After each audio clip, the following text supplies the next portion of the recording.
No, there's no way! Come on! No way, bro. Yo, give me a tilt. Give me a tilt. Tilt. Tilt. Tilt. Tilt.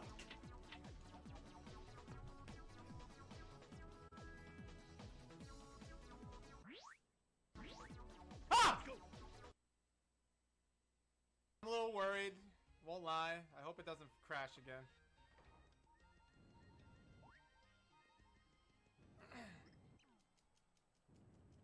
Alright, here we go. Here we go. Moment of truth!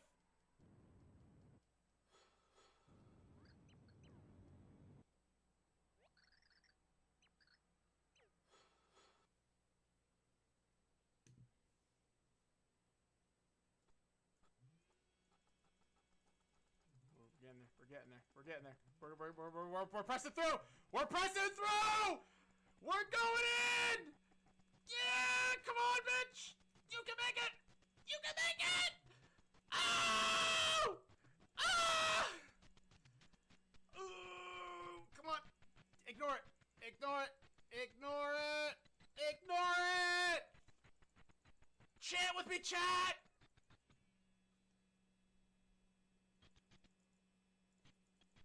Oh,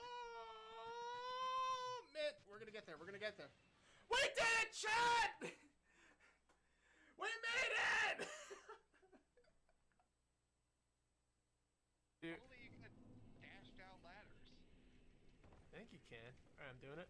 We're running. Ba ba ba ba ba ba ba ba ba. Ba-da-da, ba-da-da, ba-da-da, da da da. I found a soul of proud night. Let's go.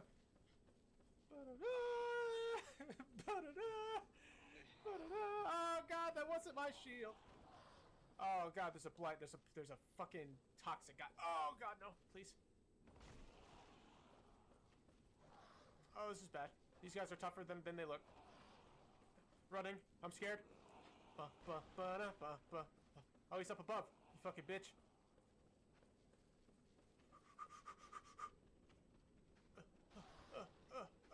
Let me up. Don't toxic me.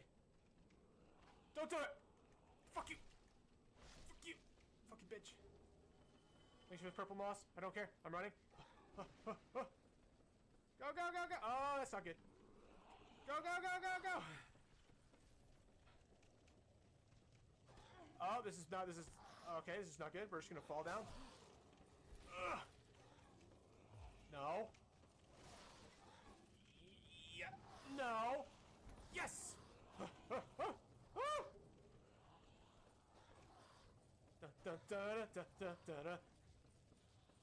I don't know where I'm going. Well, you're going somewhere by the looks of it.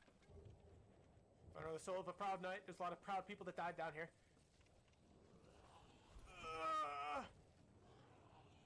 This guy was very proud until he died.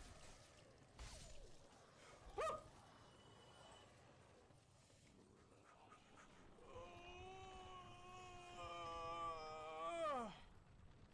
Oh, it gets worse, Ryu. It gets worse.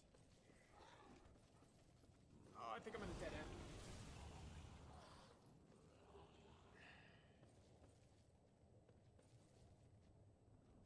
Oh, don't come out here. Oh, this is not what I wanted to happen here.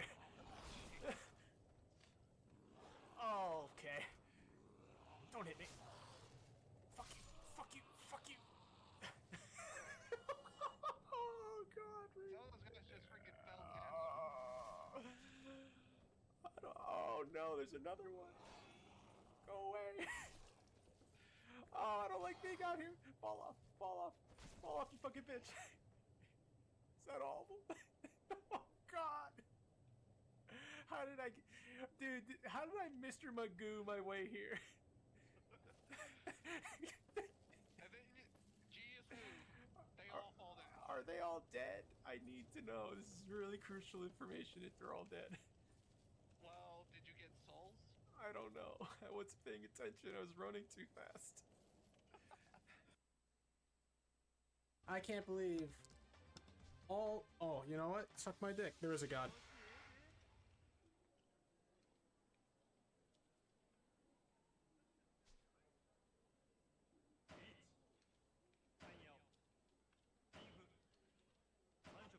Yeah, that's right. Ooh.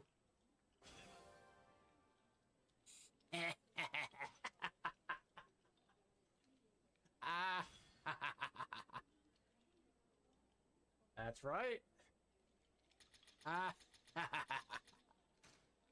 Suck my fucking dick, son.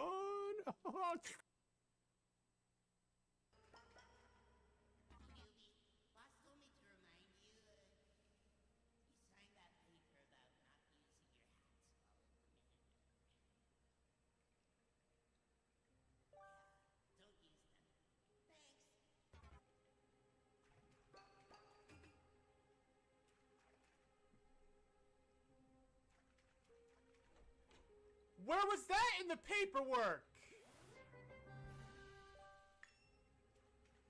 You gotta be fucking joking, right?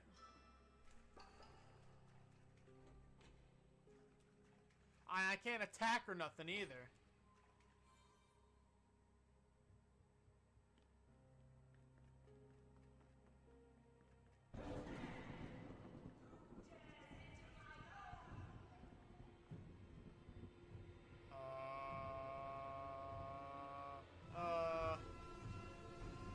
I am not happy right now! Oh shit on me! No, that's cool. No, I'm out. I'm out. I'm out. See you later.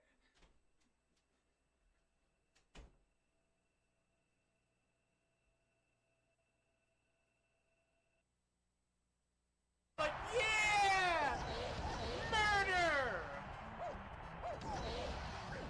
Ah! Ah!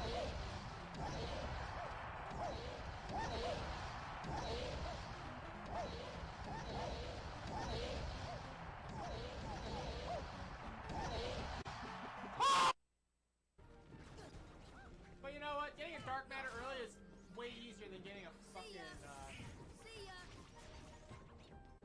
I used that too early. No, no, no, no, no, no, no! Ah! That's where we started. No shit! Let's use the pinball and go up.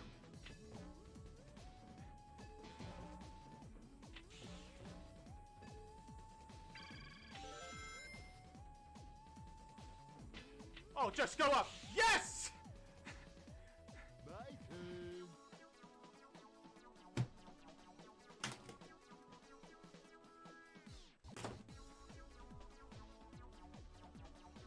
I miss Froggy. Fuck!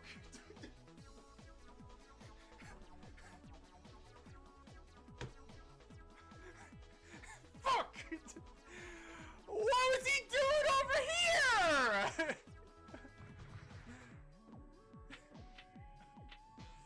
Fuck! It's the fucking level that keeps on giving. Get up there!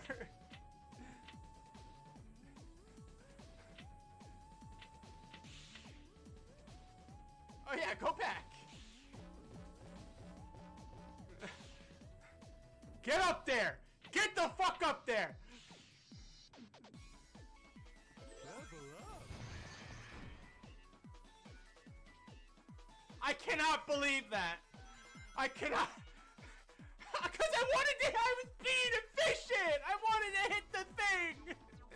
I wanted to hit the metal crates and he wasn't with me. He was back at the start. My head's spinning. Oh. Oh. Feels good. I hate this stage. The stage sucks. Oh. The number of rings paid out from the slot machine on the pinball table Oh no. Oh. tripled. And that's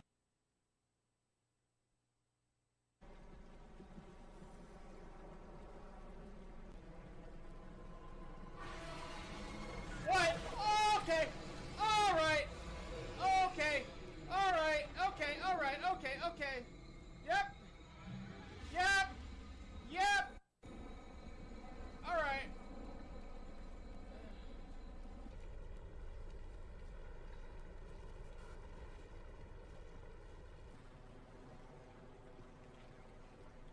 chat. Where do I go from here?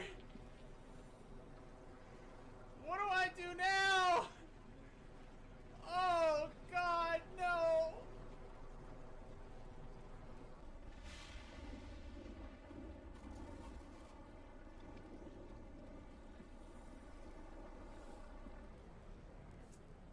Okay.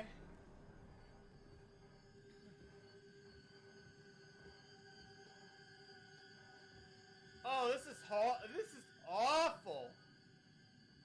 That's a no-no. I'm not going down that way. I'm not a fool.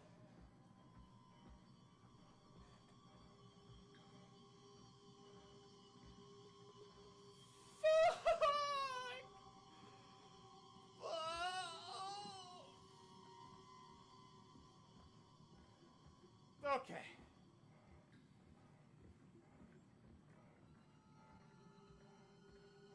This is the... Okay, real talk though, this is the scariest ocean segment we've had. Actually scary.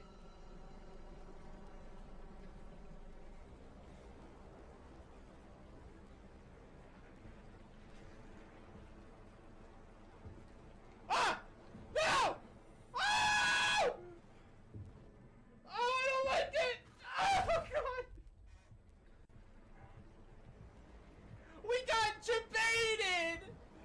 That was a bad fish! Ugh.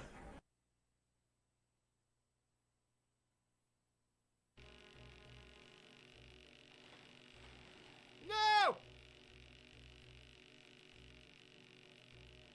Yes! Yes! Yes! No!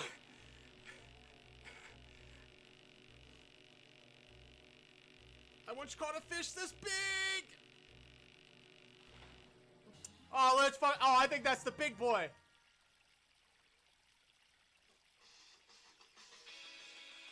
Let's go! That's fucking sick. I don't know who that is. Oh! Nerd.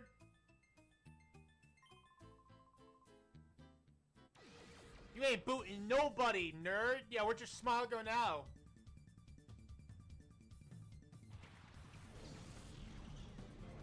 Ooh.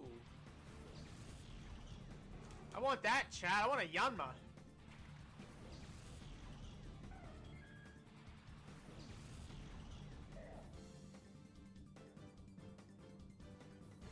Oh yeah! Hell yeah, we're catching that. Shouldn't kill. Yeah, I know. But it's still hype.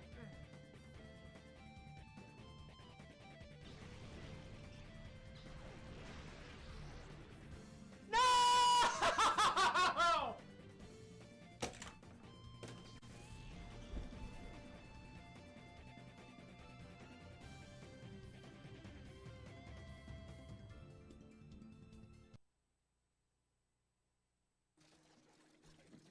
Oh, go away.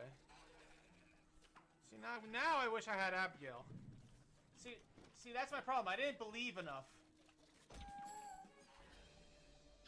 I think that thing just yeeted my money. Alright. That's fine! You know, who doesn't get robbed by a vine once in a while, you know? Like, you just fucking whoop up, your shit fell into the abyss. Oh, man.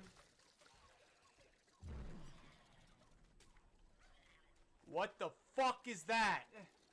What the fuck is that?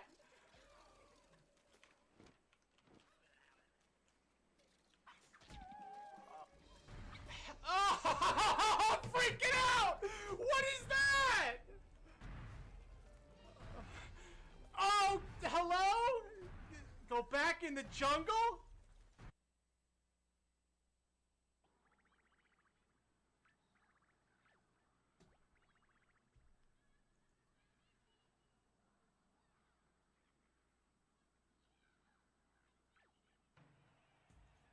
Is this like, what's going on here?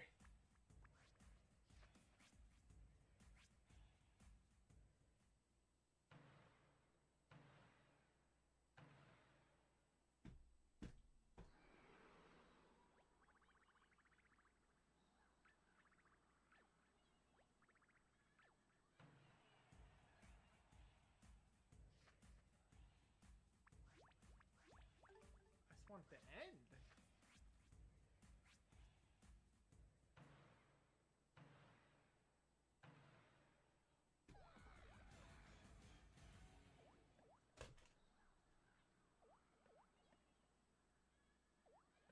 So it was completely just luck based. I was just getting unlucky that many times? Are you fucking kidding me?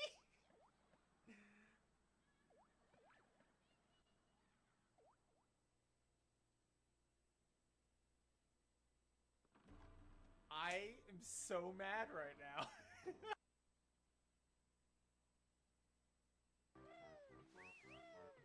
Wait, no, we can't go yet. I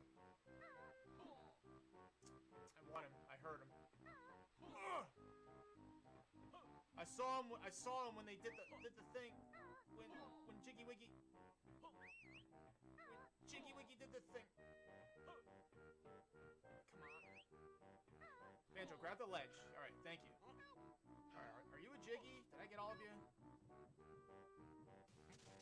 Oh, come on! Are you kidding me? Oh, fuck this! Oh, God damn it! What is life right now? Like, I'm getting fucked over left and right. Why do you wait so long? Fucking... Oh... Feels bad. Oh, second slow. Oh, I can't run. Alright, we're gonna slowly walk to this save point over here. Wait, where's the fucking dock?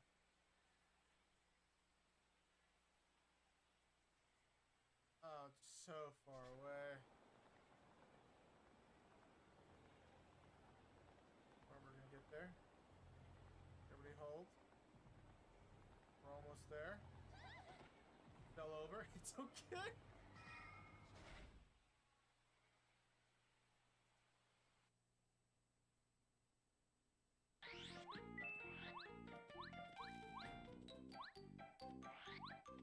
You know, we haven't been exploded in a while. Kinda feeling a little too comfortable.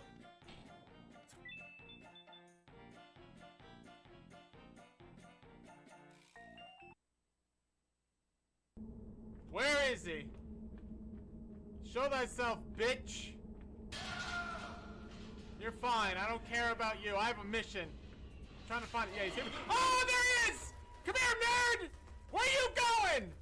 I want that bacon! I'm coming for you! Where are you? Oh, he's over here! Come here, you bitch! What do you look like? Oh! Oh, you're pretty cool, actually. Woo!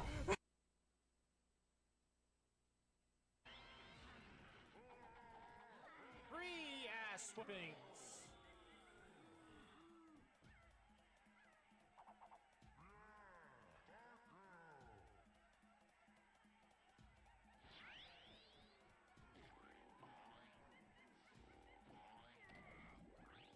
That's the type of shit that ruins a world record. What the fuck was that?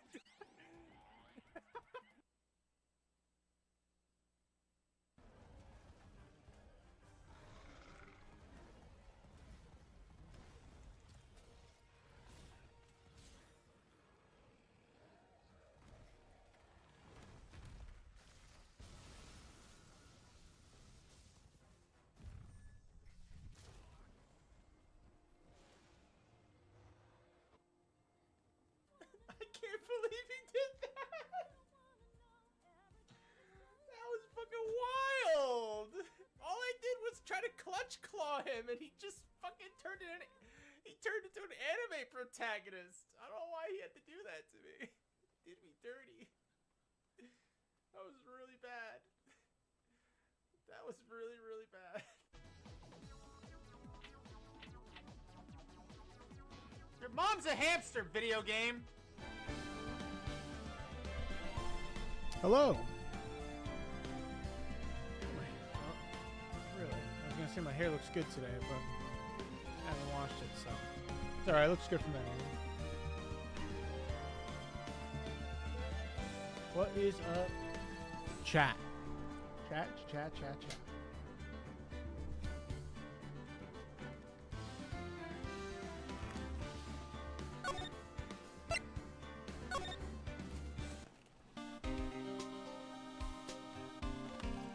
song's playing? Alright, that's a good song.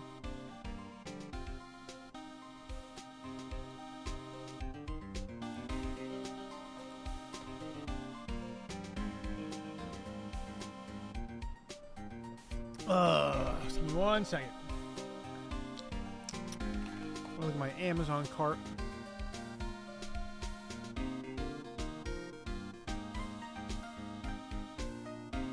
Browsing history, no. I will add this back.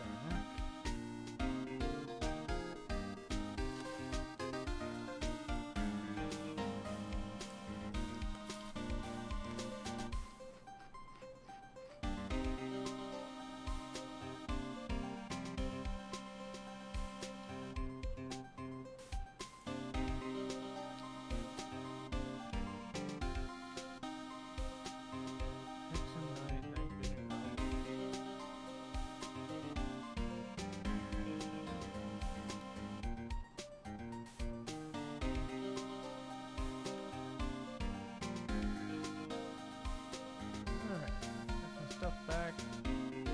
My Amazon cart. Let's go to my orders real quick.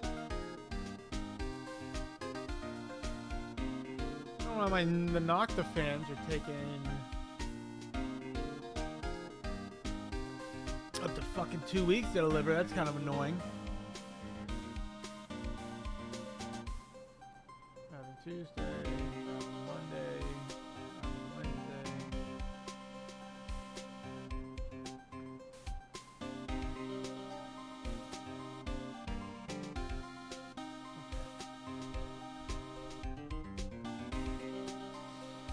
Alright.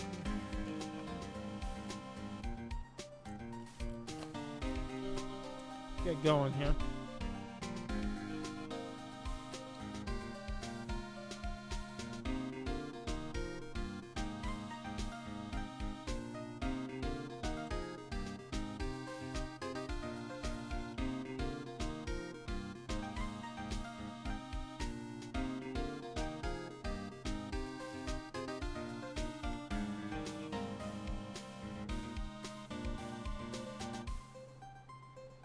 Ba, ba,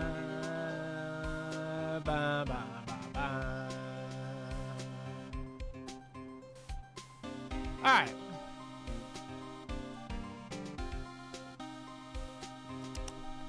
All right, investigation time. I keep eating food. I'm sorry. I'm so hungry.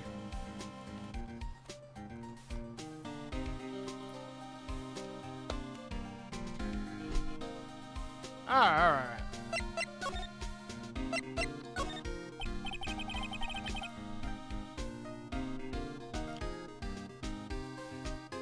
What are you gonna do from now on? What do you mean, pal? You're fired, right? So how do you, so you have a new job lined up yet? Oh, that, what am I supposed to do now, pal? I don't have anything coming in at all until my next payday. What are you talking about? You don't have another payday. Uh-oh. Guess it means I'm just gonna have to work here at your place, pal. Are you actually gonna work here at Gumshoe? I'd be down. He'll be searching for things that will prove Mr. Unguard's innocence all day, right? Well, yeah. I'm gonna help you, pal. Lots of experience in investigating and watching over people's places. I'm great at making really simple meals, pal. I'll take care of it all. No, Mr. Nick, let's let Mr. Shaw take care of things. Okay. By the way, what's your best dish? Instant noodles, pal. Why am I surrounded by people who only eat cheap, unhealthy foods?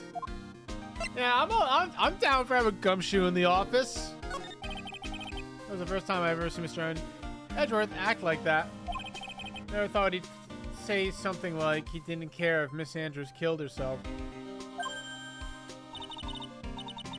That's horrible. But because of him doing that, we got the truth finally. The truth. Andrews' last testimony. I wonder if that was the truth. I'll give you that there was nothing strange in her testimony itself.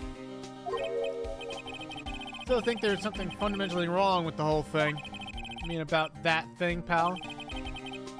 Why would you want to know? I mean, almost need to frame Mr. On Guard. I couldn't figure that out from anything she said all day.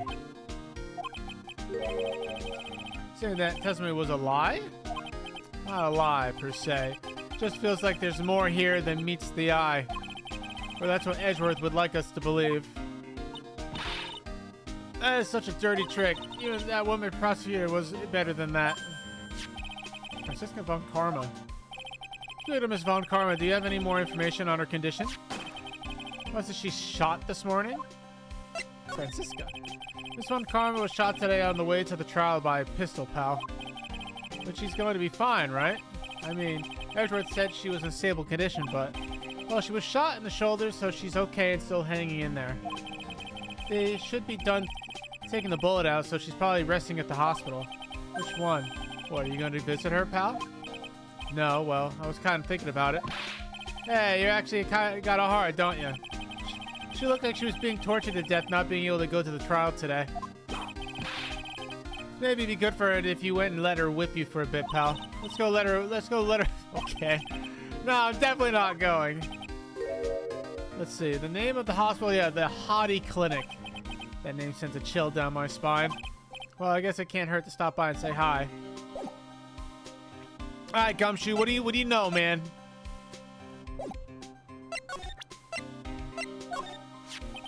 Who would have thought that this knife Mr. Ungard used to eat his dinner steak with? Go on. That would be stabbed into the victim's body by Miss Andrews of all people. I guess she just hated the victim that much, huh, pal?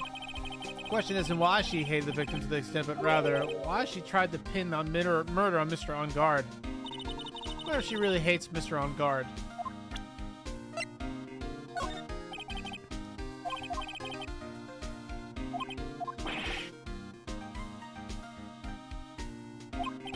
That's okay, really. Alright, let's go. Oh, I actually want to go see her first. So let's go see her. March 22nd, Hottie Clinic reception. Never thought I'd ever come back to this place. Oh no. Are you here to visit a patient? Hi, wait a second. You're... yes, I'm Director Hottie. Ho ho. Why are you still here? Oh yes, what is it? Can I help you? Can you tell me? Director Hottie. Edgeworth. I'm Director Hottie. Ho ho. Oh, you're the man from this morning, huh? Yes, what is it? Okay, how's Franziska von Karma? You don't need to worry, she's in good hands. Because you see, I'm personally taking good care of her. That surgery, it went well. You have my gratitude. Looks like Edgeworth doesn't know about this director and his secret. So pitiful, absolutely terrified. But I understand. Her opponent was a gun after all. Stuck up on her real secret leg, she would scream really loud. I see. Really cute too. Boy, did I cry like a baby, but I think I could get used to it. He's gone, thank God. Back to your room. You're so mean, so mean. My IV drops. What are those tulips doing in your hands, Mr. Phoenix, Wright? No, I shouldn't have come here.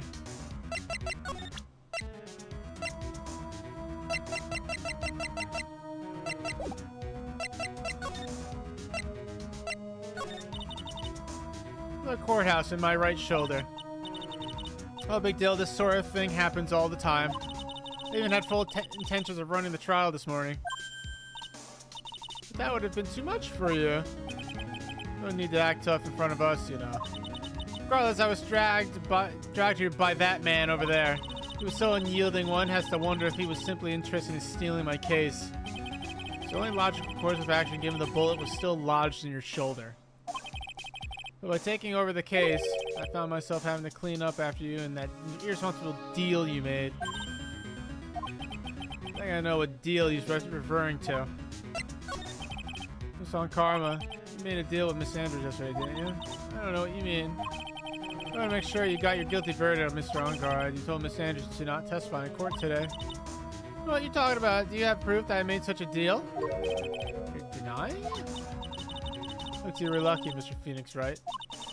If I had been in court today, this trial would have already been over. All while hiding Miss Andrews' own crime.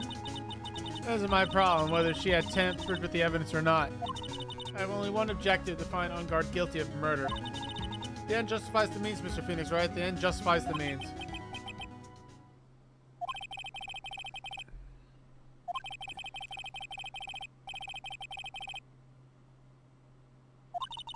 What does that have to do with me? Because of that, she's now in danger of being found guilty herself. All because she believed in your words until the very end. This has nothing to do with me. She's just a weak person, that's all. But yeah, to know she was. I think visiting hours here are about over. So if you'll excuse me. What's wrong? Why did she suddenly cut you off? Because she thinks I had the advantage in that argument. What's up, Edgeworth? What's up, Big Edge?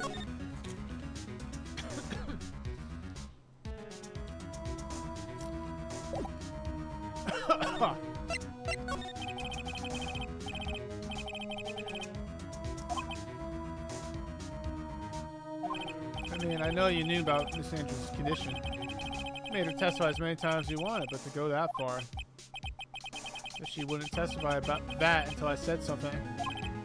Listen, Wright, the courtroom is a garden of judgment. I'm putting myself on the line when I stand in there. And that's why I made the witness to do the same. It's only natural.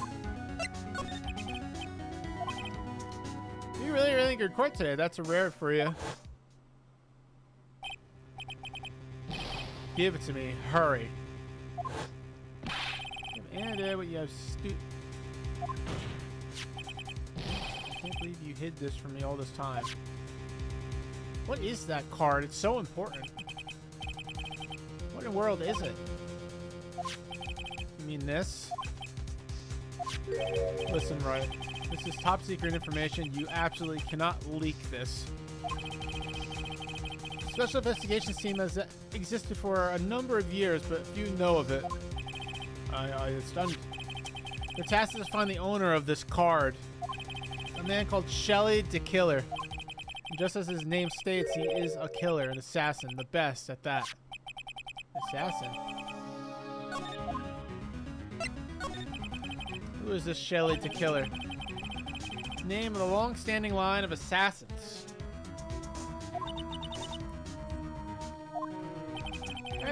I first appeared about 100 years ago, I hear.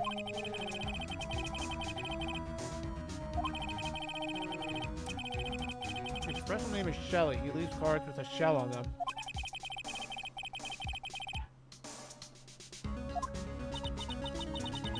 Why would he do something like that? I think it's a part of his duty to his clients. His duty? If he leaves a card, then his clients can be sure it was he who killed the victim. It also serves as insurance against any charges being pushed onto his clients. I see. Trust between his clients and himself above all else.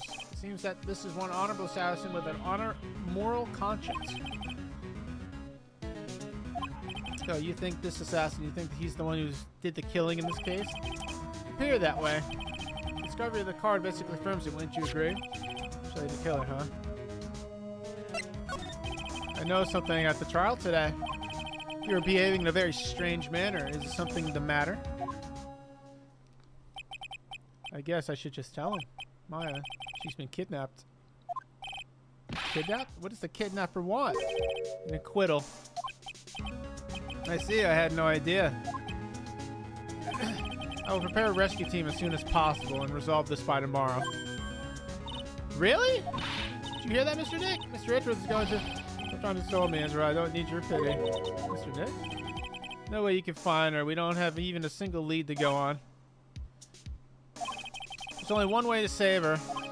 I have to get an acquittal somehow. It's the only way. Right. Listen, you need to know something. Juan Corrida was killed by Shelley the Killer. And the client who ordered the job is Matt on guard. Your own client. Oh, no! Please stop. I can't listen to you. I see. Well, if you want to continue your investigations, you will need this. I don't know why Phoenix hates Edward so much. The hotel right now is restricted to police personnel only.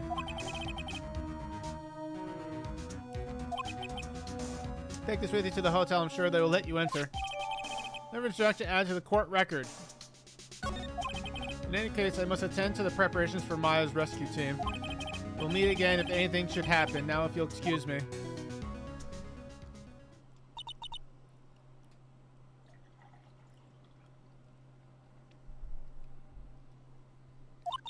Do you think Mr. Ungard hired an assassin?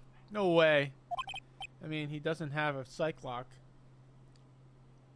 He didn't kill her.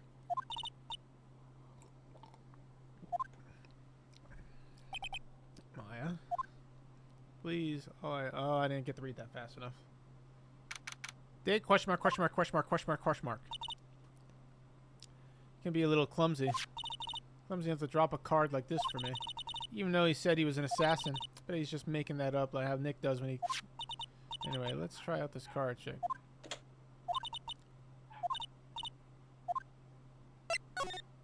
Oh, I'm scared.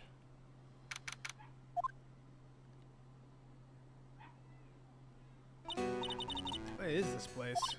I got a feeling I'm not in the hotel anymore. Oh, these videos over there? For now, I should be looking for clues. That way I can show them to Sis and maybe get out of here.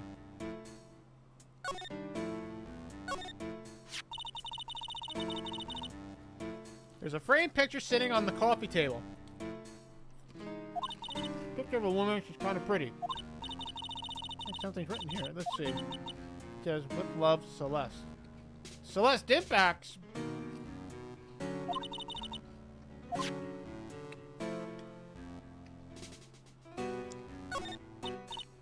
Hey, it's a computer. Never really used one before. I have no idea where the power switch on this thing is. Drat, there goes my plan to use this somehow to get out of here. What is this thing? An antenna, I guess? This is a VCR. There sure are a lot of electronic gadgets here. What is an antenna doing here? Oh, it's probably for the transceiver. What's a figurine doing on a sofa in a place like this?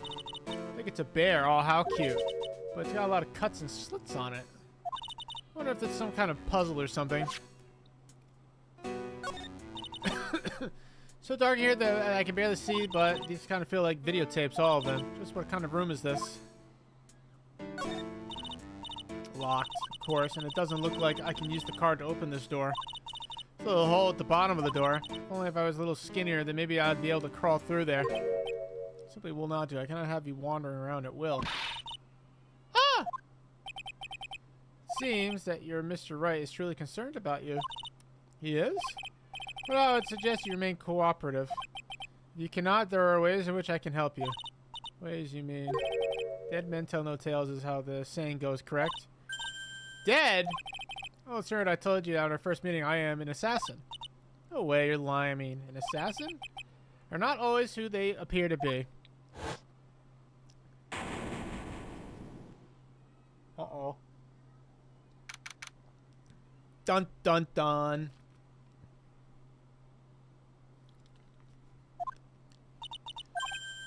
Oh yes, Pearls. Got caught up in the thoughts about my situation. Mr. Edgeworth has left, you know.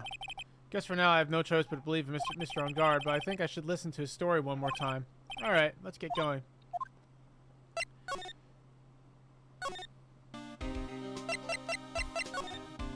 Gumshoe.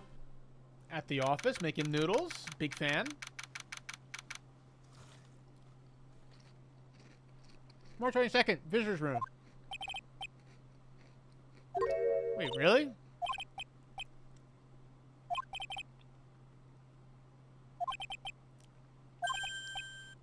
There's a message here for you. A message? It's from Mr. Matt on Guard. Here you are.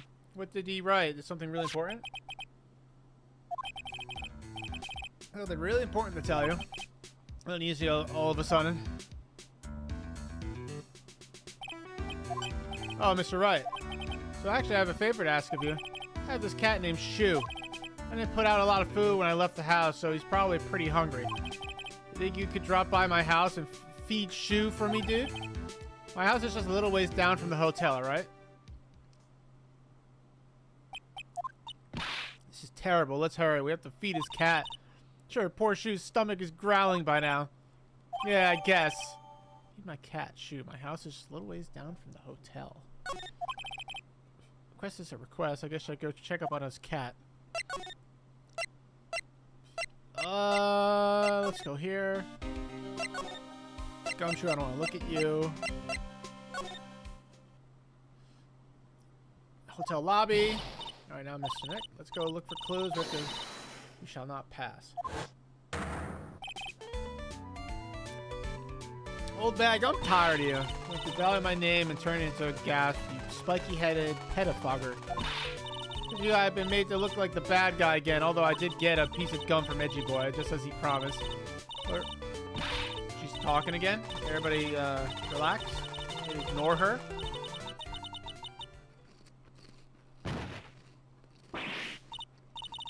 Go back. Get your hands off me. The helmet's airtight. No air gets in. No air gets out. Why do you keep putting it on? Alright, no more fish. No more fish. I'm eating Frank's Red Hot Goldfish, man. Ugh! The burning makes me know I'm alive, chat.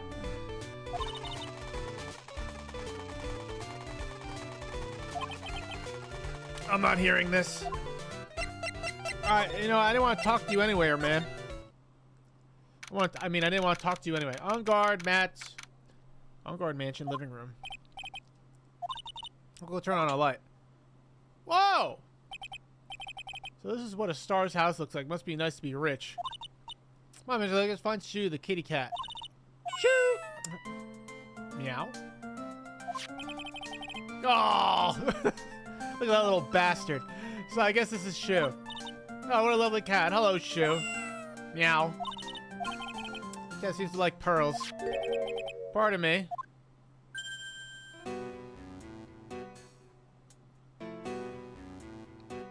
What's up, man?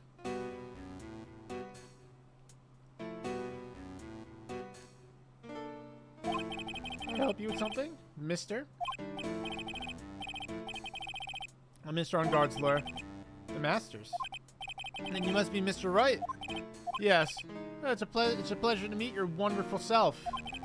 I'm the family butler, John Doe. Nice to meet you.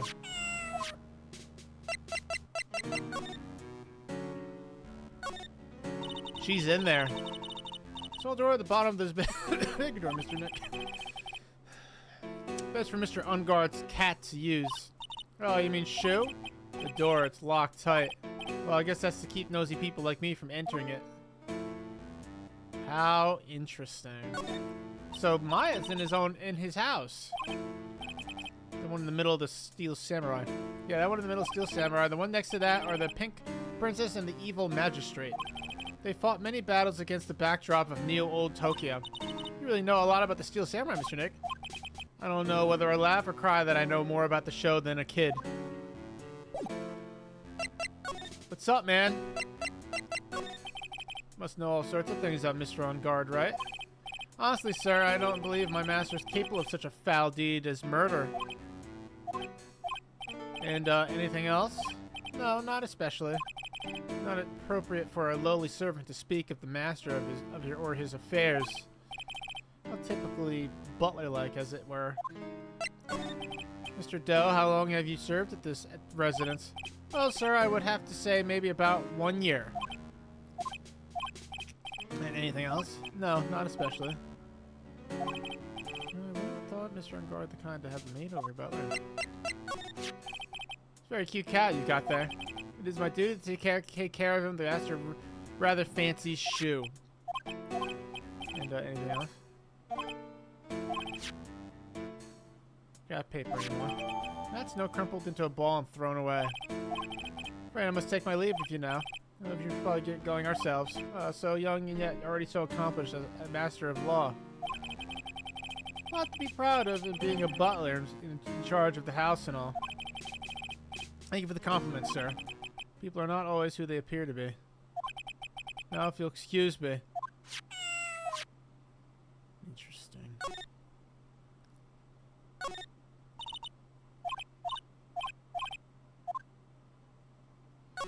Isn't that interesting? There's another door over there. Shouldn't go wandering over there with Mr. Nick. Yes, Pearls. Now, if I know how Maya feels when I tell her to stop playing around. Let's just look around. It's a very comfortable and spacious lounge set. I wonder if a famous star drops by and sit around and have a good time. In any case, I don't really belong here, do I? With me feeling inferior today. Ah, relax, Phoenix. You're a lawyer. Not everybody can pass the bar, dude. A giant bicycle is flying through the air. That bicycle, Pearls, is one where you don't have to pedal and it moves on its own. Chat, don't you hate when you like pour a drink and you you don't get like the initial angle right, so you spill a little bit before you start getting inside the cup? It sucks ass, dude. I fucking hate that. Really, wow, but sorry to disappoint you. It can't fly. Oh, that's too bad. Fireplace. Oh, there's a giant cooking hearth here. That's actually a fireplace. How are they different, Mr. Nick? You know, I've never actually seen a hearth before, come to think of it. You should come and visit Fay Manor then. I'll show you one when you do. Alright, we good here? Alright, let's move. I guess let's talk to frickin' old bag. I don't want to talk to this lady. You're a million light years too early to be asking me questions, whippersnapper. Looks like the only way I'm gonna get anything done is to first do something about this kooky alien.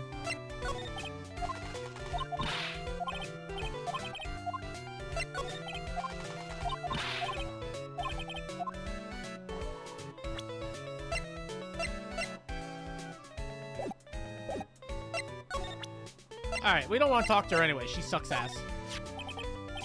Maybe if I show her the letter I got from Ezra. Mr. Oldbag, if you look. What? You want me to look at this worthless piece of... Edgy poo! Is that her perfume? Pheromone of Demore I smell? Shudder. Ugh. Let's see here. Could you please allow this unsophisticated young person to conduct this investigation? Yours truly, Miles Edgeworth. Yours truly? Hey, that man's good at flattery. Fine, but only because HB said so. You understand? Not an introduction given to Miss Oldbag. Not messing around. You do anything bad, and I won't let you off the hook. Oh, she gone too? Thank you. Oh, one less person to talk to, man. Let's go. That's what me, Mr. Night feelings are meant to be told and shared. Ow. Every time we talk about love, I always end up with a handprint on my face somehow. So anyway, let's continue our investigation. Oh, she's back. What now? One little thing before I forget. You can't go into Enguard's room today. Why? The police main investigation team is going to be in there all day, you hear? They're the team in charge of investigating Dick Hiller. So don't go in there. Set one foot in there and you'll face the wrath of Wendy Oldbag. Alright, man. Whatever, dude. I fucking care. What do you think, Oldbag? March 22nd, Gatewater Hotel, Viola Hall. Looks like we're the only ones here. And yet, the hotel seems busy somehow. Probably because the police are looking for... Alright, we don't need to be here either.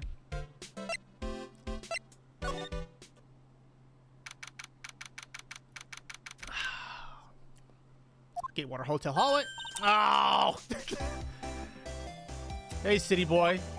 Lada, you're still here. Reckon course. An investigative photographer eats or starves on her ability to snap up the scoop, yeah? And this hotel just has that aura of mystery.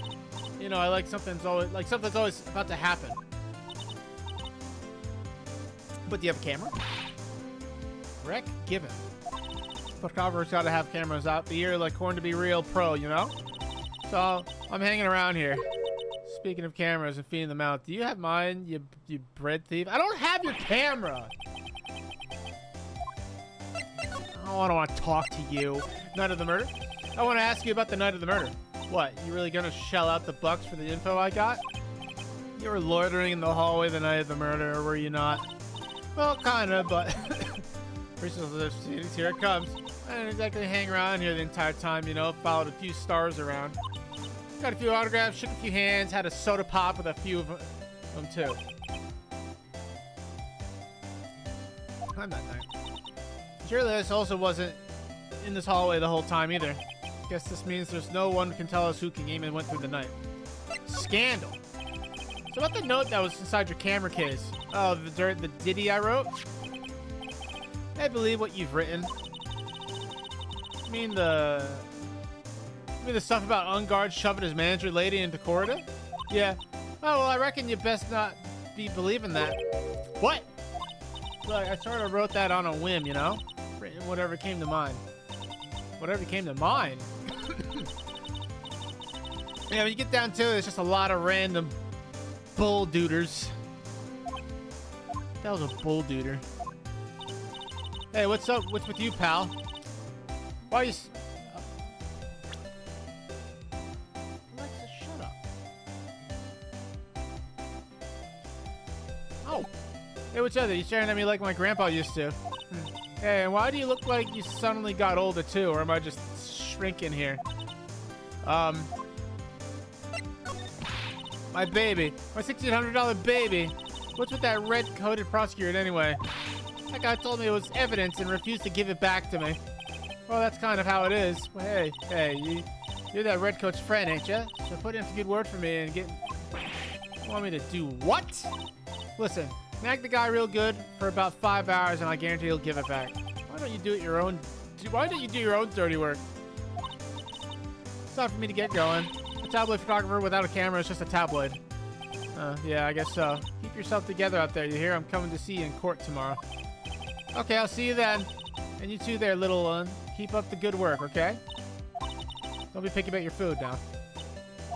And make sure you do your homework. And if you happen to... Would you please just leave already? Alright, bye, bitch.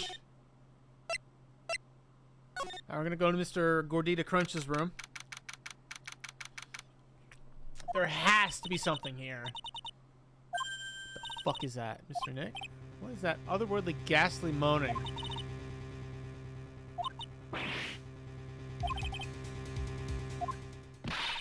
Jesus! That actually scared me, bro!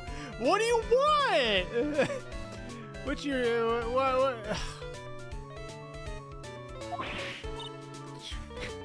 God, I hate her!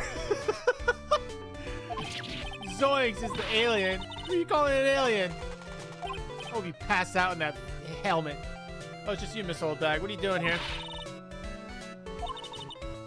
Pay my respects to my poor Juan, and you're disturbing me. I don't want to talk night of the murder. Please talk to me about the night of the murder just one more time. I talked about plenty at the trial. I was fooled, tricked, deceived by that fraud of a photographer and her note. She was loitering around here with that imbecile look on her face. That imbecile look on her face? Okay, I got it. Now, hold on a second there, you little pipsqueak. If you're going to take notes, at least make me sound better than that. Oh, alright. I've seen everything. But you know, I was working that night too, doing my job, minding my own business. So it's not like I had time to waste standing around here the whole time. Memories? I was wondering if you could tell me a bit... Oh god, I'm dying. Tell me more about Mr. Gordita Crunch. He was the most popular star, you know, especially where it counts. And oh man. I heard that he was lagging behind in the polls against Mr. Ungard. Well, that's just a recent thing. Bad luck and all that, you know. But he was going to become an even bigger star than he used to be. Look, just look at the mountain of presents. It's a show of the mountain of feelings all his fans had for him. The mountain is pretty big and certainly nothing to shake a stick at. Mr. Nick? What is it, Pearls? Presents. They're all bears, right? She's got a point. There isn't a single thing here that isn't a bear. There's a calculator. All of Mr. Gordita's presents from his fans seem to be bears. Oh, that's because you can't think of one without thinking about bears. I could. Ugh. Bears? You don't know? When my dear Juan was training, he fought barehanded with a bear. He refused to give in and let the bear win, but after the fight, they became friends. Wow, what a heartwarming story. Look, it's just like in those young people's dramas. I can see those two tuckered out. Down by a river going, heh, you sure. Alright, I need fucking cringe, dude. Did all that really happen? It's in his biography, Blub. What a load of crock. That's right! So ever since then, fans have been giving him bears as presents. Yeah, nice bears. I'm Uncle Bear, and I said it's barely 8 o'clock. That fucking terrified me. What's that infernal racket? It's one of the presents going off. Sounds like it's already 8 p.m. Way past your bedtime. That's sorry, I thought I was gonna die for a second. 8 p.m. That's the time when the award ceremony ended that night, remember? Time sure flies. Hard to believe it's been 2 days since the ceremony. Wait, that's right. Here we go. Hello, hello. This is not a phone. That was you haven't heard her, have you? Seems you were not able to fulfill your end of the bargain, Mr. Attorney. I've heard the news. So it would seem my present did you no good. Oh! I'll get a nod guilty for sure this time, please. If I must. I need that quibble more than anything else, after all. You let me say something I want to hear, Steve. Alright, alright.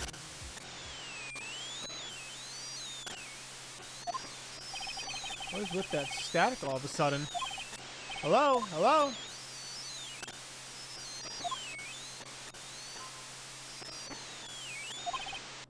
Did the transfer just suddenly break?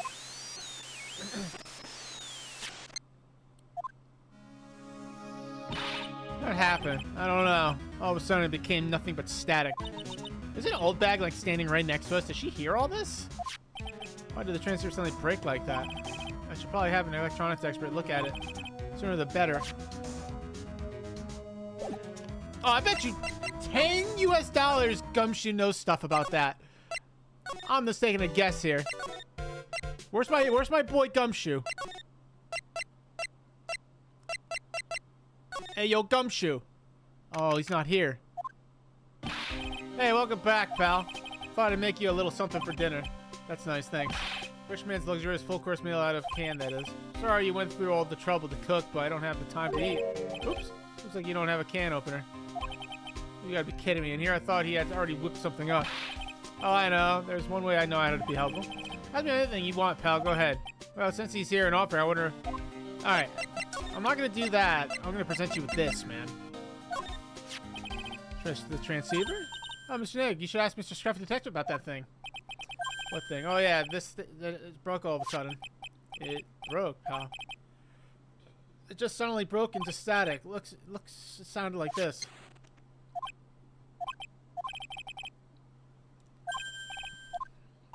Maybe it fixed itself. That's strange. I'm sure it was making a lot of loud static noise. Maybe what? Maybe it was electromagnetic interference.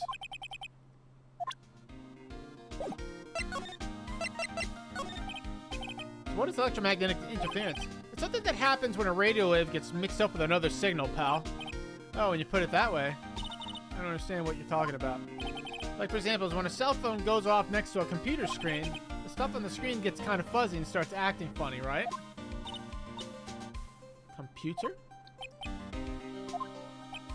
It's like when you use the dryer next to the TV and the screen starts looking weird. Oh, yes, the TV does do that. So that's what you're talking about. Really happy at being able to understand this. So the room you were in when the interference to the transceiver happened, there's got to be something there that's sending out very strong radio waves, pal. Something like a listening device or something. Hey, speaking of that, where were you when it happened? We were in Mr. Cordita's room, the scene of the murder. What? That's it. I'm going to sneak into the precinct and get a bug sweeper. I'll meet you at the crime scene later, alright, pal? Oh, wait, Gumshoe. It's Viscating time. I'm on fire, pal. My fingers are itching to go. Yeah!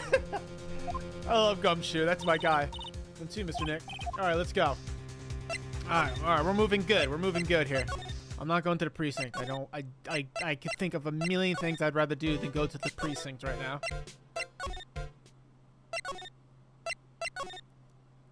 All right, Gumshoe should be here. Hey, you're finally here, pal. Sorry to keep you waiting. You have that bug sweeper? Well, you see, I got busted trying to sneak in, pal. Then suddenly I'm staring at the precinct doors. Go outside, I mean, so yeah, I couldn't get one of the police bug sweepers.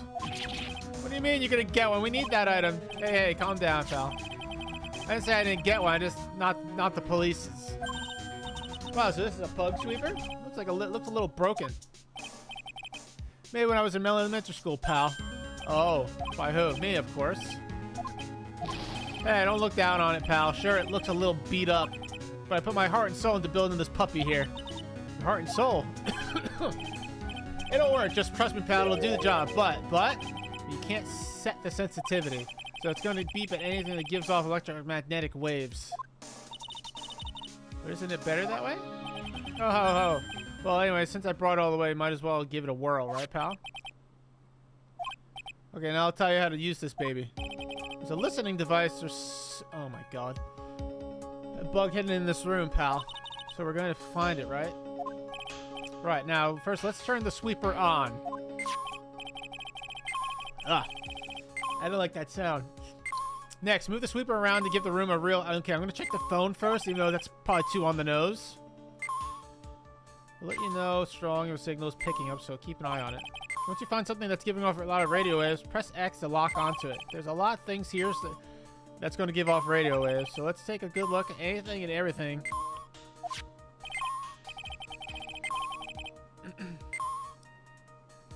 one will catch me off guard. Give me a yell if you find the bug. Got it?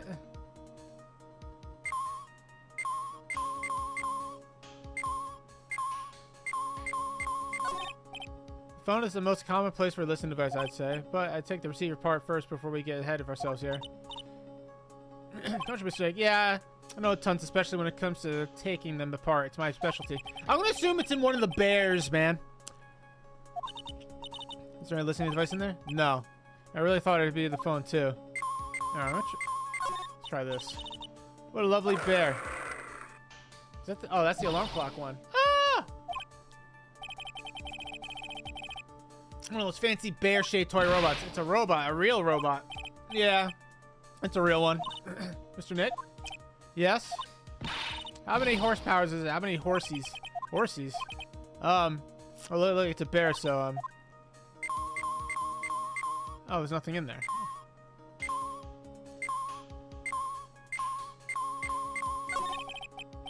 Nope, no bugs in here. It's gonna be somewhere dumb. Is it in the wine? No, it can't be in the juice glass. If it's in the juice glass, I'm gonna get so fucking angry. Okay.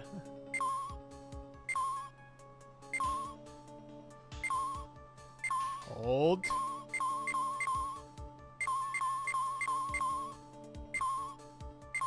Oh. The lamp. No. It's not in the lamp. Air conditioner? Covered in dust and dirt. Yeah. Okay. Oh, it's nothing. All right, hold on. Maybe it's in the radio? Kids question corner. Professor. Why is the Earth round? Because it has so much mass, it's rounded by its own gravity.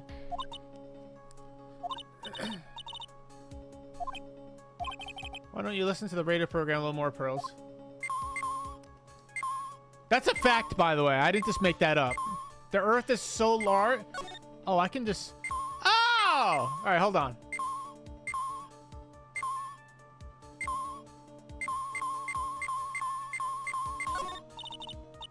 Sort of looks like hot water pot, but... Oh, it's kind of hot water pot, I guess. I'm going to assume it's going to be inside the clock that's loud as shit. But instead of hot water, coffee comes out. Really? This pot can do that? Is there a pot that orange juice comes out of? I wish, Pearls. Chad, do you like orange juice? I love orange juice. let's try the clock. Well, it certainly looks like an alarm clock. What's wrong? Why do you look troubled? I just can't imagine the listening device being inside this alarm clock. It just sort of reminded me of something that happened a long time ago. Oh, well, anyway, it looks like the listening device isn't hitting here. Maybe it's in the bear that's presenting his ass. Plain old calculator. It says 50 on it. Maybe he was calculating his allowance. Oh, 50 cents. Maybe it was spare. No. It has to be one of these bears, dude. Is it really not in it? Maybe it's in the fridge? Really don't think that a listening device is something like this because it's filled with nothing but healthy vegetable juices, right? It's not in there. There's no listening device in the notebook computer. I don't care about the flavor text. Oh.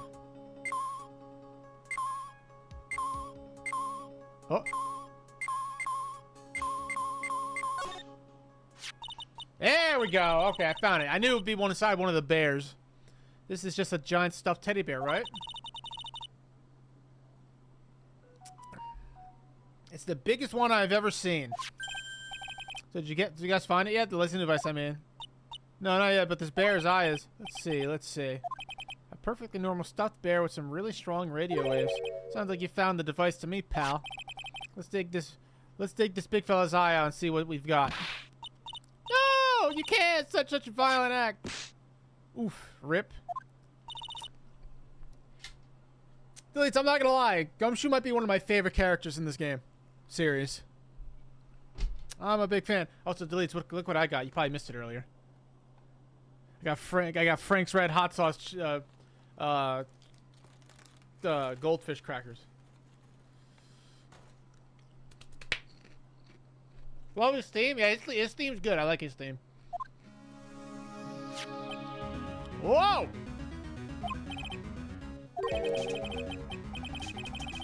Dimitri Karen looks... And it looks like there's more. There's a transmitter and a timer. Oh, what a emitter? A transmitter, pal.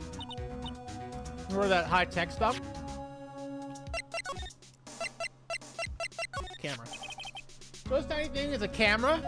Yep. It's a pinhole CCD camera, pal. It's a small, high-grade video camera mostly used in security systems. Chai, what what's funny? A lot of the stuff in these games is it's old-fashioned because this game came out back in like 2008. So it's a video camera, which comes with it in a set. Oh, maybe there's information on it, but there's no videotape in this camera. This is only the camera part here, pal. The tape recorder with this tape inside it is somewhere else. Somewhere else. The footage is changed into radio waves and then it's sent to the recorder. So it's sort of like a TV broadcast, and hey, you know, you're right. Spy camera. Sent to the victim's room from 8 p.m. for 1 hour. Was running at time of murder. Oh, that could be huge. So what is a transmitter? It's a device that sends the footage the camera took to a specific destination. Oh, so Delete, I'm all in on this case right now. This case is fire. It's like a video version of listening device, pal. Looks like it's attached to a small clock-like thing. That's a timer, pal. You can set it to turn the camera on and record it at a certain time with it. Why would that be there, though? I want to know why that would be there. I'm really confused. I doubt I would doubt the murderers set it up so they could see somebody die. So there'd be evidence of somebody dying. 8 p.m. That was the time the award ceremony ended.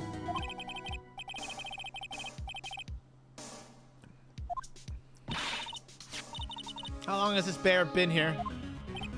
I'm pretty sure it's been here since the night of the murder. And maybe this camera caught the murder on tape. What? And if you think about the angle the bear is at, it's bound to have had a clear shot of the whole crime, pal. And changes the footage taken by the spy camera to radio waves and transmits the data. Stuffed bear. There's a camera in this bear's eye, and it was disguised as a present. I'm sure it was here on the night of the murder, pal. It's pretty big, so it stands out pretty well in my mind. But who gave Mr. Corda the bear? I don't know, pal. This means that someone out there's got a video of what happened here that night. Isn't there a way we can find out who that person is? It's impossible, pal. Radio waves can be sent almost anywhere, so there's no real way to find out. Sniffle. Is there really no way to find out? I hate that this fucking bear is gonna be evidence. No! I got it. Hey, pal, let me borrow this mini camera for a bit. What are you gonna do? I'm gonna go around to the electronics shop and see if I can find out who bought this. But that's impossible. I mean, it's already 9 p.m. Leave it to me, but even if I have to search all night, I'll find your man, pal. The transmitter given to Detective Gumshoe. Oh yeah, baby, it's investigating time. I'm on fire, pal. My fingers are itching to go. Yeah! Alright, there goes Gumshoe, dude. He's gone. Yeah, but Mr. Scruffy Detective sure is a nice man. He's pushing himself so hard, all for Mystic Maya's sake. It's Mr. How you always manage to do things in the most inefficient ways, right? You'll have to excuse me, I heard your conversation just now. Edgeworth, leave me alone! You bully, you big bully. What are you doing here? Has been created and deployed. I can't say I'm optimistic, but we have to move forward one step at a time. I see, thanks. Don't thank me yet, we still have to find her. So this is where a spy camera hid inside the stuffed animal, huh? You're one lucky man, right? You know that's the stuffed bear, little girl? I have no idea. Of course not. The maker of this bear is a very expensive luxury brand from overseas. It's currently handmade and only a small number of these are exported here. That's kind of huge, if they can find the order list. Transfer that Scatterbrain Detective took with him are dead ends. Things like those can be bought anywhere. However, this bear is different. By tracking how it's got into this country, this bear can tell us who the buyer is. Can you really do that, Mr. Nick? Can you really? Well, I guess so. It's 9 p.m. I think I can still make it in time. I'll be taking this for now. I'm sure you have other things you have to do. What? See you soon, Wright. Did he take the whole fucking bear? Wait! What? Why are you doing this? I'm interested in explaining myself to someone who cannot comprehend. But besides that, Miss Wright, until court reconvenes tomorrow, you should concern yourself with this question. Who was the person that murdered Juan Corda? The real killer? Do you really still think it was Adrian Andrews? I personally don't. To be honest, I don't know anymore. I have a little time left. Find the truth, right? Everything begins with the truth. The truth? Juan Corda's real killer. Miss Andrews is past. The kidnapper whose sole condition is an acquittal from Mr. Ungard.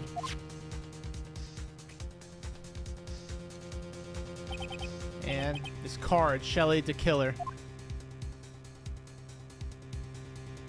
Don't look at me like that, Maya. We're gonna save you, I swear. The only way I can save you now is to find all the answers to this case tonight. I don't understand what your real intentions are, Edgeworth, but as you said, all I can do for now is find the truth. Wait, are we going to trial now? Or are we doing investigation 2-2? Because I'm not ready. I got nothing. 3-2. Oh, thank God. All right, we're good. All right, March 22nd, 9:14 p.m. Gatewater Hotel Corridors Hotel Room. It's past 9 p.m. already, isn't it? I wonder if Mr. Edgeworth has already found Mystic Maya. These things take time. I'd say probably not. The police are professional pearls. I'm gonna need some red hot. Dilly, how was your day, by the way? Dilly, can I ever tell you have like the perfect mod name? You never delete things, but someday you will. When I'm big enough.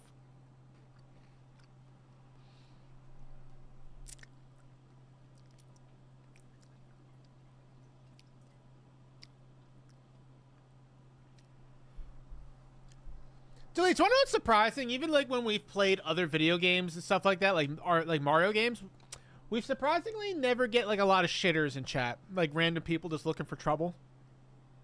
I'm kind of thankful for that. I think we had that, like, there was like that one guy, right? Are you even still here? I'm playing Valorant. I bet you're fucking playing Valorant right now. You son of a bitch. Five-day streak.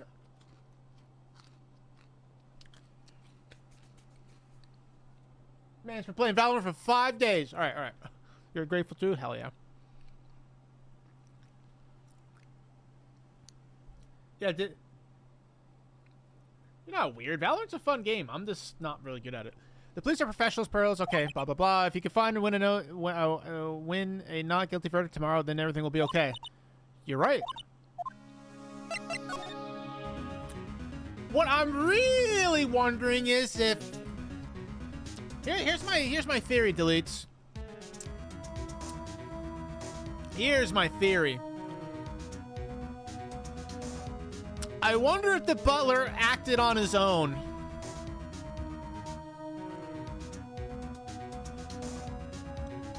Like, yes, I know the butler is like, he's the assassin. He's probably the one that killed Corrida.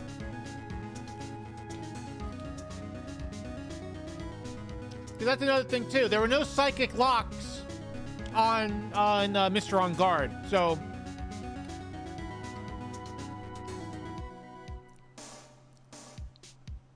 Which is interesting. But here's another theory I have. Maybe, just maybe, we're not gonna get it.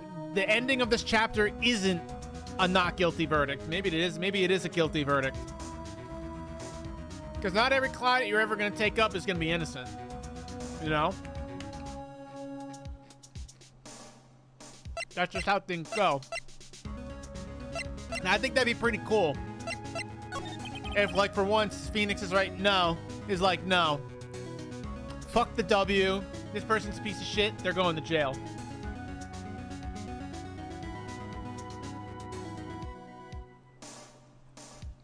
So the real person who killed Mr. Cordero was the assassin, Mr. Shelley the killer, right?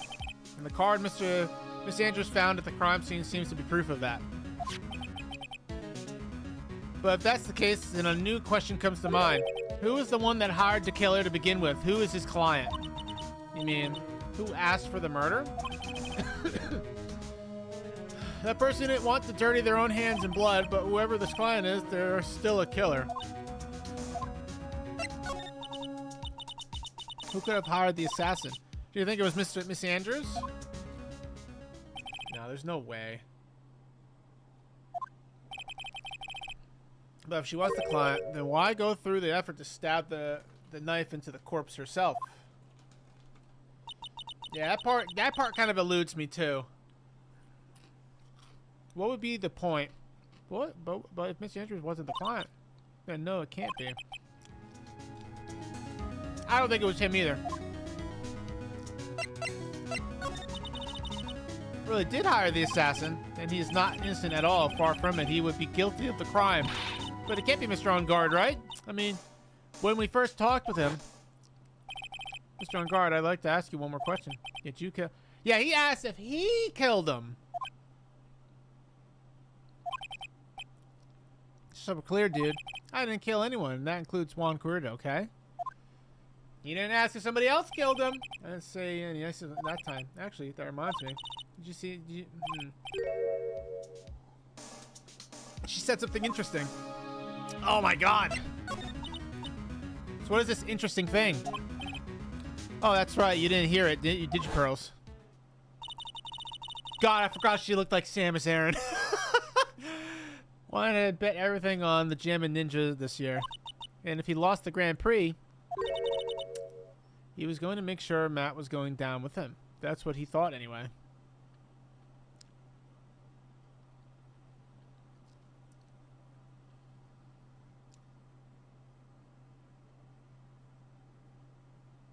You don't think Juan, like, ordered his own death, right? Do you think...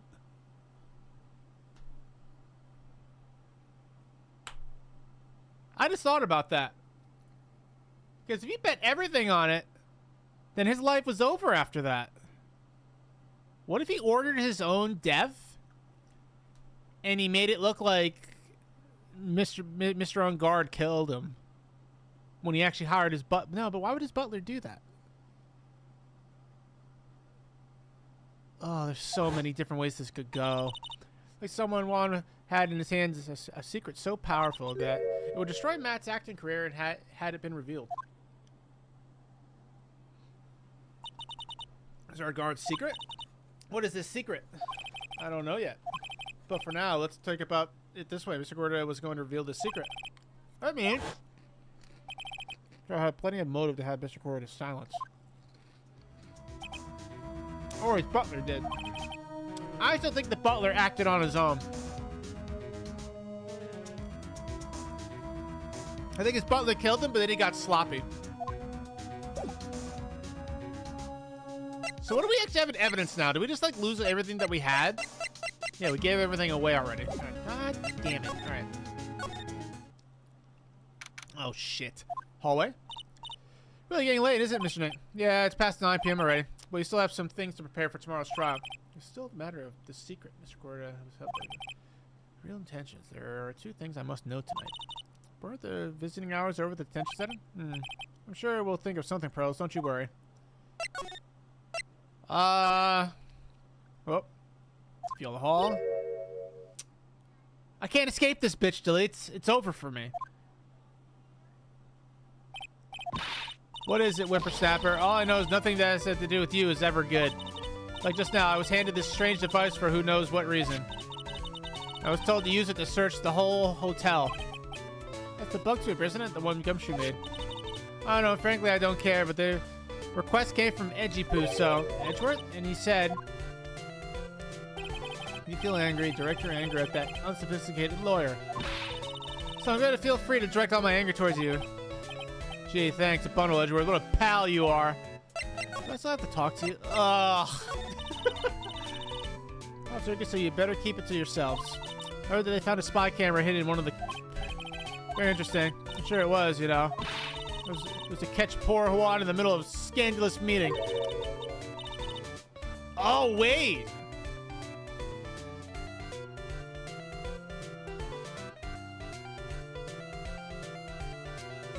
I swear to God, if Lada is the one that bought that bear, I'm gonna lose it. I'm gonna lose it. Well, you know, the gossip that's been going around about my dear Juan. You know, thing about Miss Andrews. Especially, I'll let you in on one other secret. I know who planted the spy camera.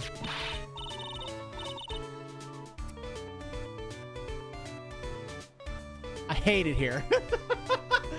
No! The nerve of some people. Well, you know, people by herself as what. Wow, that's alien actually a minute of true intentions for a change. I don't know what you're thinking exactly, but I can bet that it's nothing good. Didn't say anything. So you want to know about Juan and that manager, right? Actually, as I hear, they were something of a refreshing pair, those two. I'll tell you, Juan really welcomed that manager with open arms. I heard. Manager? Who are you talking about? You don't know? The manager woman Juan had. It's a shame she killed herself, though. Oh, you're talking about Miss Celeste Impacts, Miss Andrews' mentor, right? Yes, that...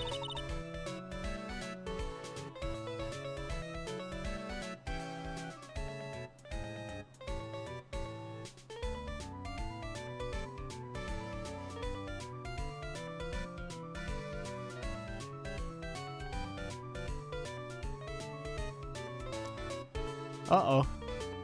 I just realized something. We saw her picture in the killer's room. Who's her dad, man? Supposed to be getting married, you know. Uh-oh! It's slowly starting to come together, I think.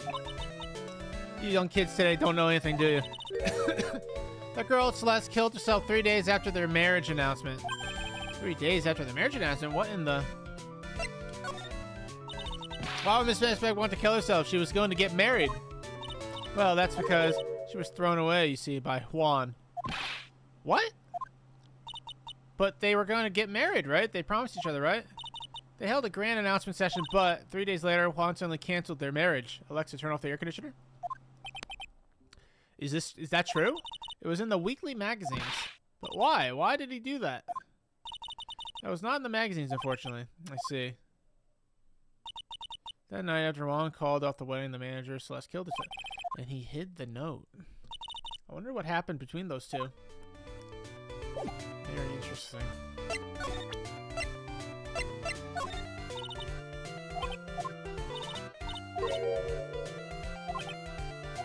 Alright, I don't think there's anything we have to show her.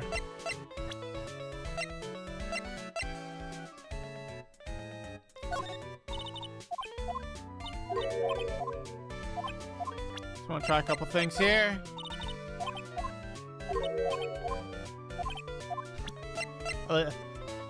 Deletes, I appreciate your comment. Whoa, it's 7! Whoa! Oh, on that night, there must have been at least a few hundred people here. I guess the police are done with their questioning and investigating. Looks like there's... What the hell did I do that? I was trying to scratch my eye with my wrist, but I couldn't reach. Alright, we haven't been here yet, actually, which is kind of funny. Feels sort of tense in here, doesn't it, Mr. Nick? Yeah, it does. I wonder if something happened. Guard's lawyer, right? Oh, yes, sir. Well, we finally found just the person we've been looking for. A real decisive witness. Decisive witness? You mean for the unguarded case? We're taking the witness's statement right now. Gotta hand it to Mr. Edgeworth. What you up to now? Who's the witness? I think you know this person quite well, Mr. Lawyer. Mr. Nick? The kidnaps man, and now this, I can't see any way he's in here. Oh yeah, Mr. Edgeworth wanted to tell you something. He did, even though visiting hours are long over at the detention there. Great information, special permission, so there you go. Go talk to your heart's content. Thank you very much. Such good news, Mr. Nick. Go talk to your heart's content. Sounds like the police are pretty sure that they have tomorrow's trial in the bag. Alright, here we go. I think this is going to be kind of heavy, man. Sure, they must have transferred Mr. Andrews here by now. Both Mr. Garner and Miss Andrews are in the detention center. Now then, whose story do I want to hear? I'm gonna go with him. Be off the hook tomorrow. I'm counting on you. I hope so too.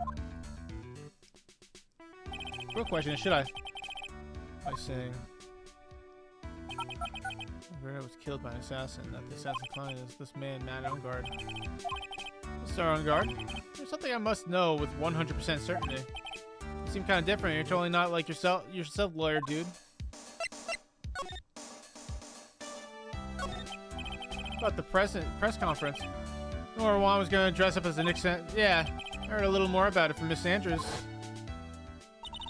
Looked like somehow Juan had in his hands a secret so powerful that it would destroy Matt's acting career had it been revealed. Could you please fill me in on what this secret is, please? There we go. I hate it here. I knew this was coming. Mr. Nick, don't tell me. Cyclops. You said a secret, right? But I don't have any idea what you do, dude. Oh, God. Did you know about Mr. Gordon and Matt Andrew? I just realized I think my bar is super low too. Look how many times do I have to tell you I don't care what Juan did with his life. Miss Andrews, she had a purpose in mind when she started seeing Mr. Corda. Her mentor was Mr. Corda's manager. Miss Andrews was going to get Miss Celeste Impact's suicide note from him. Does that jog any memories? This guy sucks. Dude, I suddenly just got totally hungry. You up for a pizza? My treat. Like, what's a pizza? Is it any kind of a pea, like green peas? Let's go eat one later, okay? Got cut off by the pizza dude at the shop. That's too bad. Well, how about we get our minds off this? Interesting, dude. It's connected to misimpacts of suicide in some way? Probably is, dude. Alright, let's save, because I feel like I'm gonna fucking blow this. Really cool if my dog stopped like death rattling in my hallway. Take that!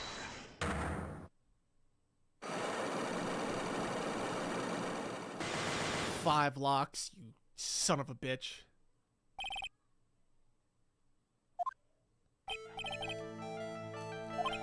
Well, Mr. Corda had been successful in this plan. What would he have disclosed? I told you before, dude. I don't know anything about Juan, okay? I keep on saying it until I'm blue in the face, but I totally didn't pay Juan any attention the whole time that night. Middle of a nap? Don't lie to me. Huh? You pay close attention, Mr. Corda, especially on that night. Oh, for God's sakes.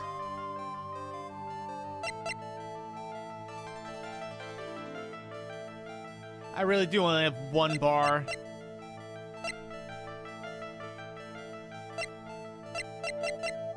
Maybe I don't have everything I need yet. Maybe I need to get some of that crap back.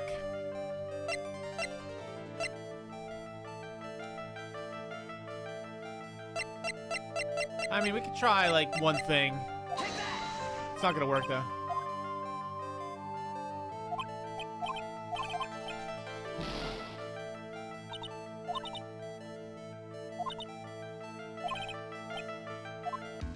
Alright, we'll come back to this.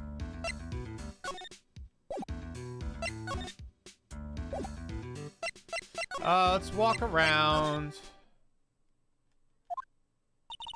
Look like Mr. Ruff is here. Well, it's out there, camera asking around at the lecture section.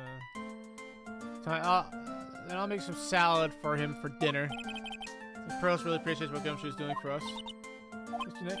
Yes. Where is the lettuce? I don't think I've ever bought lettuce before. Think if I'm making a salad then. Guess the lack of lettuce is kind of a problem. Phoenix, for God's sakes, buy some buy some damn lettuce, dude. Maybe I do have everything I need. I don't know, let me see here.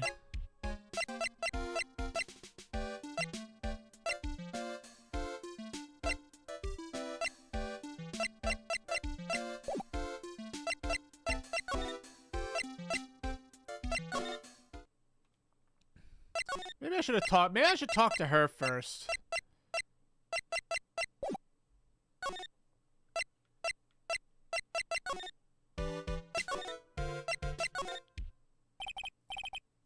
I'm gonna talk to her first.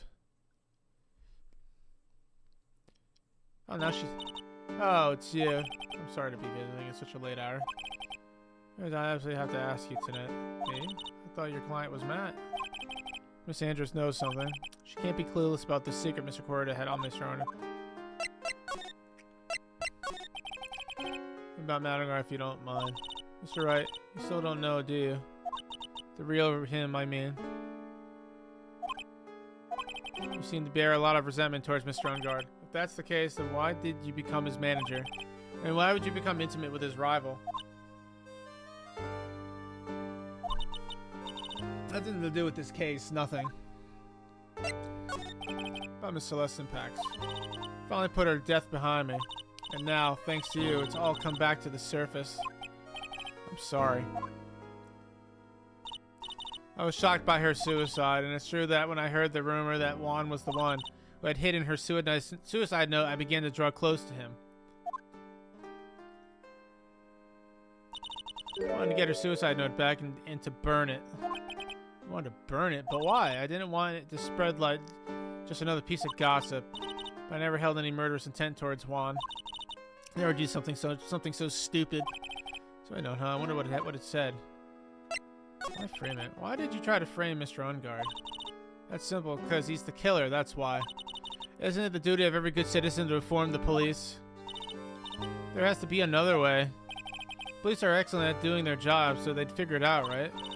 They're so good they couldn't figure out the real truth behind Celeste's death. Miss Andrews? Well, I know you're not the type of person to do something without a reason. So please, tell me, why did you Why you did what you did. Revenge. Did you say something just now? Oh, that scared me too. See, that I can work with. You're not my lawyer, to be honest. You're more like my enemy. Sure, I heard Miss Andrews say revenge. Alright, I think we'll get somewhere with this first.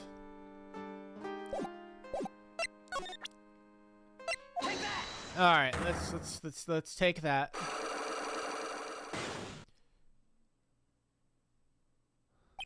Why frame him? Can you please tell me why you framed Mr. On Guard for the murder? I've already told you countless times. It's because I thought Matt was the killer. For some reason, just like Mr. On Guard.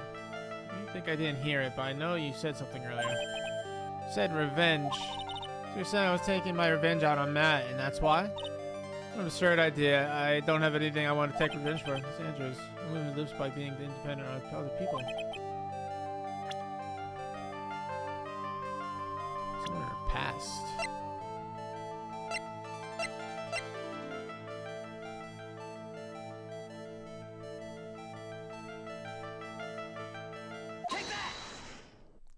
Wow, my bar is super small, dude.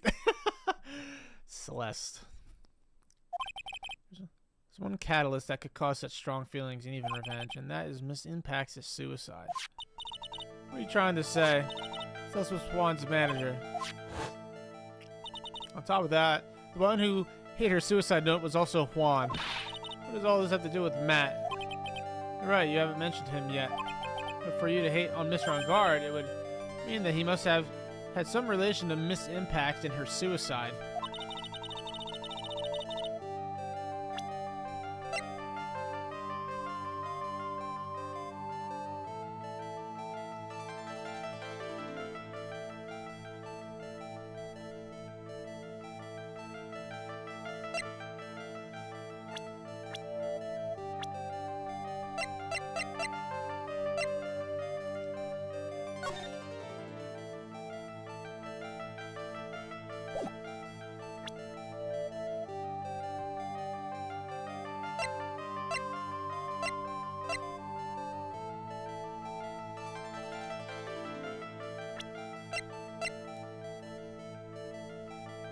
Maybe I don't have what I need for this either.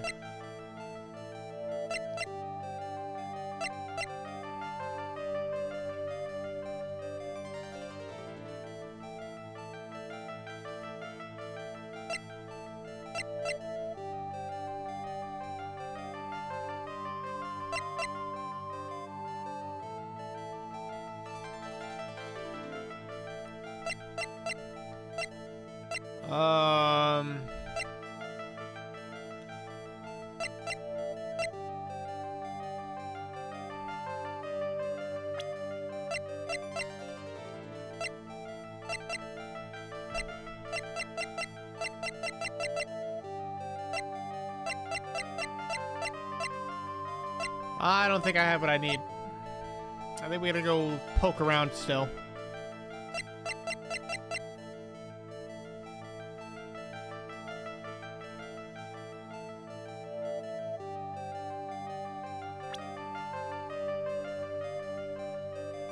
I don't know.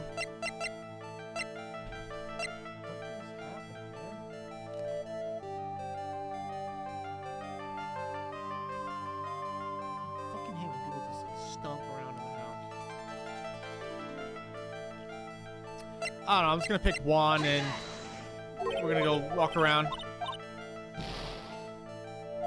I love that this game doesn't replenish your bar in between fucking days, dude. It's so stupid. Really big fan of that. So I can't like spam shit and try again.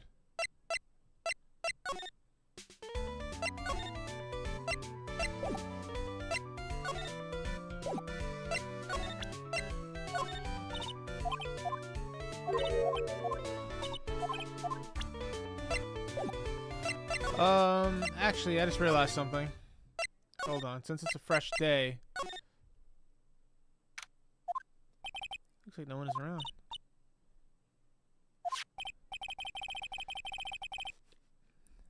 Must mean that butler with the stitches on his face. There you are. I guess you're still awake, huh, Shu?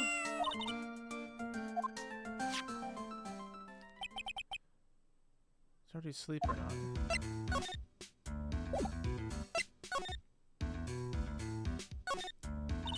Little door at the bottom of this bigger door, Mr. Nick. I bet it's for Mr. On Guard's cat to use.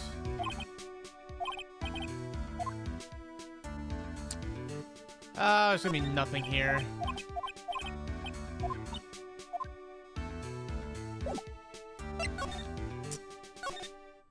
I bet I...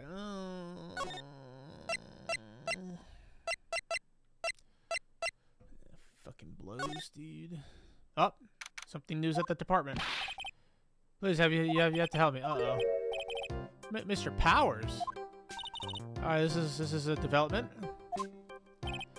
Oh, you see, I got roped into this somehow. What? Oh, he's the witness? No way.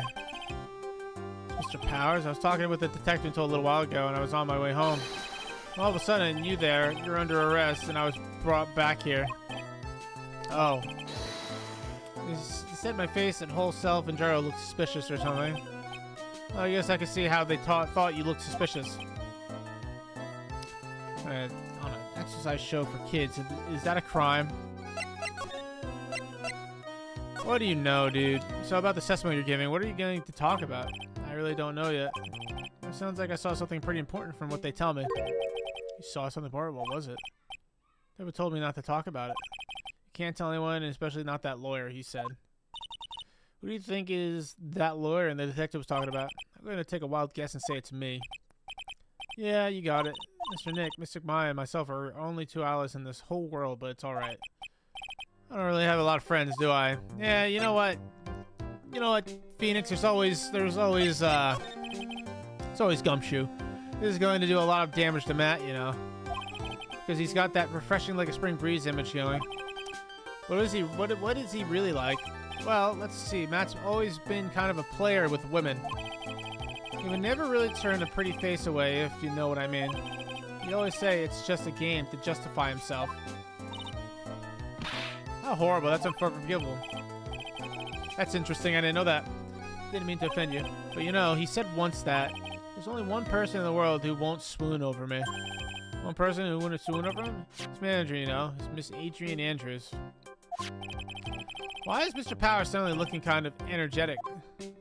Gossip. I'm actually a sucker for gossip. I mean, celebrities in their world have this dazzling sort of image, right? That sort of image, but aren't you part of the dazzle, Mr. Powers? No, I'm more of a hairy, sweaty, smelly, brutish kind of guy, you see. But it's okay, really. Why is he still wearing the suit 2 days later, by the way? Nobody want to talk about that? Get to hear plenty of gossip about a lot of the other stars around me as things happen. Oh, that's true. Oh, hey, so did you hear about this yet? Miss Andrew's mentor and her suicide? You mean Miss Impacts? We heard something about how her wedding was canceled. What I'm talking about. I thought about it a little the other day, about the mysterious death. Hey, Mr. Wright, why don't you ask me about that? Go on, go ahead. Interesting. Heard this. Celeste left a suicide note. And they say that Juan went and hid it. We heard about this in court today. But there wasn't any actual proof that she had left a note. Well, this is what I think. I think that something bad was written on that note. Something bad for Juan, that is. Something bad for Mr. Corda? Why do you figure so? Well, before she died, Celeste talked with a few of her friends. And she said, it looks like I got caught up with a truly insidious man. Interesting. Truly insidious man? Does she mean Mr. Corda by that? Well, there's no one else that fits the bill, right? And that would be a reason enough for him to hide the suicide note. Well, that's some good info. Thank you. You're welcome. Mr. On Guard and Miss Andrews are both at the detention center right now. There are still things I don't understand or know about, I'm sure. I have to get the two of them to tell me everything. Your phone. That's the Steel Samurai theme song, isn't it? I don't like the sound of this ringtone right now. Sounds kind of ominous. Yeah, I know. Hello. We're in trouble now, pal. I'll be back at the office really soon. What's wrong? Something really unexpected just happened. Mr. Edgeworth, he... Anyway, hurry up and get back to the office, pal. I don't know what's... Oh, man. Gumshoe, don't be dead, dude. I'm scared to go back. What are you talking about, Mr. Nick? Pull yourself together. Maybe it'll be good news. Somehow I doubt that. Oh, no. All right, here we go. Please don't really be like a dead body on my floor, dude. What took you so long, pal? Mr. Edgeworth couldn't stick around forever and had to go. Well, what happened? We got him. We know who bought the spy camera. This quickly? And this bear, what gave them away, pal? The bear. I figured it out, pal. I figured that we should have been looking into the bear instead of the camera. Shh, pearls. And go on. There's only one person who bought one of those bears who's related to this crime. Who is it? Who'd be so rude as to spot another person in the room?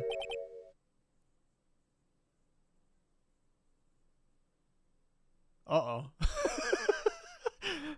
Chat, I'm gonna go use the restroom real quick. That's a problem.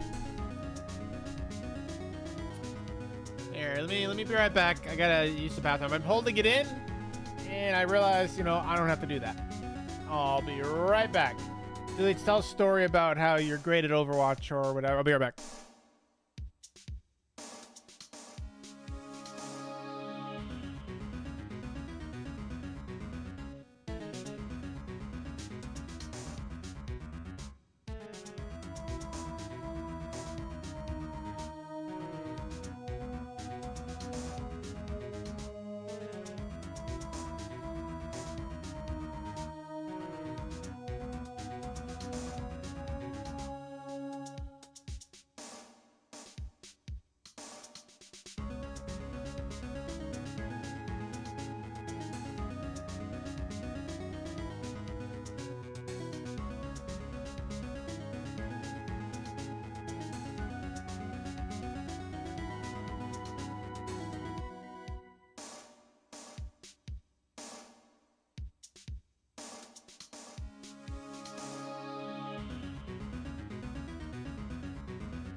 Alright, sorry about that. I don't know, my stomach's been kind of upset today.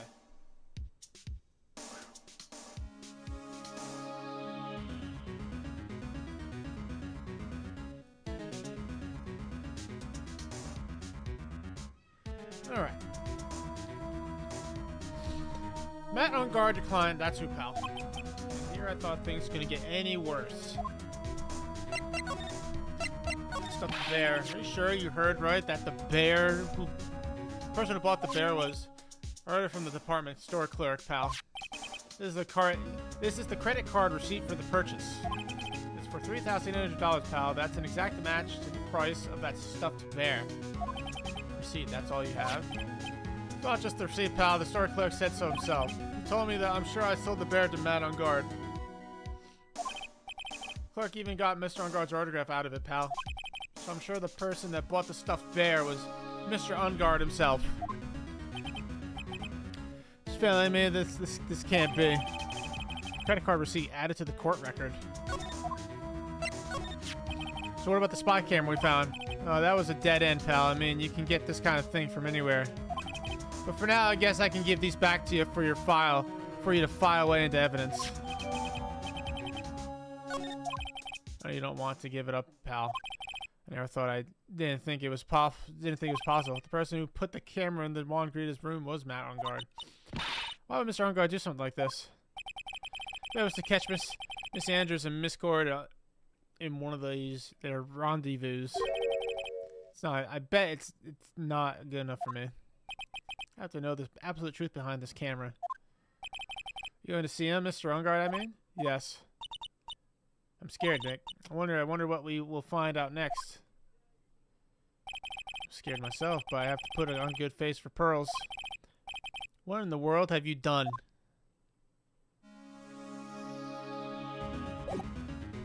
So what did I get back? Stuffed bear.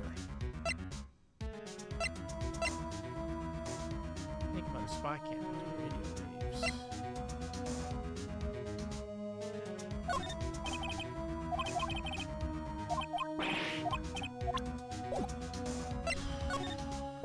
Okay. Alright, I wonder if we're gonna deal with Matt. Oh, we are gonna deal with him first. Oh, I think now's the time, dude. I think it's time you told me the truth. Relax. Don't you know that ignorance is bliss? But if you really want to know, let's talk. Alright, I guess this is happening now.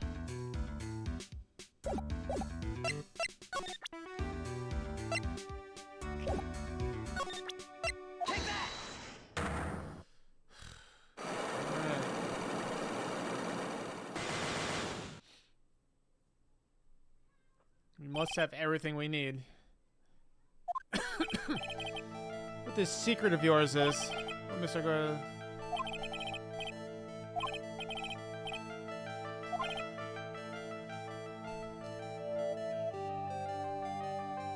I mean, come on. I was in the middle of a nap. Don't lie to me.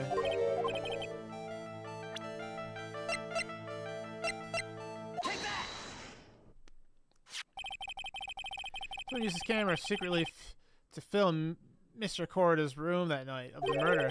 Secretly filmed. What? And the sent the images the camera took with this transmitter. Oh, but dude, where was this camera you talking about hidden? The bear, my man. Spy camera was hidden in this bear's eye. Bear that was supposed to be a present from a fan. Huh. Guess Juan had a few of those kinds of fans too, huh, dude? Actually, I wouldn't say this bear was a present from a fan. Sure, dude? What else could it be from?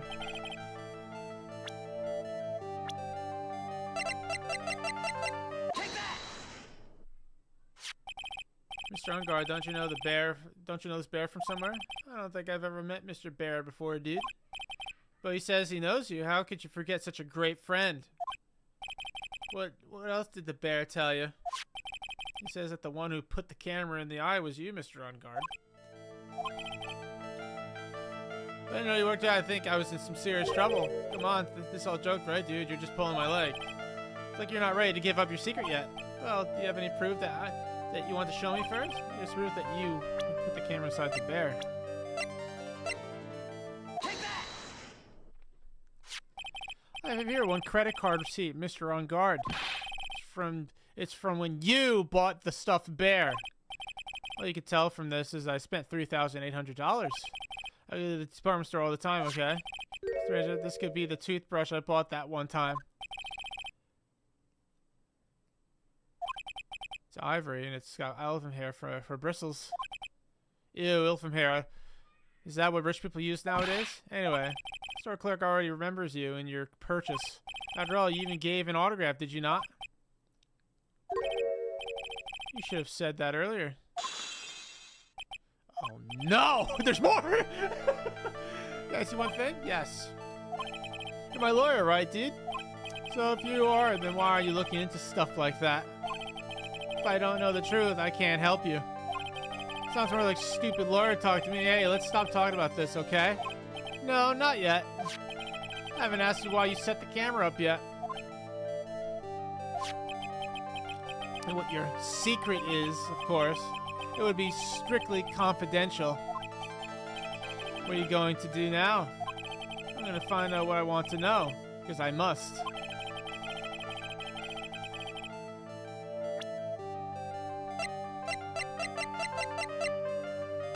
I'm going to assume it's because of this?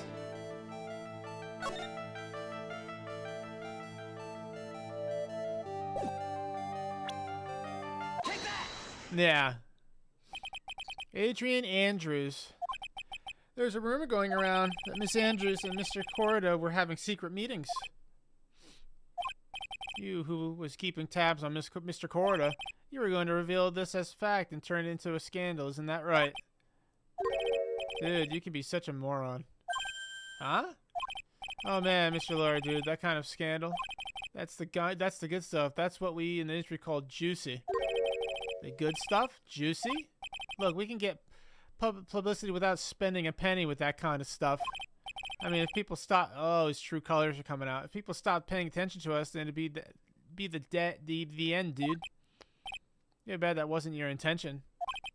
What are you talking about? I wish your reason for spying was something so innocent, but it wasn't. You didn't spy Miss Gordon because of Miss Andrews.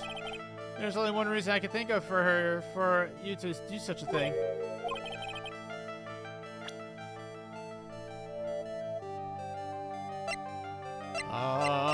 Uh-oh.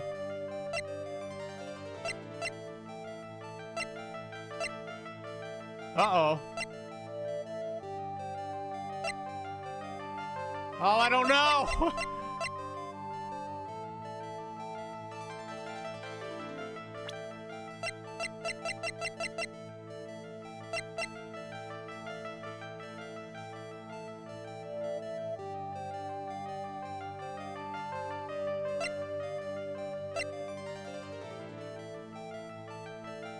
Oh, I'm about to throw this away, dude. I don't know. I just want to assume he's a perv.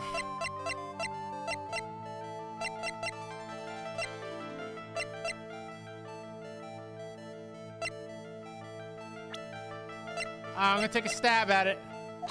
We failed.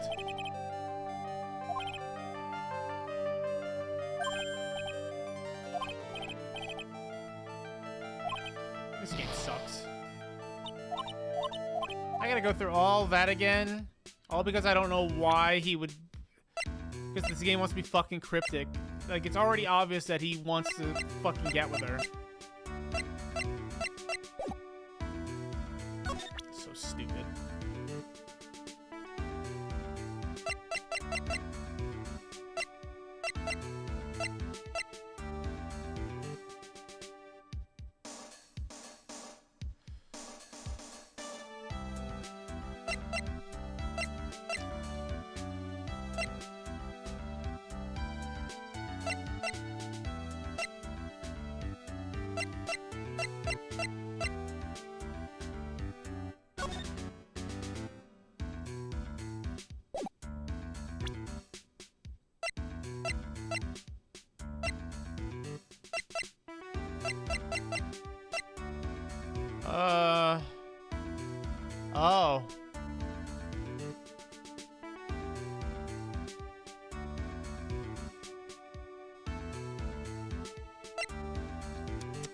Oh, I don't know, dude. It could literally be anything. So I get for not paying attention, I guess. Oh, 1,000,000%. Well, we're supposed to have everything we need, so I'm gonna keep doing this, I guess. I wish I could save state, because I really don't want to do this every time I make a single mistake.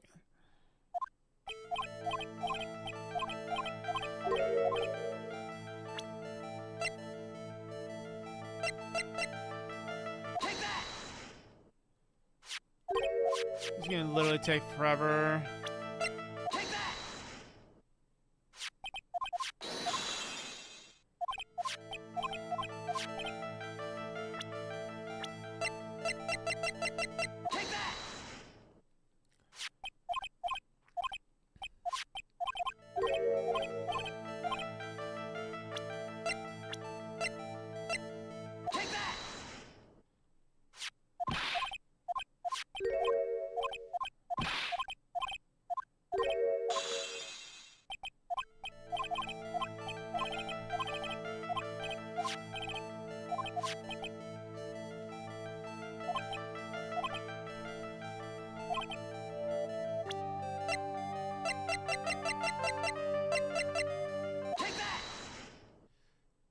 Let me read this very carefully.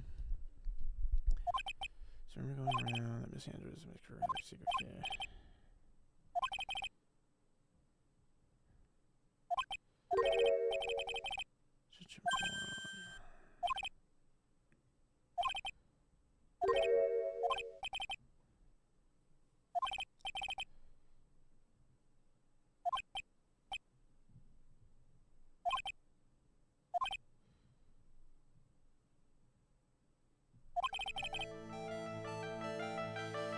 Missed by Mr. Corda because of Miss Andrews. I wish I read that.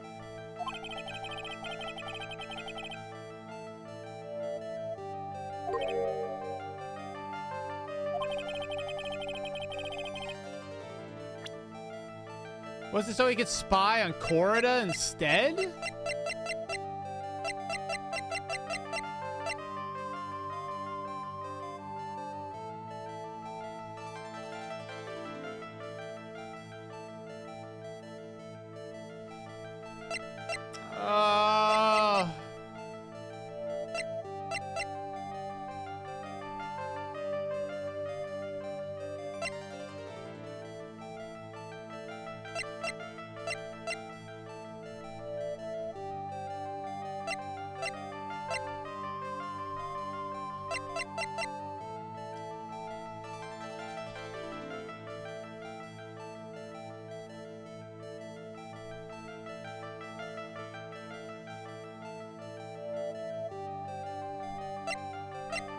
Maybe it's obvious. Maybe...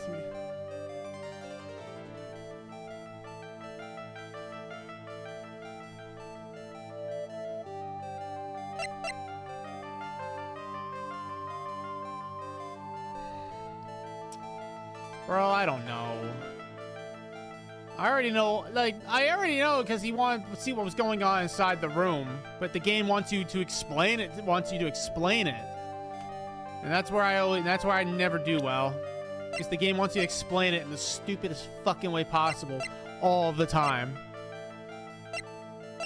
Like, it's either to see the card being placed or just to spy on him in general, because none of this other crap means anything to me.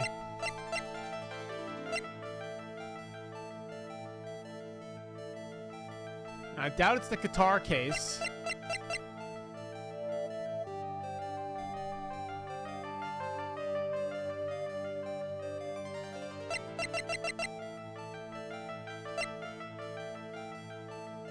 I don't know, dude. Just tell me. I really don't care. I actually don't care. This is just unnecessary. I'm just gonna assume he wanted to spy on him.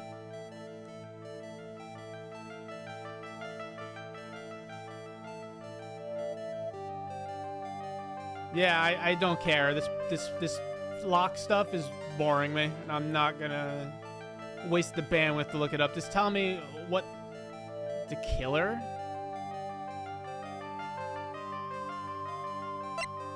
What do you mean you think? Do you know or don't you know?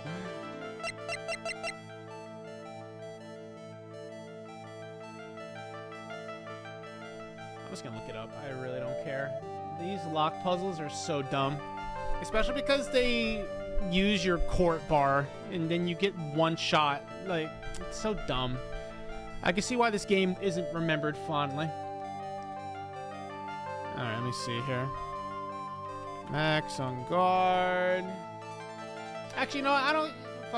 I don't care. I'm not. You know, I'm not gonna look it up. I don't care. I'm just gonna keep using random shit. I'll do this 50 times. We'll run out of stuff that makes sense. I don't care. I'm just gonna brute force it. I don't care. I'll do this 50 times if I have to.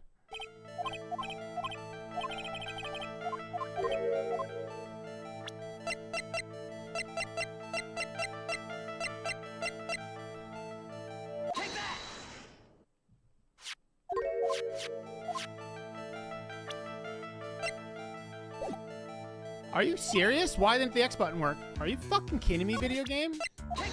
Why did it do that? I didn't... Ooh, this game sucks. I'm back to saying this game sucks. I want to play the third game. I don't want to play this fucking garbage anymore.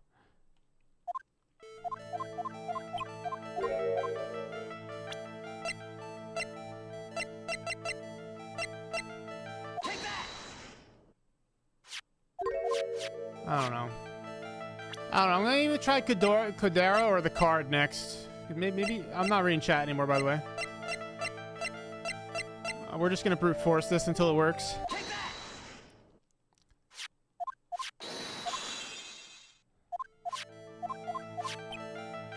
Like maybe he wanted to see the card. I don't know.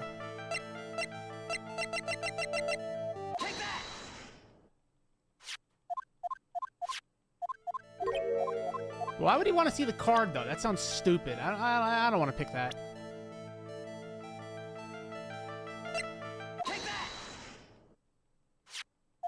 Maybe I should. Oh, I don't know what to do. It's just so stupid.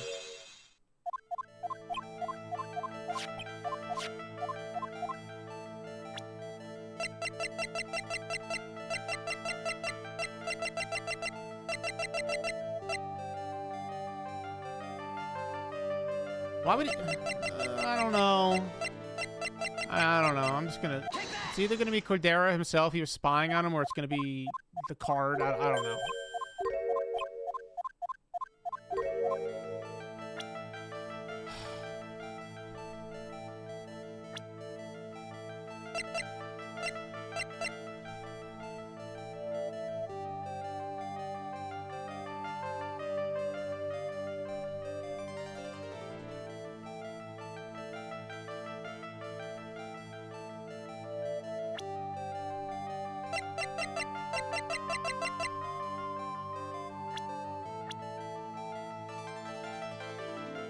Eeny, meeny, miny, mo, catch a tiger by his toe. If he hollers, let him go. My mother said to pick the very last one, and you are it.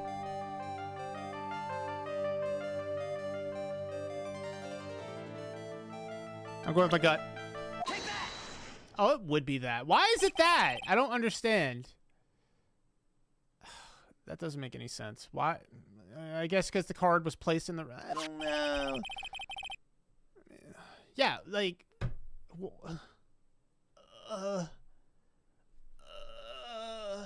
that means nothing to me. I don't know. Delete said it's the card. Of course, it's the card. Why wouldn't it be the card? Even though the card means absolutely nothing to this fucking Wabiske looking motherfucker right now. There's a certain man's calling card. The man's name is Shelly the Killer, and I'm sure you know of him, don't you? Shelly. That's ridiculous. Why would I know some shady scumbag like him? I really don't know him, then why are you acting so jumpy all of a sudden? I know the butler. Who did he look like? He looked like that one character from Bleach in the Fullbringer arc who got cut in half by Kenpachi. This is it. I'm finally starting to get to the truth. I can't afford to make any... Alright, no more hints. Can't afford to make any more mistakes now. Mr. Matt on guard. I don't know why you know Mr. the Killer. It's because you're his client. Since you're the one who set up that camera, that means you knew exactly what was going to happen in that room. So how would you know something like that? It's because you're his client. That's why. You hired Shelly the Killer to assassinate Mr. Juan Corradita Crunch. The real mastermind behind this whole murder is you, Matt on guard.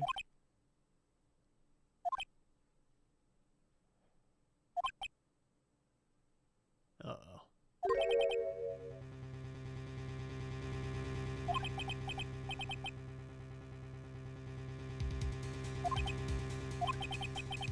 You didn't know you'd be able to do your job without feeling bad. That's what I thought anyway. Mr. On guard, you really did hire. Hold on a sec. I'm gonna consult myself, okay?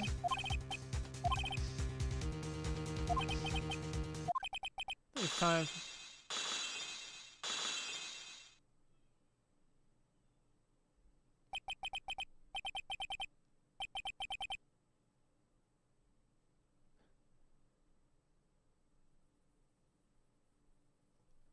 Uh-oh. That's not a good sign. Nice fucking twirling of... Thank God. Look at this psycho. Fucking loser.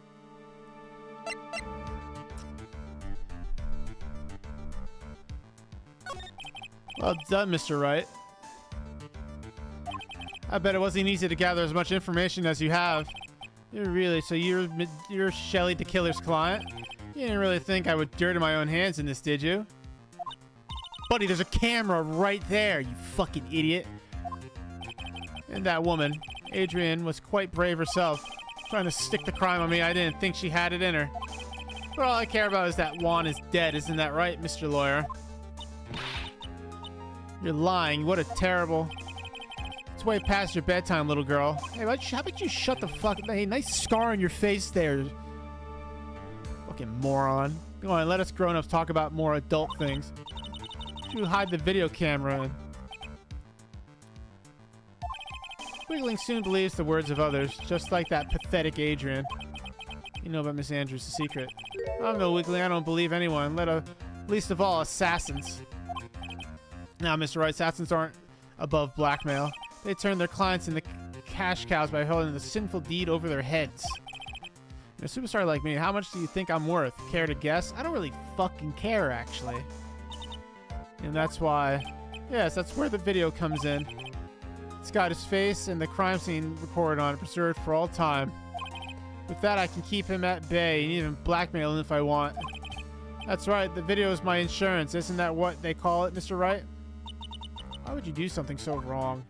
Because I'm a grown-up and I can. Good enough evidence for you, little girl? Nice scar on your face, by the way. I'm gonna keep mentioning it because it looks fucking ugly on him. Why would you kill Mr. Corrida? Because he was about to sling so much dung onto my beautiful public image. Scandals are a little annoying, aren't they?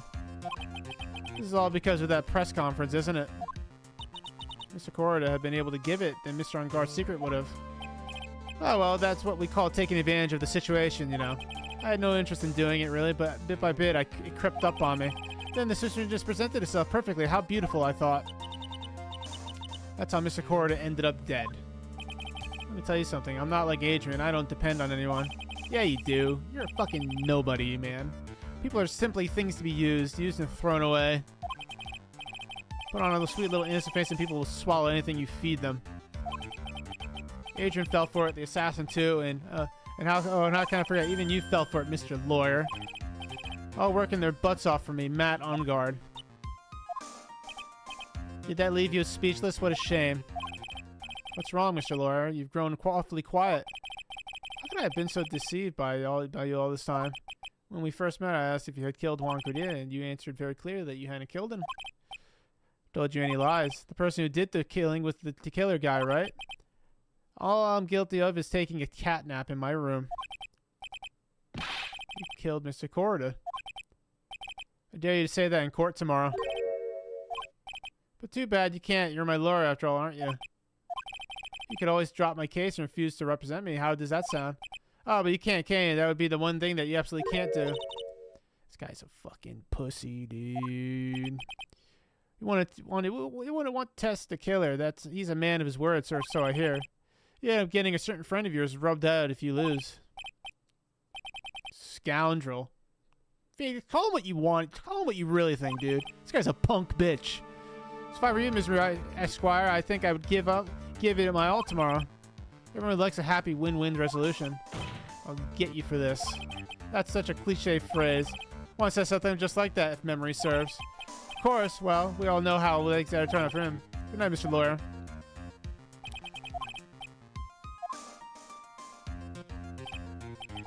Now we finally found it.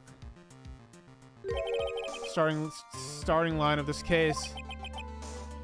I don't care for the horrid atmosphere here. Let's return to the precinct. Oh, I don't know what to do.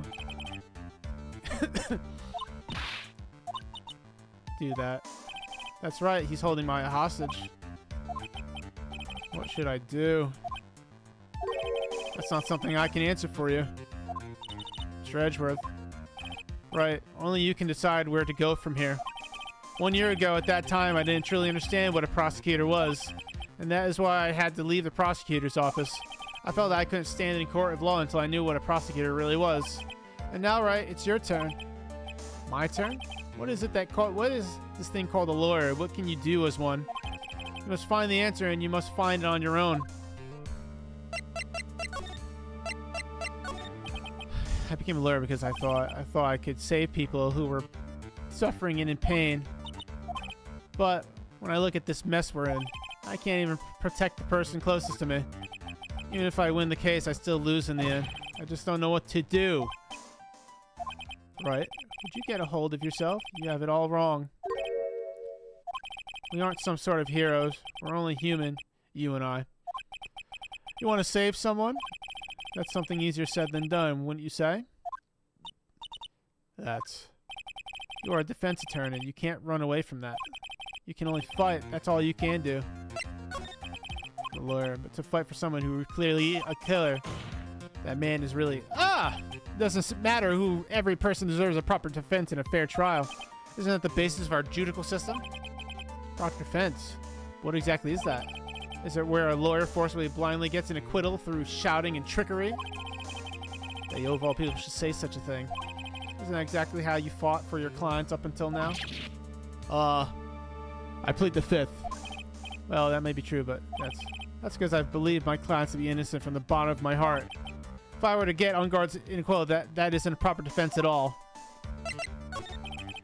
Like you and First 60 Von Karn were always using all you have to pin me down. Fight to the very end, and when you know the truth is not with you.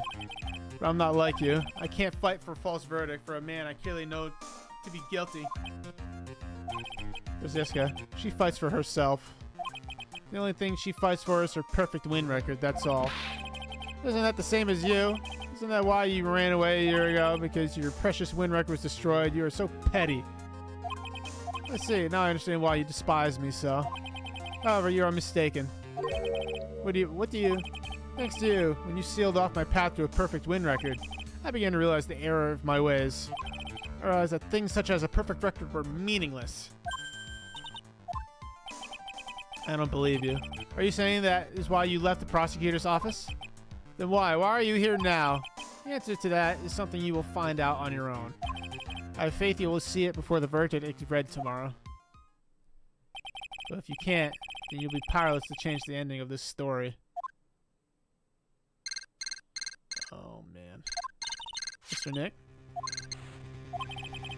Sir, what happened earlier? Now then, Mr. Attorney, do you wager you can obtain an acquittal tomorrow? My, what does the matter, Mr. Attorney? I don't sense your usual anger this time. Really, please. Why are you holding my hostage for Mr. On Guard's sake? Why are you doing this for that cold-blooded killer? Mr. Stand things. He is my client. Don't toy with me. A man who hires an assassin is just as much of a killer as himself.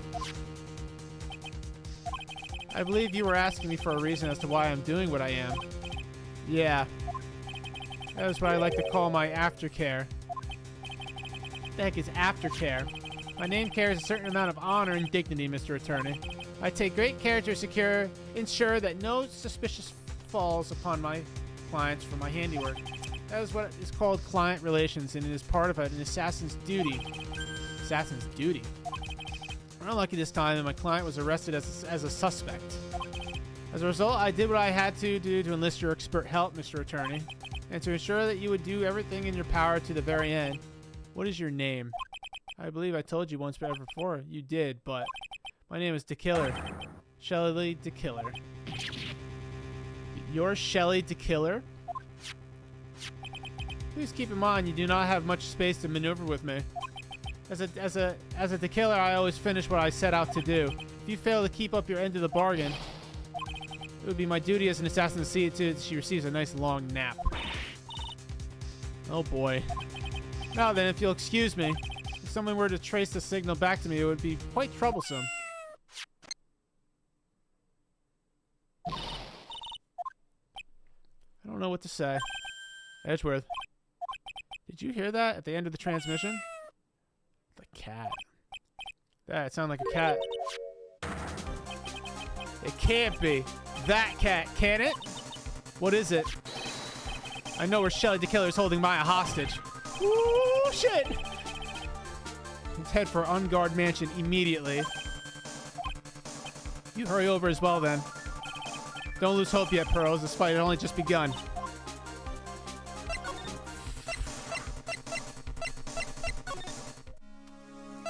Gumshoe, what are you doing? Wait, how do I get there? I want to get there.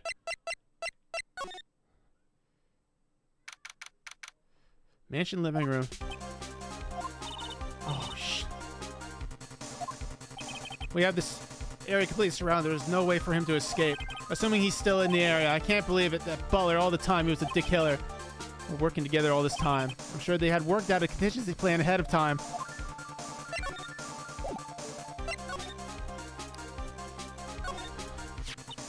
Oh, it's a figurine of a bear, but there are a lot of cuts in for some reason. A bear, isn't that more of a thing for Mr. Cordero? Someone would like this be here.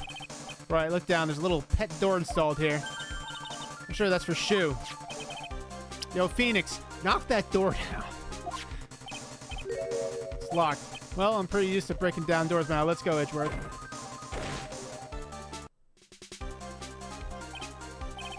There's no one here. From the looks of this room, I would say this is Unguard's private lounge. Antenna for sending and receiving radio signals in a VCR. Check the inside deck. If there's a tape, it would be an important piece of evidence. If we're letting it, it'll have the moment the crime was committed recorded on it. The tape deck is empty. There's no tape to be found. Oh, were we too late? Took the tape we're looking for and escaped with it.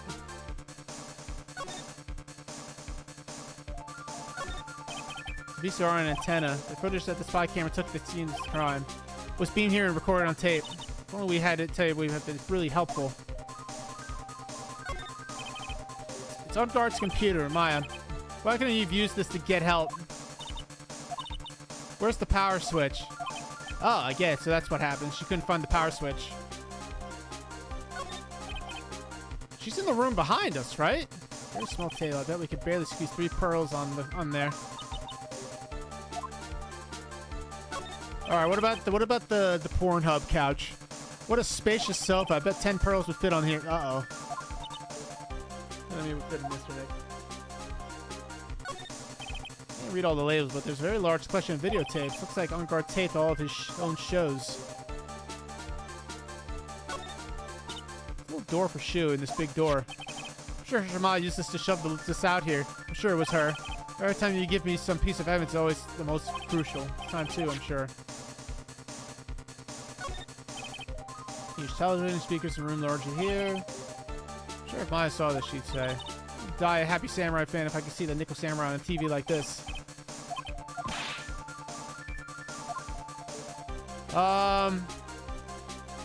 Oh, wait. I think we can move to the room behind us. Ah, wine scholar. We search all over. It looks like he got away. I'm sorry. Looks like he slipped out of our grasp this time, but now we've lost our only lead. Don't give up that. The little girl is looking to you to be her pillar. Yeah, you're right. We're close. I can tell. We've already set up checkpoints along every route leading out of this district. Leave the rest to us. Thank you, Edgeworth. This looks like a picture of Miss Impact. With love, Celeste. Miss Impact? You mean, yes, Mr. Cord is former manager. Why would a picture of Miss Impact be in here in Mr. Ungard's mansion? And why does it say with love? This might be a clue. Ah, what's wrong? Let me see that picture frame. On the back, there's something written on the back of the frame. Maya. It's Mystic Maya. She left us a message.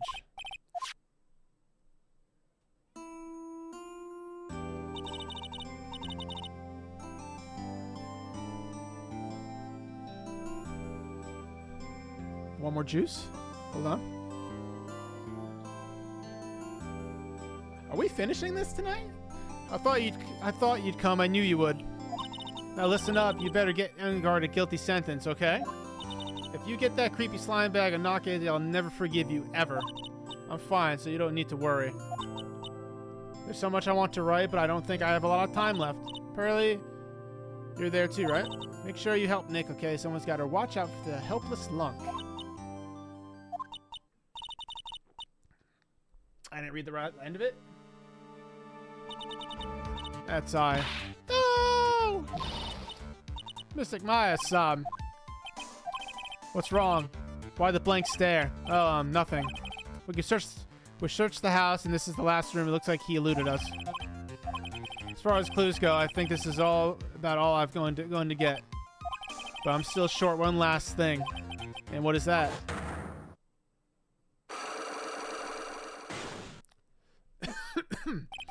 Andrew's psych log. If I could just find out what secret she's holding, then I think I stand a chance in court tomorrow. Expose the truth. I think I know what you're thinking. I'll contact the detention center. Thanks, Edgeworth. Let's go, pros. It's time to open that last lock. March 22nd, detention center visitors room. Good evening, Mr. Wright. What's wrong? You look ill. Miss Andrews, I've come to remove your psych lock. Psych lock? I want to know, and you will tell me. Your secret. Fine, go ahead. Try to break me if you can. What do I have? Oh, we do have a new. Okay, we're saving. Because we ain't wasting none of this bar deletes. Also, deletes. We're beating this game tonight. Because I'm about Ace Attorney'd out, man. I need a Ace Attorney. I need an Ace Attorney stream break, dude. I want to play some other games on stream. Please tell me why you framed Mr. Ungard for the murder. I've already told you countless times. It's because I thought Matt was the killer.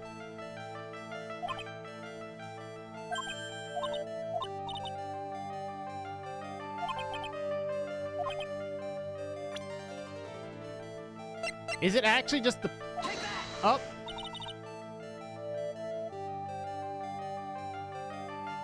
Whoops.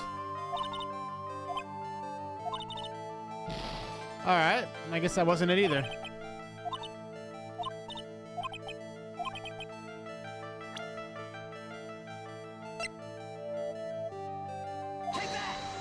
Oh, I don't know, dude. Or someone. Oh, you wanna know what? It's probably fuckface. Sorry, hold on. Let's get our bar back. Let's get our bar back. It's probably the killer. Maybe he was the one that. Maybe it wasn't a suicide note.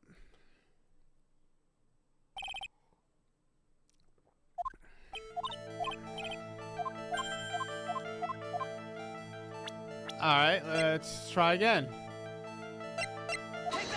No? Am I really this clueless? Like, I don't know what it is?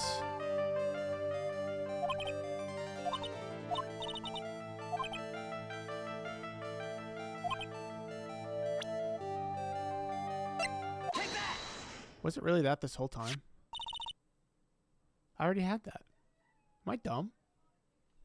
Alright, well, I want that bar back, but I don't feel like going through all that again, so hold on. Being stingy with my bar, chat.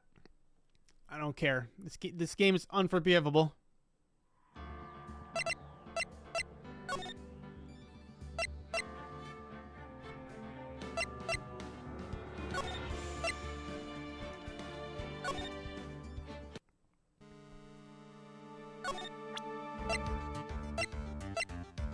Oh, she does have a second part, doesn't she?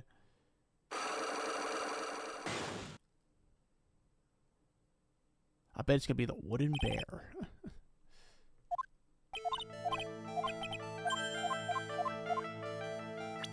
Alright.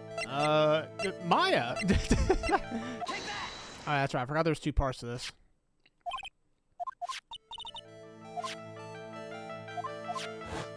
Alright, let me just read over this again. You're right, you haven't mentioned him yet. Meaning that you must have had some relation to Miss Impacts and her suicide.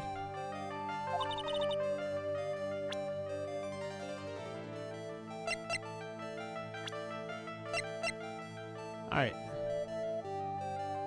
Is it now this? Yeah, now it's this. Okay. This is a photo of Miss Impacts, correct? She looks younger than when she passed away, though. With love, Celeste. This is Miss Impacts' handwriting, isn't it? Where did you find this? No, that's alright. It was a rhetorical question. I found this in Mr. Ungard's mansion. And after all this time, my last remaining secret has been revealed. Maybe she, like... My delicious, delicious bar is full. You dead ass that... Alright, please. Alright, delete. I'm not that hopeless. The fucking card thing was out of pocket, alright? So far, this entire investigation, I've been spot on. She was supposed to get married to Juan. Yes, but I heard that it didn't work out. Uh-huh. You delete. Shut up. Don't do your... Uh-huh. Whoops. Yes. Because of Matt. Because of Mr. Ungard? What do you mean? I think I can see where this is going. Did she cheat? She cheated? She was Matt's manager a long time ago. She was the happiest woman in the world at the time. I was working part-time back then, and I often saw the two of them together. That's why, with love, Celeste is written on the frame of that picture. Was anything as splendid as that? Celeste was being used, toyed with until she was thrown away. That's so horrible. Matt's entire image is built around how nice and wonderful of a man he is. Scandal would have destroyed that. Which is why Celeste, in her kindness, moved over to Worldwide Studios. That is where she met Juan. She seemed really happy with him, even happier than when she was with Matt. Celeste and Juan were such a good match that they were even planning to get married. And then, it was suddenly called off. On the night Juan called the manager of Celeste, she killed herself. And that is why I framed Matt. It was revenge for Celeste and for myself. Sure, even you can guess why Juan called the wedding off, right? Matt confessed to Juan about his relationship with Celeste. I see, so that's what happened. But, then why did Mr. Corridor have to call off the wedding? I don't understand at all. It's probably because of his worthless male pride. Juan and Matt were always fierce rivals. Matt waited for the wedding announcement and then unleashed the truth on Juan. He was aiming for when it would hurt Juan the most. Poor Miss Impacts. That wasn't the end of it. That day, I'm almost certain that Celeste left a suicide note behind. And in that note, she left a detailed account of Matt's various misdeeds, and so that she would never again be hurt by Matt, she chose to die. And then when Juan discovered her body, he hit her note. But why would he do that? It's simple. Oh, God, what happened to the audio? Hello? Ew. Ew, ew, ew, ew. Does it sound fucked up for you?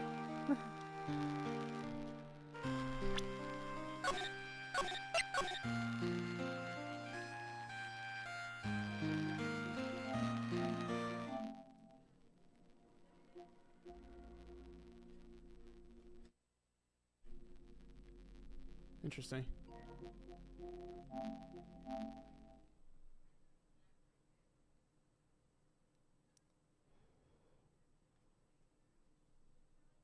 Hold on.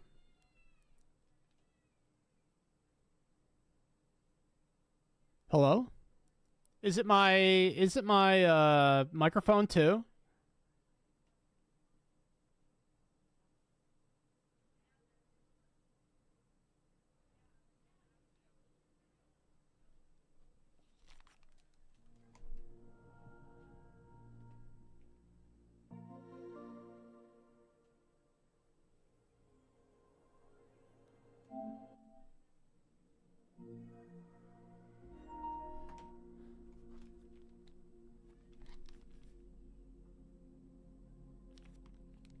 I think my family's fighting. I'll be right back.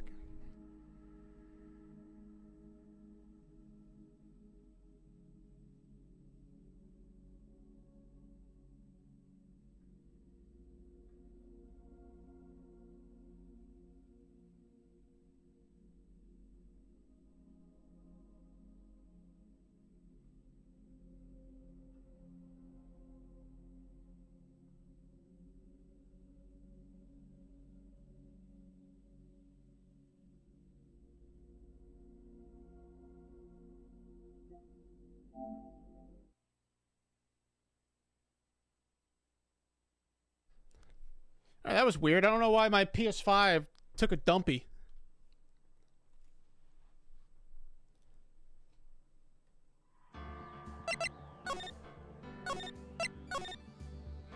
Imagine the audio saved. All right, we're good. Juan realized that note was a powerful weapon against Matt, and it would be especially damaging to his refreshing like a spring breeze image. Oh, maybe that's what he was going to use. In any case, his pride hurt, and Juan sought revenge. Revenge, there's that word again. Juan wanted to publicly disclose the contents of that suicide note. At a time that would cause Matt the most damage, of course. And that was at the press conference after the stage show. I know all about it because I heard it all from Juan. It was so I could find out about all that I drew close to Juan to begin with. They're quite a pair of hideous monsters, aren't they? And Celeste's death was something for them to use in their game. That night when I found Juan's body, it was only natural that I thought the murderer was Matt. Those two were always spying on one another after all. As for me, I was frantically searching for Celeste's suicide note. I wanted to destroy it before it ever went public. I was gonna burn it ahead. I even had brought a lighter. But I couldn't find the suicide note, and that's when revenge crossed my mind. I was gonna bring them in my own cruel revenge. Celeste was killed by those two monsters. So when I stabbed Juan's body with that knife, I didn't feel a single shred of guilt. And that's all I have to say. Well, Mr. Wright, even knowing all this, are you still going to help that man? Say no, Phoenix. You're better than this. I'm a lawyer. I see. What a foul profession. Thank you very much for your time and for talking with me. It's no big deal. Couldn't sleep anyway. I can't sleep either. Not with my situation, or with what I know now. Alright. It's time for the big finale, man.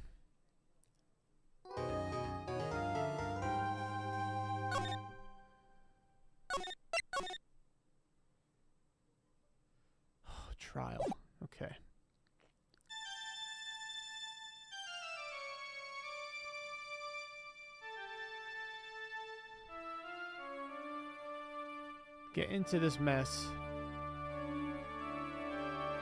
That's far enough. Can't run forever. Mr. Phoenix, right?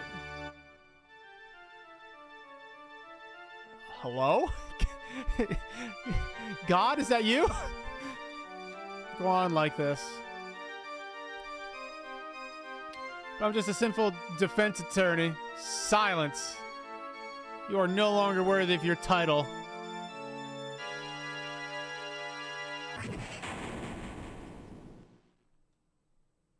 Whoa. Had this dream before someplace some time ago. As if this day was written into my destiny. Today I'll stand in court as a lawyer to prove a killer innocent.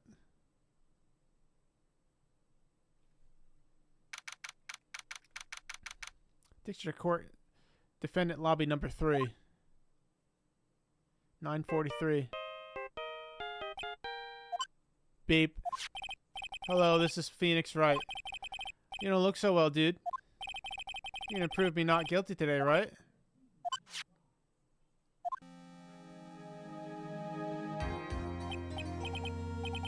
Please, Mr. Lawyer, remember, it's not just me. Your precious friend's life is riding on today's verdict, too. Now listen up. You better get on guard a guilty sentence, okay? If you get that creepy slime bag and not guilty, I'll never forgive you ever. Phoenix? Phoenix. Mia. How's Maya? I don't know. You don't know? She hasn't tried to channel me since yesterday. What am I supposed to do? Well, like I said, for a lawyer, the worst times are when you have to... I have to go to the bathroom again. I haven't been feeling good, dude. You can't give up. There's still some hope left. Stop it, please. There's nothing left. Not here. Not anywhere. It's that cursed unguard again.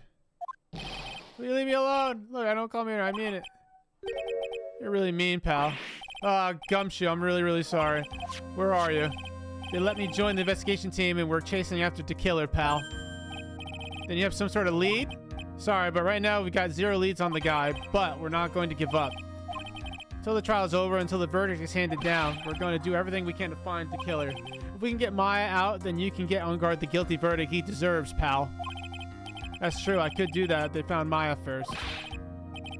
So you have to do whatever you can to make this trial last longer. I have to make this trial last longer? If you go at Edgeworth with everything you've got, then you two can draw it out. Now I get it. I believe in you, pal. You and Mr. Arthur can do it. So, believe in us. We're going to give it all we can, just like you. Dude, everybody's trying to help Phoenix out. Feels good. Alright. Stand down, don't you? Alright, chat. I'll be right back one more time. I'm sorry. And then we're going to finish this. I think I ate something weird, man. I keep having to go number 2, man. Too much information? Maybe, but I'll be right back.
Oh God.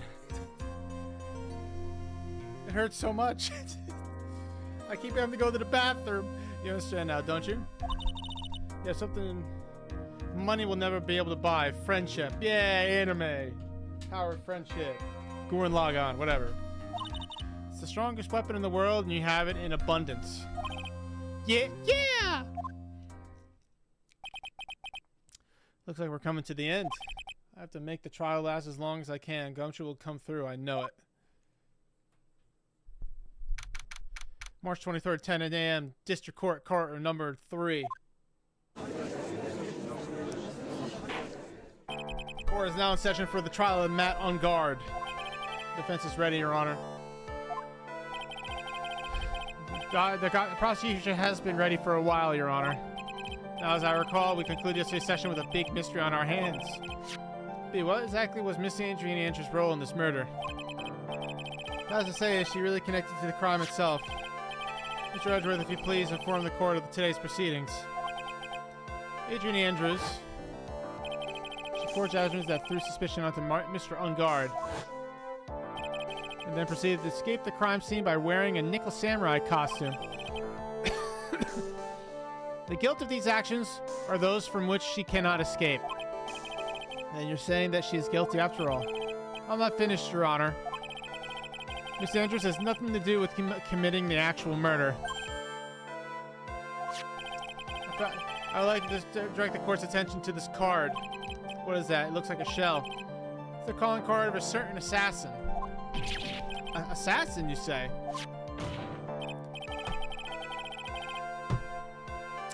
Yes, Mr. Kawangorda was killed by a professional assassin. And the person who hired the assassin, his client, so to speak, is mad on guard. A surprising turn of events. You would think it's become a commonplace by now, Your Honor. I know what's going on this time, so I know that everything Edwards has said is true. But we still have to hold out as long as we can, at least until Maya is safe and sound. Wonder how the trial will turn out today. Call your first witness, Mr. Edgeworth. The prosecution calls the defendant's mentor, Mr. Will Powers, to the stand. Good old Will. Now then, witness, your name and occupation, please. I'm on Will Powers. I'm a poor, underpaid action star. What's your relationship to the defendant? That's, I guess, I'm sort of lousy mentor to him in a way, yeah. Mr. Powers, please, you don't need to put yourself down so much. Oh, sorry. Well, but I'm just kind of a nothing sort of guy. On the night of the murder, you visited the defendant's room. Is this correct? Yes. I didn't know that. But you know, I didn't actually get to see Matt when I went. All you need to do is answer what you're asked. Now then, I would like you to please testify about when you went to Mr. Ungard's room. Okay, sure. Visit to Matt's room. I love the testimony theme. It's one of my favorites. What about you, Deletes? I love the testimony theme. After the award ceremony, I went by myself to Matt's room. Matt was standing there in the front of his room, still in his nickel samurai costume. He was talking with someone. At first, I thought it was the bellboy. I like it because it's like a song that kind of like instills thought. You know what I'm saying? I watched the two of them for a while, but then I gave up and went back. I had guests with me that night, and I couldn't make them wait for me. Nothing sounds out of place in Mr. Powers' testimony, and talking with the bellboy is no big deal. If one assumes that the person Mr. Ungard was speaking with was the ordinary bellboy, what are you implying? Well, Mr. Wright, let's have your cross-examination, shall we? Looks like we're in another sticky situation. A trap. Can't you smell it, Phoenix? But for us to find out more, we're just going to have to charge in head first. Visit to Matt's room.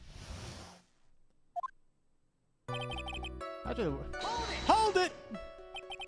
Defendant's room. Why did you go there? Well, I'm his mentor, like a big brother sort of, and I wanted to say congrats.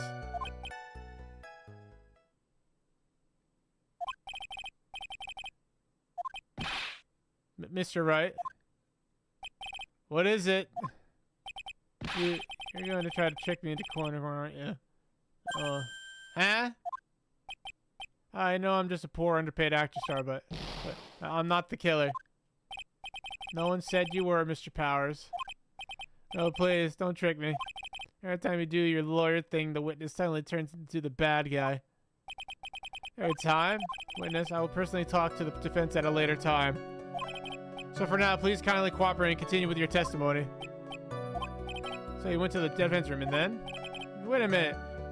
How did I suddenly turn into... It's unbelievable. Front of his room still in his Nickel Samurai costume. Are you sure that was Matt on guard? He wasn't wearing the Nickel Samurai mask then. If that's the case, then he really can't be mistaken. What was the defendant doing, standing? He was talking with someone. At first I thought it was the bellboy. That's probably the thing we gotta push him on. At first? What do you mean by that? Well, he was in a bellboyish uniform. He had a bottle of juice on a tray. Wine. Sounds like an ordinary bellboy to me. Oh yeah, but I didn't think he was a normal bellboy. Why was that? What did I think? Why did I think that, Mr. Wright? How am I supposed to know? Sorry, but I can't remember right now. Sorry. Originally on this one. Watched the two of them for a while, but then I gave up and went back. Hold it! You saw the two of them? The bellboy and the defendant together, correct? Yeah, the bellboy just wanted to say congrats. While you were watching the two of them, did you notice anything strange? You know, I did feel something weird. I think it was because Matt, well, he gave the bellboy a tip. Tip? But there's a perfectly normal thing to do. Not much more than a minute or two, I think. I had guests with me that night, and I couldn't make them wait for me. These guests you were talking about. You guys, of course. You and Maya and Little Pearl. I thought it'd be really rude since I invited you guys if I disappeared on you. So I went back to my seat pretty soon after seeing Matt in the hallway. It's like squeezing water from a stone. It's probably pointless to press further. Remember this incident? Did Mr. Oz leave his seat that night?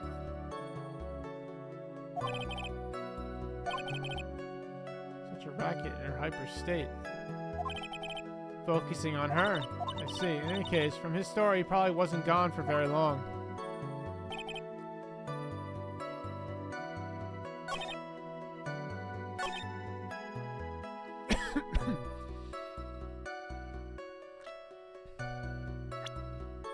Alright. Man, these final cases are hard, man.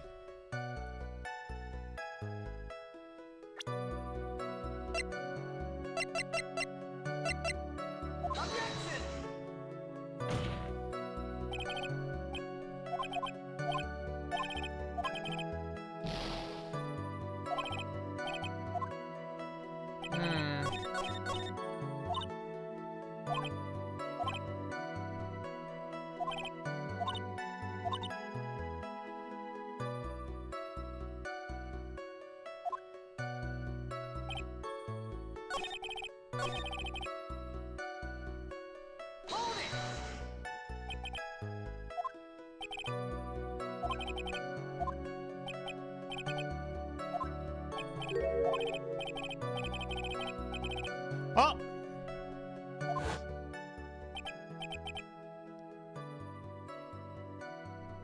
Interesting. I didn't think they'd bring this back.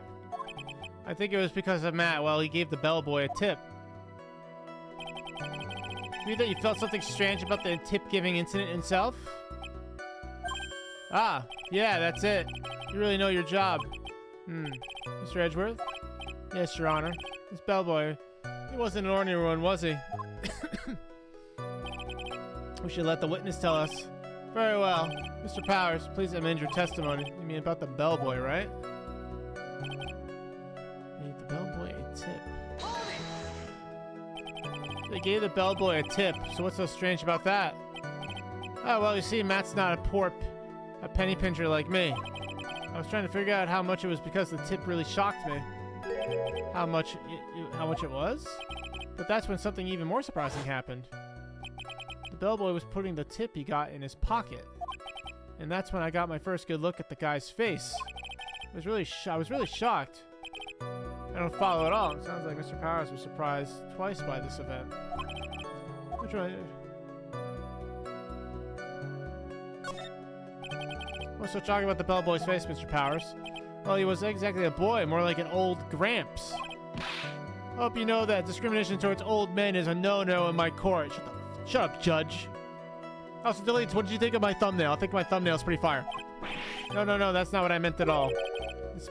In the smack middle of the guy's face, there was a line of stitches. A line of stitches?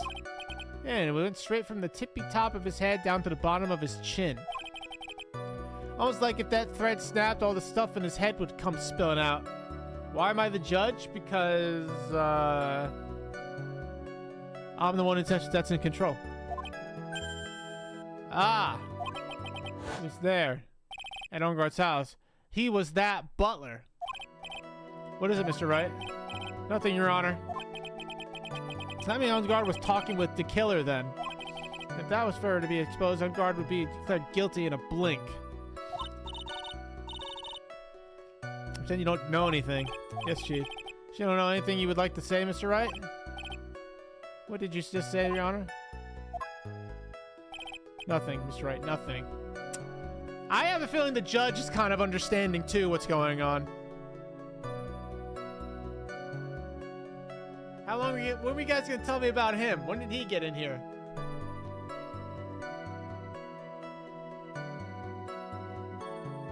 What are you doing? What are you doing?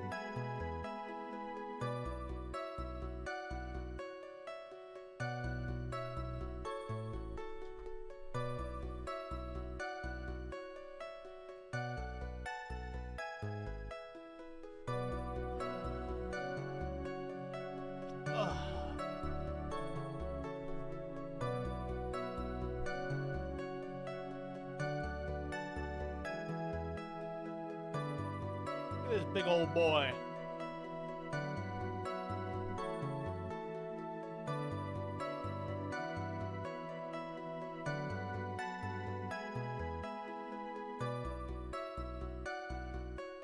What?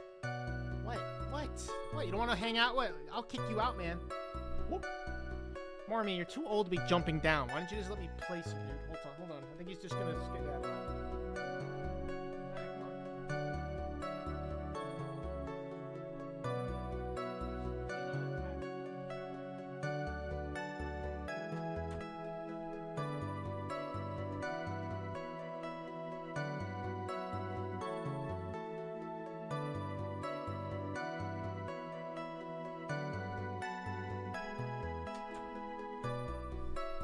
Alright, where was I? I don't know, I think the judge probably knows something is up at this point, because I'm not acting like I should. Round and around in circles. Now then, Mr. Powers, please continue with your testimony.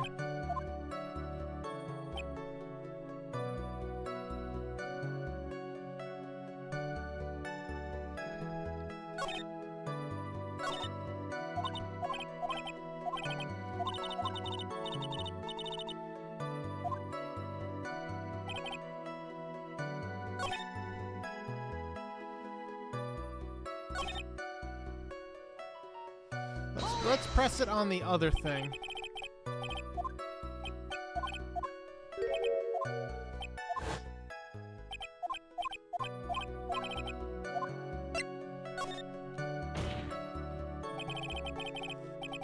You can afford to give generous tips, wouldn't you agree?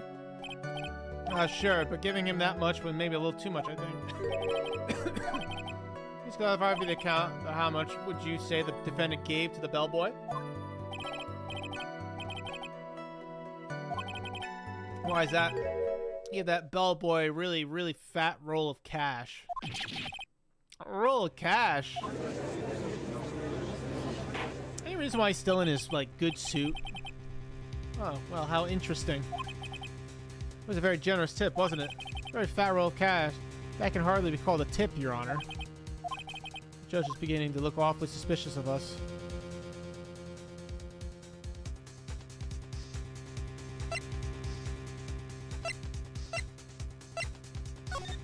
Objection! superstar. That kind of tip is typical fare for people like him. Are you saying that all superstars are super spenders? If I could receive large rolls of cash by simply bringing people things on trays, why on earth would I stand around here prosecuting? He's got a point. I don't even get paid, let alone rolls of cash for all my hard work. So supposing that roll of cash was not a tip, then what was it? Payment, Your Honor. Payment? Isn't it obvious for the... oh, God, I'm coughing again. Isn't it obvious for the murder of Matt Juan Corda? Then the bellboy the witness saw. Yes, he was the assassin. Hold your horses down, Mr. Edgeworth. You don't have any proof of this, do you? Have I ever been unprepared to support my claims, Your Honor? I have here the card Shelley DeKiller left at the scene of the crime. Shelley DeKiller? He is the person the police's special investigation station has been tracing for ages.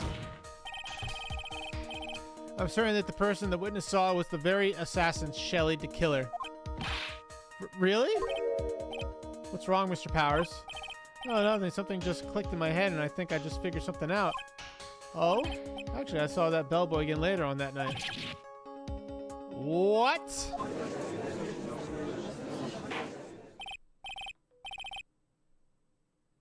Mr. Powers, please testify. Tell us what you saw. Yes, sir. Right away. The second time. This time I was in that hallway because I had to go to the bathroom. And that's when that bellboy I saw earlier came out of the room. Of course, when I say room, I meant Juan Gordita's room. Now I think about it, that bellboy did seem kind of out of place. Yeah, so I had to be this. I had to be in Spanish, I'm sure of it. I mean, I hope it says I mean at the end. Thank you very much. This is all we need for now. But I'm not done. There's still more. Let us first establish that the bellboy was truly Mr. DeKiller, then we shall see. What came out of the victim's room? If that is the bellboy really was the assassin, then I think the answer is really obvious. That would be correct, Your Honor. Well, Mr. Wright, I believe it's your turn to entertain and make us laugh. Ha ha ha. There's no laughing matter.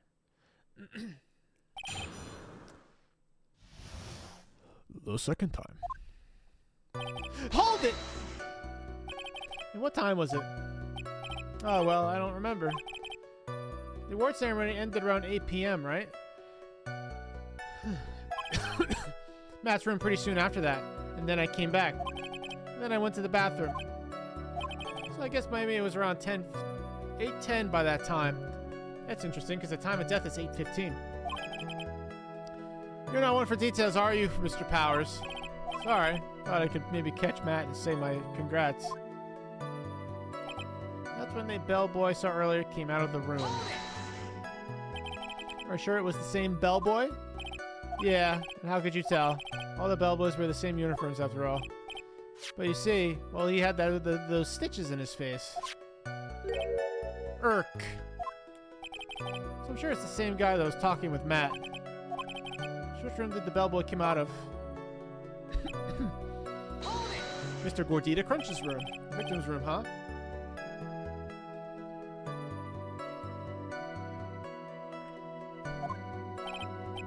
Yeah, the one with all the really pretty flowers and teddy bears. It was Juan's room, alright. Words cannot describe how screwed I am. Let's continue with the testimony, shall we? Now that I think about it, that bellboy did seem kind of out of place. Exactly what's so out of place about him? Right. Why the insipid grin? Because I have no idea what damaging thing he's going to say next. Oh well, the bellboy was empty-handed.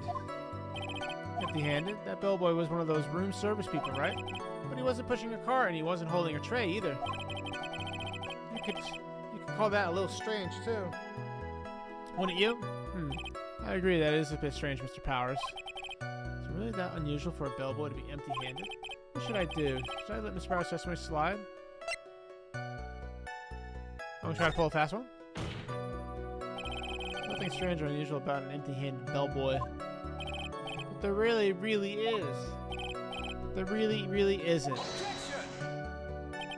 You two are done being school children. Bellboys are for room service. There's no reason for them to be empty-handed ever. Your Honor, I ask that the witness's previous statement be supplemented with this new one. Edgeworth. Very well. This court recognizes and grants the prosecution's request. Mr. Powers, if you could amend your testimony, please. Yes, please. Yes, sir. Interesting? What's interesting? So you're saying that it's suspicious for him to be empty-handed?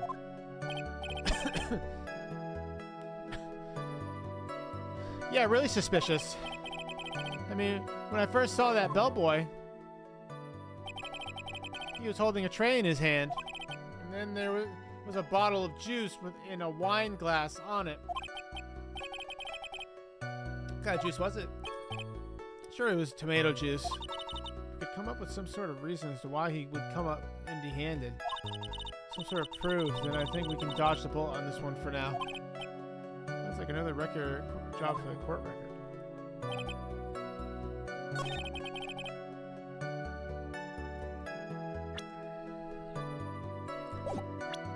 Alright, it's time to throw some stuff to the wall and see if it'll stick.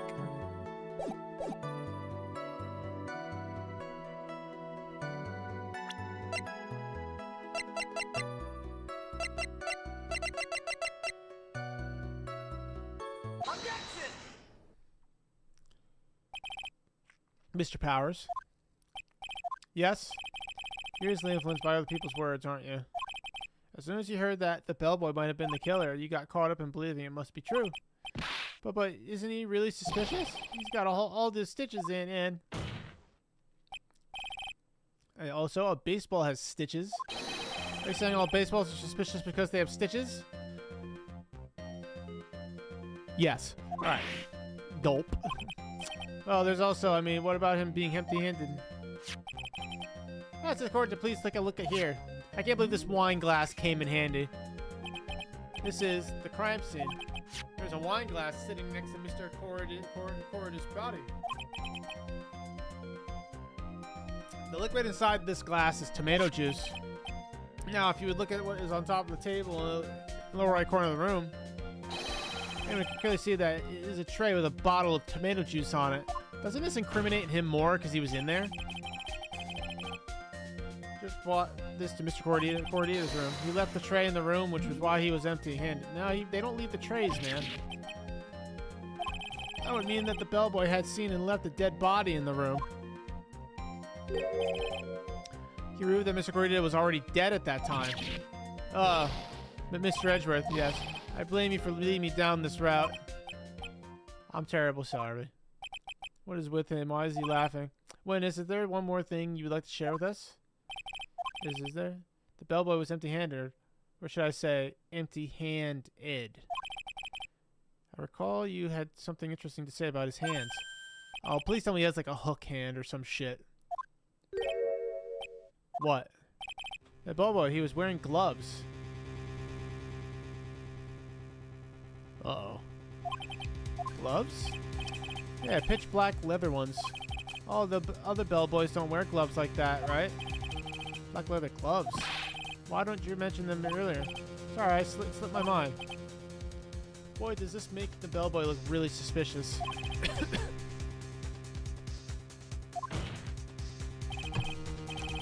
What is if he had gloves? A lot of bellboys wear gloves. Oh, Mr. Wright, that bellboy is wearing black leather ones. So a baseball is made of leather. Are you saying all footballs are suspicious? Oh my god. That man, he received a large roll of cash from the defendant, and then he was seen leaving the crime scene wearing black leather gloves. I don't think that even someone like myself can believe he was just another bellboy. Seems that we have finally come to an understanding.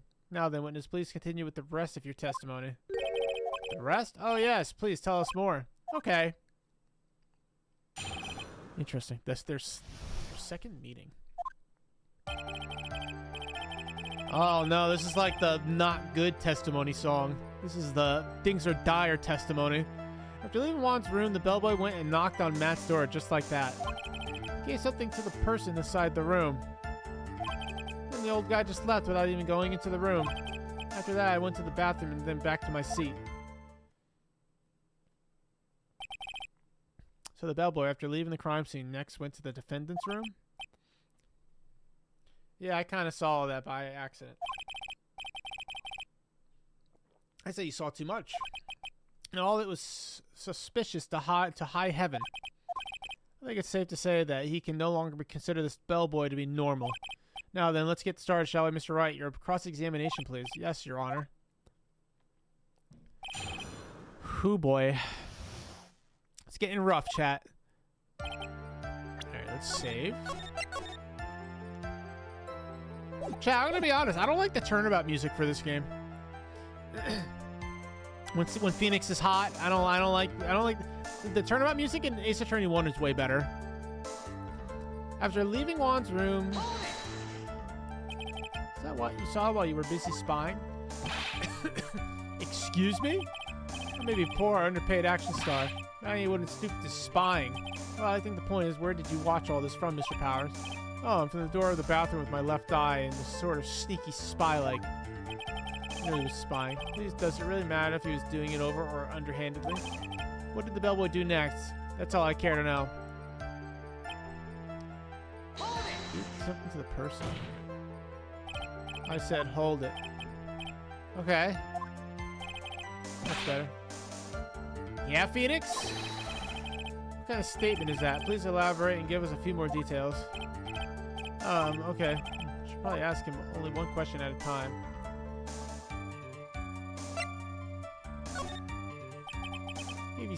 Gave something to this person. Yeah. What was this something? If I remember what it was, I wouldn't be calling it something, would I? Why is that this was removed from the scene of the crime. Sure you really can't remember, Mr. Powers? I think it was something kind of small. Fairly crucial piece of information. Please try to remember what it was. Meantime, let's talk of another point, namely what the bellboy did next. Who's inside the room of the thing?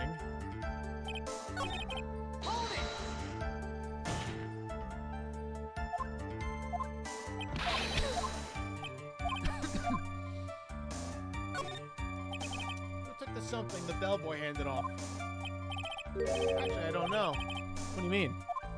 I'm sorry, but I only saw the person's arm. Only an arm.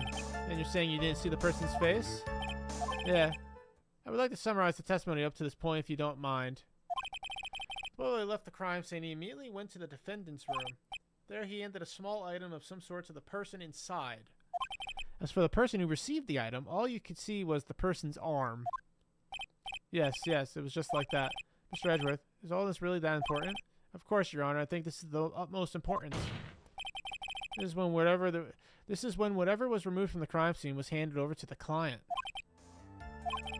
Mr. Powers, please try to remember what was the bellboy handed off. Remember, please add it to your testimony.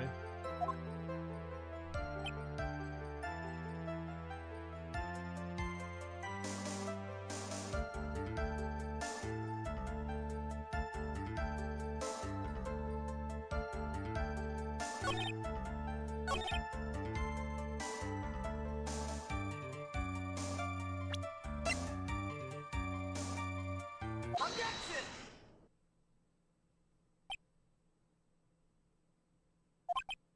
Am I gaming? What was the point of that pregnant pause? Where did that objection come from? Well, speak up. It was me, Your Honor. What is it, Phoenix?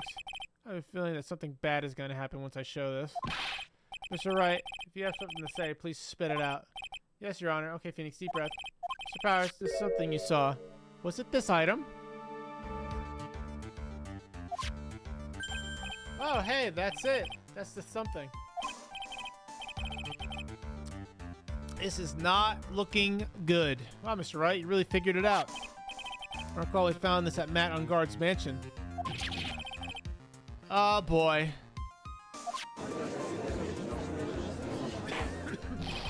What does this mean?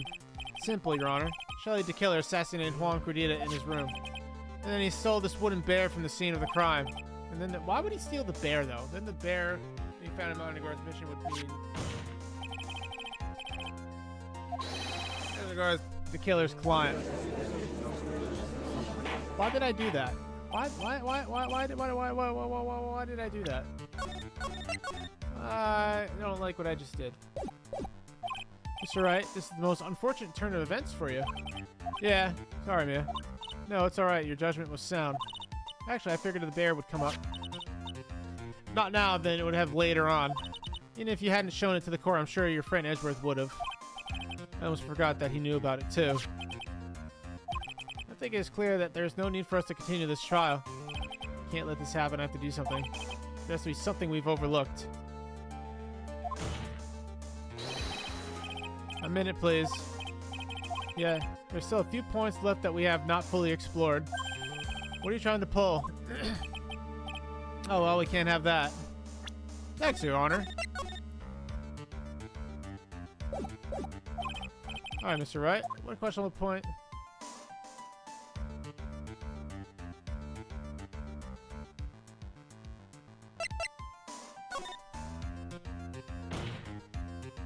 I think it's fairly obvious that the bear itself is very questionable. The bear, Mr. Wright? This was found at Mr. Ungard's mansion. However, Mr. Ungard was arrested at the hotel that night, which means that since the murder occurred, he has not had a chance to go home. Oh. I think Your Honor has already figured out what I'm trying to say. It's not possible that it was Mr. Ungard who took this bear to his mansion. Deletes, I think I'm gaming. Well, why, that's very true. We didn't consider that point, Mr. Wright. No way that time-wise for the defendant to have taken this bear home. Objection! Uh-oh. Bum-ba-dum-ba-dum-bum-bum-bum-bum-bum-bum. You haven't gotten the best of me yet, Mr. Wright. Huh? I remember it clear as day. I remember what you muttered to yourself at Ungard's mansion. I can't believe it. That butler, all this time, he was the killer. Killer and Ungard were working together, so to speak. The killer was hiding at Ungard's mansion as its butler. What a bold move. The bear figurine was brought back to Ungard's mansion by the killer himself. For what purpose, though? When it looked like he was about to be arrested, Ungard had him do so. I assume because it would have been bad had the police found it during their investigation. What is so important about this goddamn bear?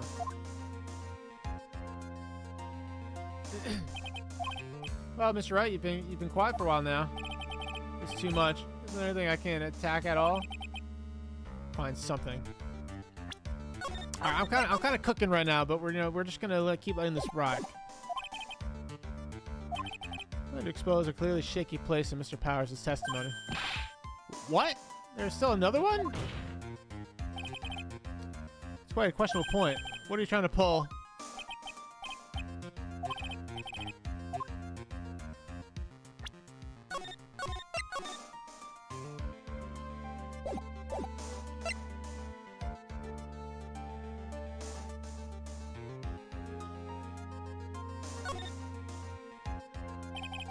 One thing in Miss Powers' testimony that was very unclear that is the identity of the person who received the bear.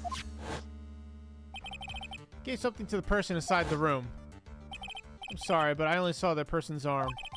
As long as we don't know who it was that took the bear, we can't be sure of... Ah!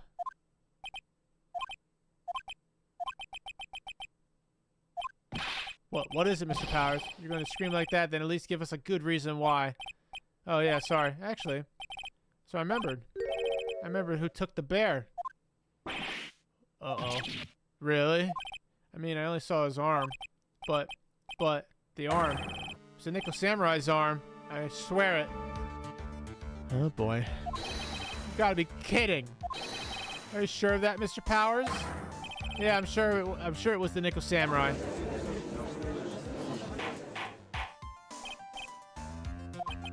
Looks like you dug your own grave yet again. How many times is that today? I've lost count. So the person who took it in this little bear was the Nickel Samurai. And as all we know, Matt Ungard is the Nickel Samurai. Made that all the clearer. I think we've heard enough. Uh-oh. Safety save, because I'm a coward. As well as it was to receive the bear from the assassin in his room, everything has become very clear. The client who hired the assassin to commit the murder was Mr. Matt Ungard. See no reason for this trial to continue, therefore I will now hand down my verdict for your understanding. You see, Mr. Wright? You could not win against the truth, could you? I knew it would turn out this way. After all, what Edward said is the truth. Well, do I? What should I do?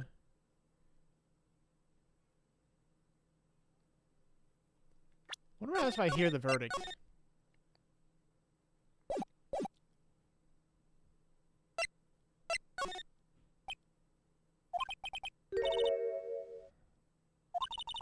Are you giving up? If you do, Maya will die. And you'll carry that weight on your shoulders every day for the rest of your life.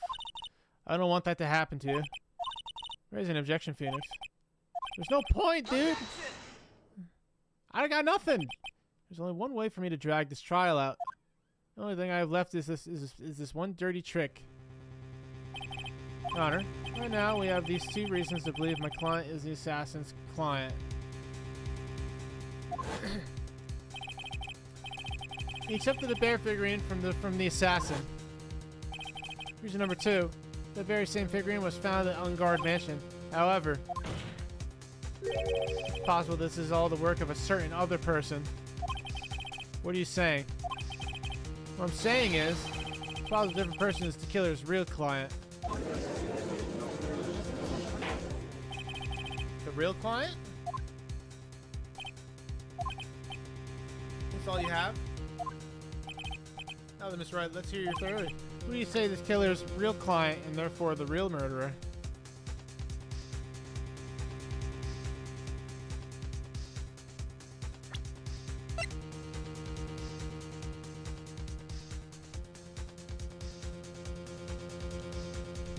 Could be the butler. Take that! Well,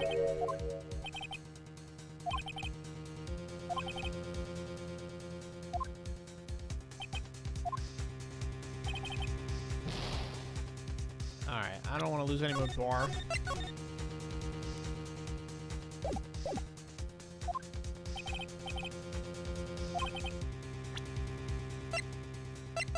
Oh, are we gonna like try to pin this on Will Powers? I mean, we saved. We can just try anything. It doesn't really matter. I'm just gonna keep trying people till it works. I don't know. This game likes to be really fucking particular. Alright, let's try her now. Yeah, it's her. Adrian Andrews? That she tried to frame Matt Ungard for the crime.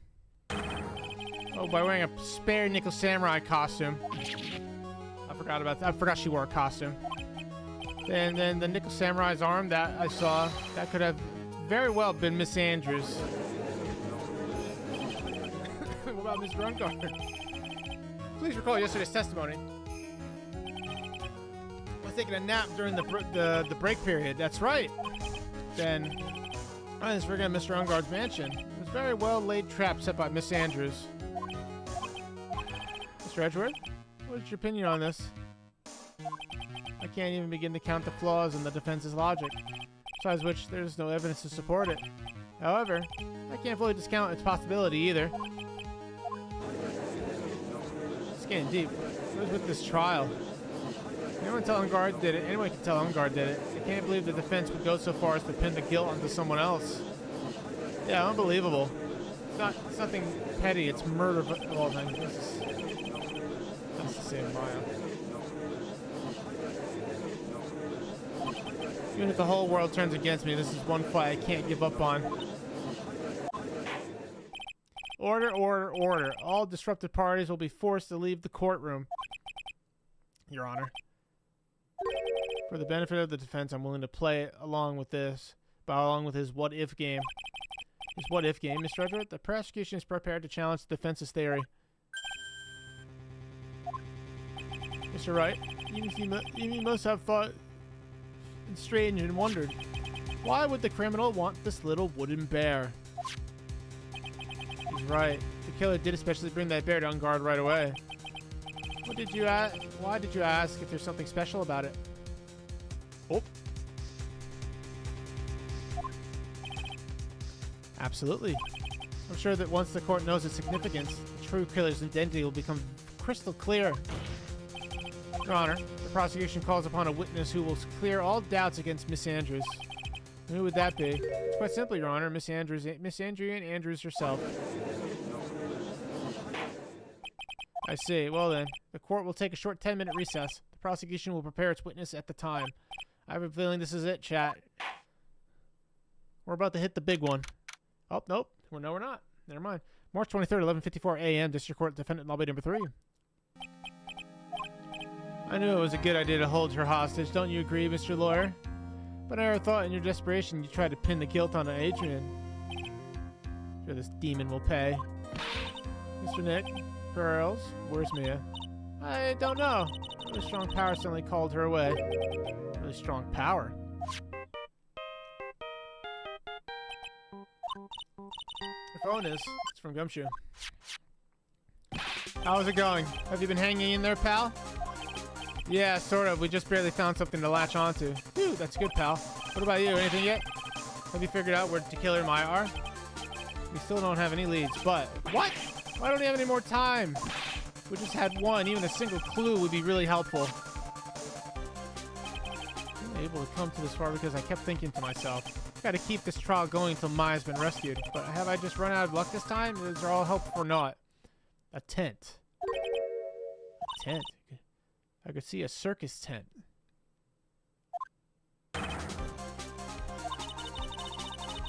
Did they go to Berry Big Circus? Until she just minutes ago. When she woke up, she called for me. So it was Maya that called you away. She's locked in a dusty little room right now. I could see a circus outside the window about 300 feet away. Gumshoe. Is there a circus in town right now? There's only one, pal. The Berry Big Circus. 300 feet radius of the main den. Okay, hold on a sec, pal.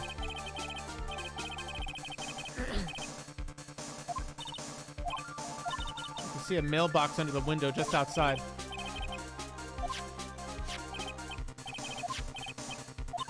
I'm sorry, but it was a very small window. I couldn't see anything else. I felt like I was in an old office building, maybe the 3rd floor or so. Hang in there just a little longer, pal. Wish us luck. Good luck. I'll call you later, so don't let your battery die. Oh, shit. Maya's not hurt, right? She's in pretty bad state, Phoenix. She's being starved. Looks like we're out of time. Are you alright, Phoenix? It's only a matter of time before Maya's rescued. I can do this. I just have to make this trial last a little longer.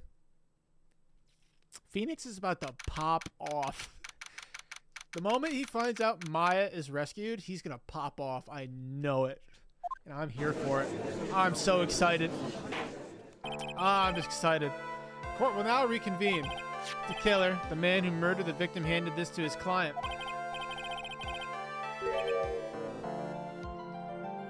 Why this particular item?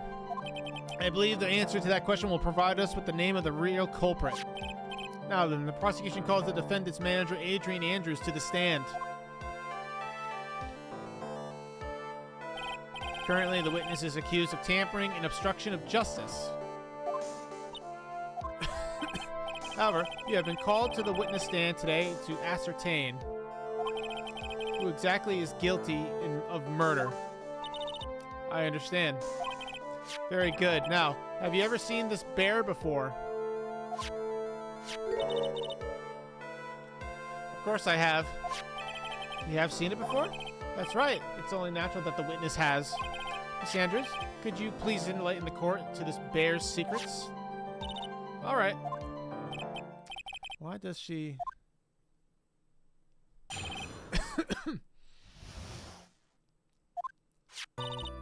Actually, this is an elaborate puzzle. If you know the correct order, it can be taken apart one piece at a time. At its center is a small cavity with... Oh my god, is the murder weapon in there? Which is enough room to store a small... Oh no, it's probably the suicide note. Oh! Because of its complexity, if you don't know the order, you can't open the bear. You really can't tell. It's just a small jewelry box just by looking at it. You really can't tell. So this figurine, it's a container of sorts, is it? Yes, looks like it can be confusing, wouldn't you agree? This is superb craftsmanship. Oh, yes, I nearly forgot. You may begin your cross-examination, Mr. Wright. This is really was something all that bear after all.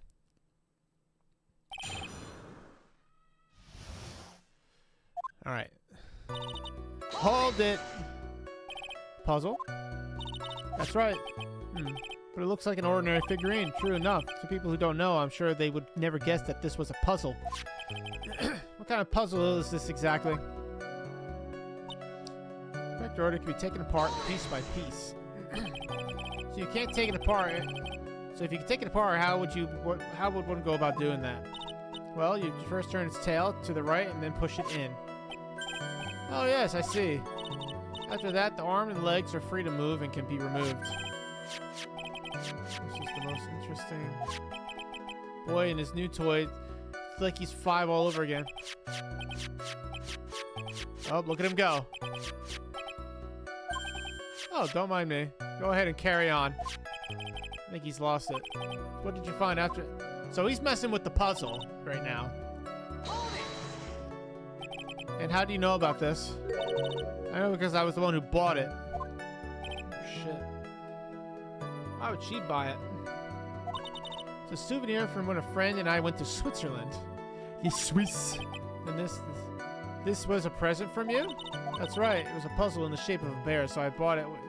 Thought it would be perfect for Juan. Present for Mr. Andrews.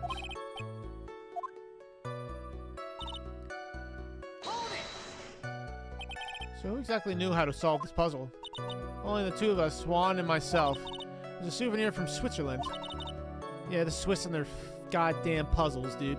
So I doubt there are many people with the same bear in this country. This looks like it could be easily broken. Especially if someone wanted to get at what's inside. Well, it's a toy. But it can never be the same again once it's been broken. You really can't tell it's a small jewelry box just by looking at it. Who else knows that this bear is actually a small container or jewelry box? I never told anyone. As long as Juan never told anyone either, then the only two of us knew. 2 of you, huh? Of course that means Mr. Onguard didn't know, right? I think this is about all I'm going to get for now. A wooden bear with a hollow inside. Only Corda and Andrews know how to open it.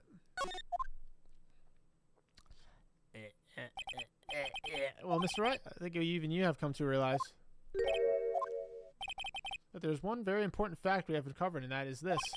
This bear is actually a jewelry box. Now that we have agreed to this point, there's only one logical question that can come next, and that is this. What is inside this box? That's right. That's what we are going to find out next, witness. Yes? You're the only one who can open this. Please. It's going to be so tragic for Phoenix right now. Phoenix is on the ropes, dude. All eyes are on Miss Andrews now. She solves the puzzle and takes the bear apart. Click. I've opened it. Is this what you wanted? What is that? It looks like a note. I don't think we need to guess what it is, do we, Mr. Wright? It's the suicide note. That was right, chat. Suicide note? Suicide note left by Juan Corrita's former manager, Celeste Impacts. Until now, no one knew its vendor, but just we suspected it was hidden. Why does it look like he has something hanging out of his mouth, dude? Hidden by the victim, Juan Corrita himself. It seems Celeste Impacts had very beautiful handwriting, and she just beautifully signed her own name on this document. This is most definitely the note she left right before she committed suicide. Witness, do you know about this? Yes, I did. I heard all about it from Juan.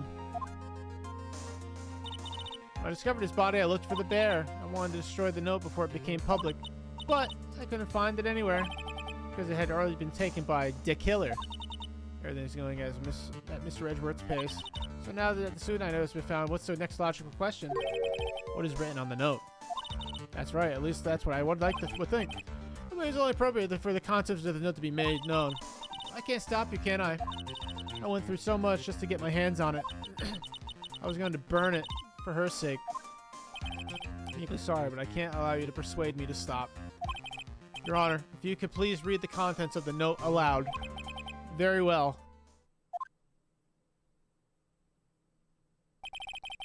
Voice rang loud and clear through the deathly silent courtroom. In her note, Celeste Impact left to us a record of all that has happened to her, about being used and then thrown away by Ungard, about being engaged to Cordita and Cordita in Ungard's role in destroying that, and about how she decided in her despair to end it all.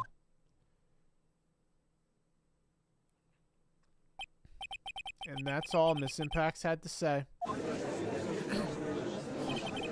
One thing I would like to say here, the prosecution has no interest in slandering Mr. Ungard. Then what? Our intention, Your Honor, is to establish a motive for murder. Isn't that correct, witness? Yes. On the night of the murder, Juan was going to make the contents of the note public. At the post-ceremony show, he was going to hold a press conference.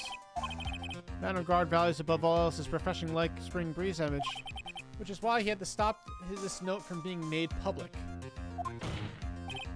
At any cost. So I know, add it to the court record.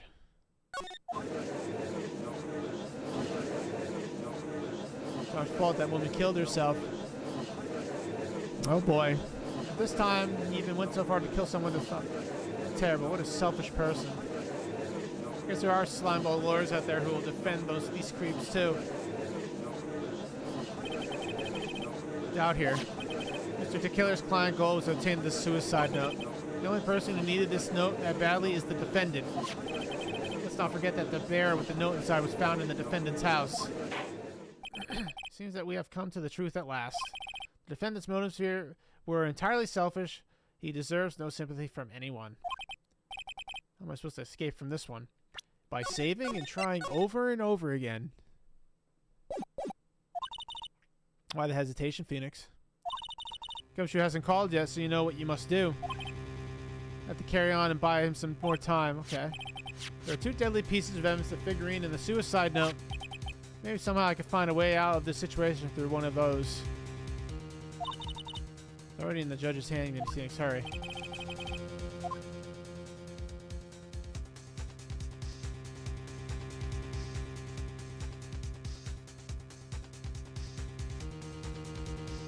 I mean, eeny, meeny, miny, mo, catch a tiger by the... Actually, wait.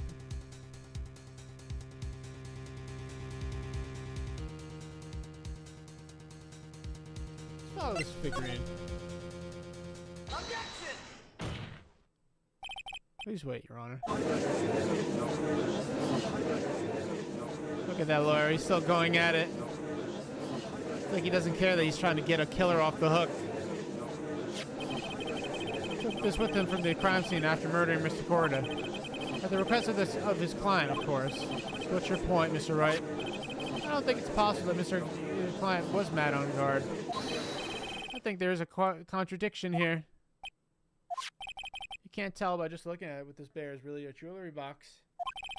Chances that Matt and Garth thought the note... Yeah, because only her and Juan knew what it was. Or 0 to none.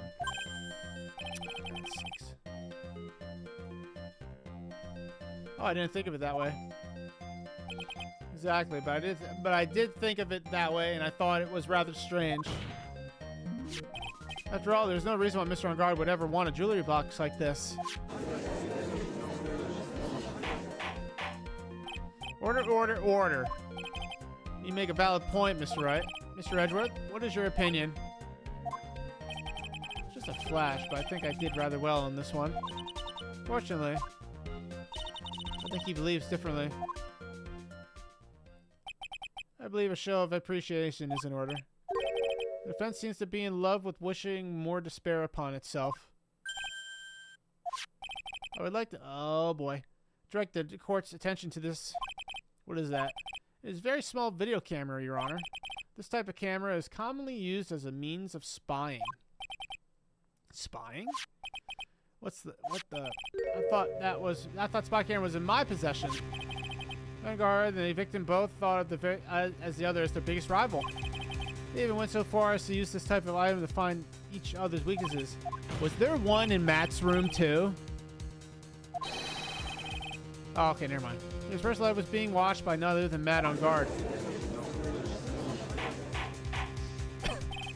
Order! Order! Mr. Wright? Yes, Your Honor? You don't tell me you knew about your client's spying activities. Well, sort of. Sort of is not an acceptable answer, Mr. Wright. You're confused, Mr. Wright. You're probably thinking, but I have the camera. That is the stuff bears eye.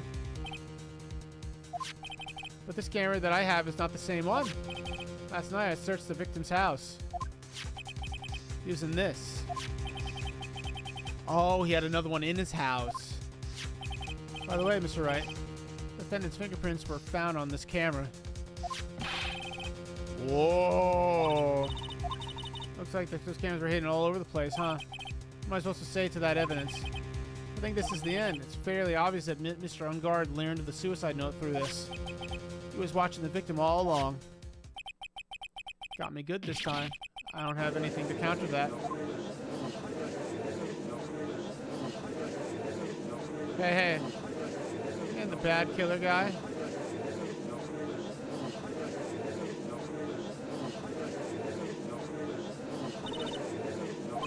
Yes, Chief. You figured out what you're going to do next yet? What do next? Run away like a frightened child work? In this case, but his eagerness to prove his point, he forgot one very important thing. To save and try again, over and over again. What is it, Mia? There's a piece of evidence that he really should investigate. Something he should investigate? I really hate to see this good prosecutor get scolded. For not remembering to look into this item when he had the chance.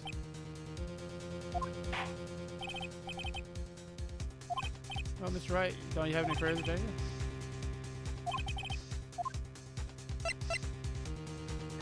Alright, here we go, man. Alright, we're gonna look into this for a second. Alright. Let's present some evidence. I have an objection, Your Honor. That was about the weakest objection I've ever heard, Mr. Wright. Objection! There's no intention of letting this go so easily. Begin to sound desperate. That's just your imagination, Your Honor. This is not like you at all. Your eagerness, you proved your point. You've forgotten one very important thing. What I just said? So you're telling me that I forgot something?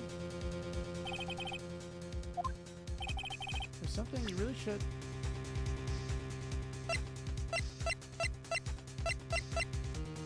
Is it the transmitter? Take that! Oh, Mr. Edward? I think the item that should be examined is the... Okay. Whatever. Eat my ass. I thought it'd be the transmitter because of the radio waves. I don't know. We gotta look into this for a second.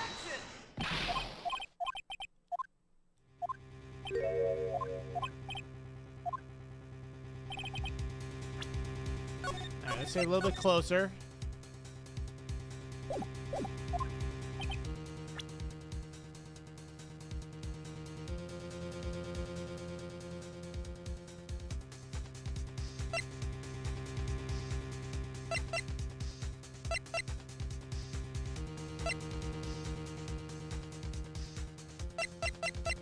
I'm confused.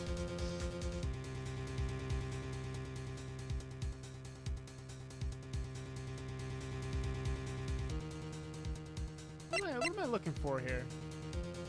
What did he overlook about the camera?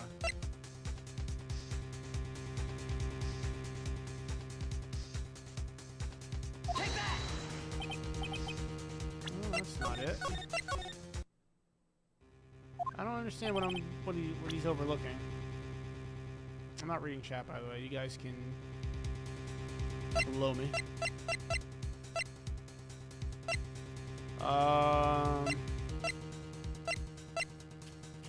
Well, there's not much evidence, is there? I swear to God, it would have been the transceiver.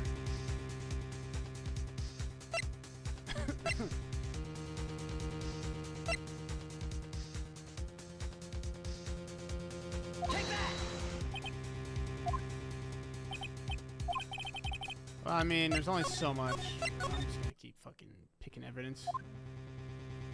I've been doing pretty good so far, so I don't really care. Is it really the suicide note? What is the fucking point of the Of course, it's something to do with the suicide note. Who knows? I mean, sure, the suicide note was found inside this bear, but this bear was in my possession until only a few moments ago. Which means handwriting in this suicide note has yet to be analyzed.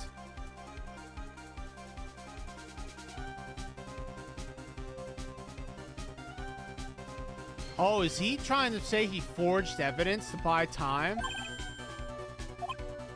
So whether this pivotal piece of evidence was really written by Miss Impacts or not has yet to be even remotely confirmed.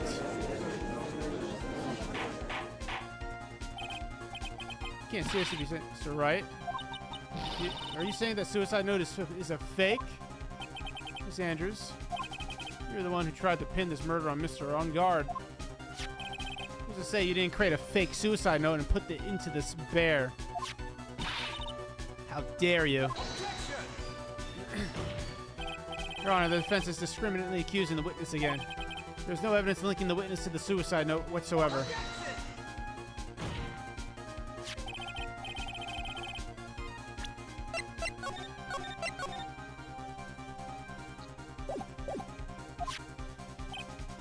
What?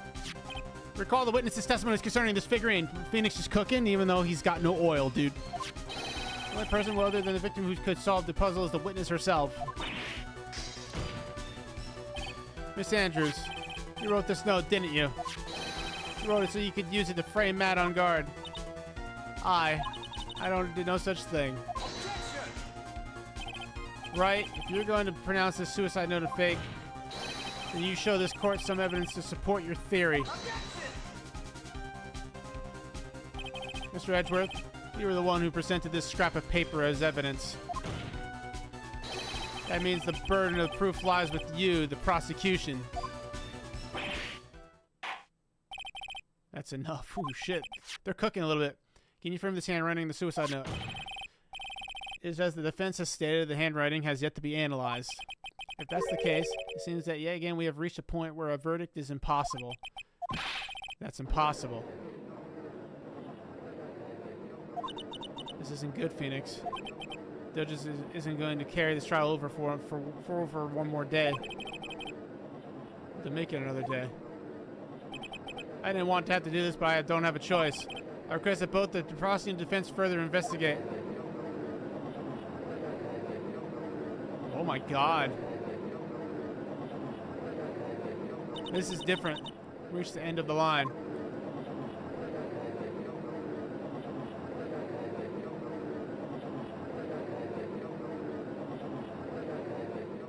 Whoa.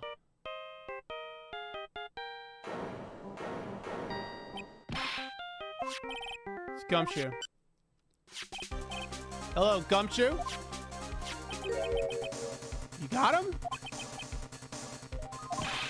Where's Molly? What happened to the killer? He got away. I really am. I don't know what to say. Besides, I'm sorry. There was some way to make it up to you. I really do.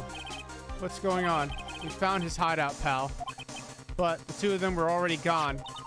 This is terrible. I'm gonna keep looking for them, pal. Don't worry. I just need a little more time. Don't tell me we don't. We don't have any more time.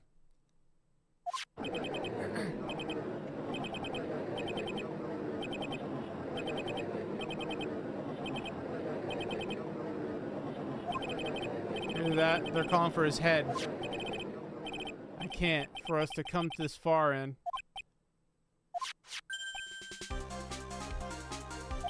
What? What is it? Let me talk to Mr. Edgeworth. I can't do that. That's right. Would you please get a hold of yourself? Your Honor. I'm about to end today's proceedings. You may take your phone calls after. Hold on, Your Honor. Edgeworth, catch. Mr. Edgeworth. Buy us some more time. Where is this session? I'm sorry, Your Honor. You were saying? Mr. Wright, this is a court. This is a court of law. I'm sorry, Your Honor, but oh shit.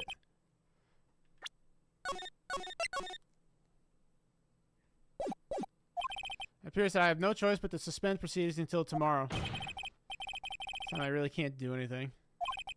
It was now adjourned for the day.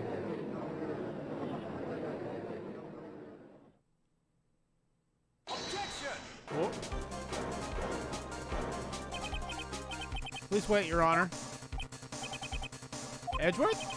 What is it? Shit. What is it, Mr. Edgeworth? I'm going to request another 30 minutes of Your Honor's time. For what purpose?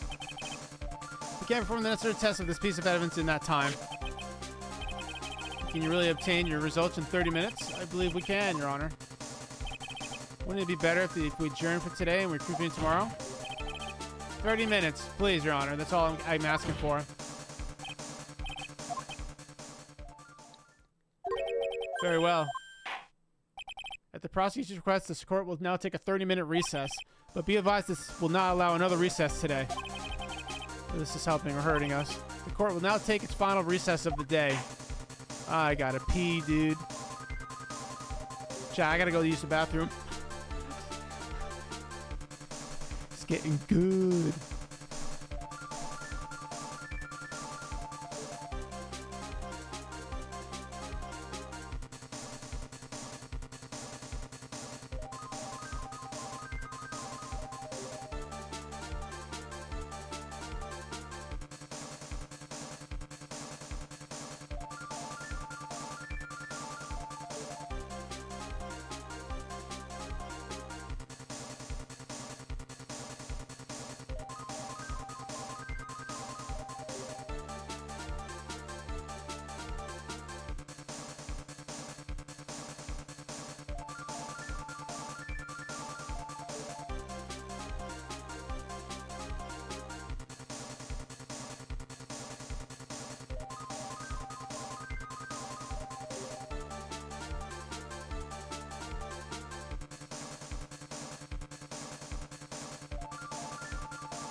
Deletes. Are we almost there? Or is there like a whole nother can of worms to this?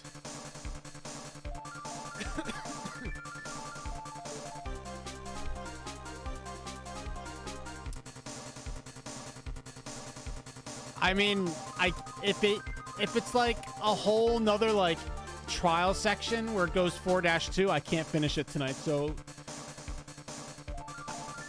I need to know right now.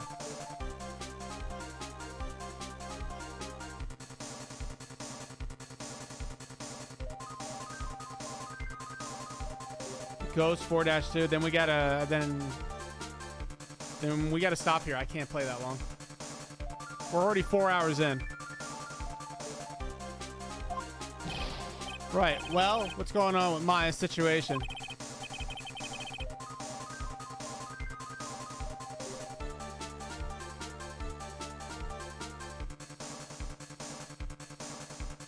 What do you mean? What do you mean going past? Looks like he got away again. 30 minutes, we can't find her in that time. It gets really difficult. Keep going? Dude, fine. Report. Is that Mr. Edgeworth? We don't have time, just spit it out. Looks like we just missed them, sir. But Takelia left a few things behind by accident and is rushed to get away. A few things? Can we use any of them as evidence? I thought you'd ask, pal. I got the things he left with me right now and I'm on my way over. Really? That's odd. Any items like that are usually sent to the crime lab first. We don't have time to wait for those guys, sir. When those guys weren't looking, I swiped the stuff and ran. Well, I'm not a detective anymore, so I had to. I'm really sorry, sir, but I gotta put the law on hold for now. Sounds bad. I hope he doesn't get in too much trouble for this. My hunk of junk car, I'd say I'll be there in about 20 minutes, sir. Don't worry, I'll be there. Wait for me. Just get here in one piece. I'm on a mission and no one can stop me now, sir. No one. Pulling out all the stops and running every red light. By the murderer, huh? Maybe there's something among them that will be specific enough to end this.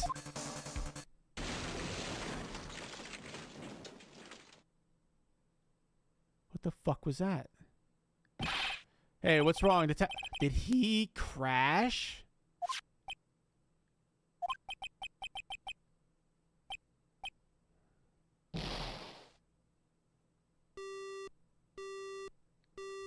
Gets difficult afterwards. What happened? Sounds like he had an accident. I'm guessing his cell phone broke as well. What was he thinking? We gotta hurry and call for help. We have no idea where he is. His cell phone is broken. He wasn't driving a patrol car, so no radio either. Those items before they do, the police will take possession of them. We can't let that happen. If there's a way we can find out where he is, then we stand a chance. Why did Gumshoe have to get into an accident now? Is there any way to find out? There is a way. How? Sure, we can find out where Detective Gumshoe is through this. I wasn't expecting this. This?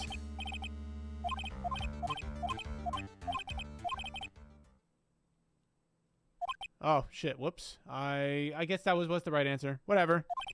I know my client is guilty. But what am I doing now? I'm pinning the guilt onto someone totally innocent and using the evidence to do so. Might be my turn to say defense attorney Phoenix Wright chooses death. Right. Doesn't suit someone like you to cry useless tears. Whether you did your job well or not, that can only be seen after the verdict has been decided. The verdict. But is Prosecutor Edgeworth here? Yes, bailiff. There's a phone call for you, sir. They said it was extremely urgent. Probably finished with the handwriting analysis. I have to go take this call. In the meantime, think hard about what it is you must do. Oh, we're right there. Oh, we're okay. Okay.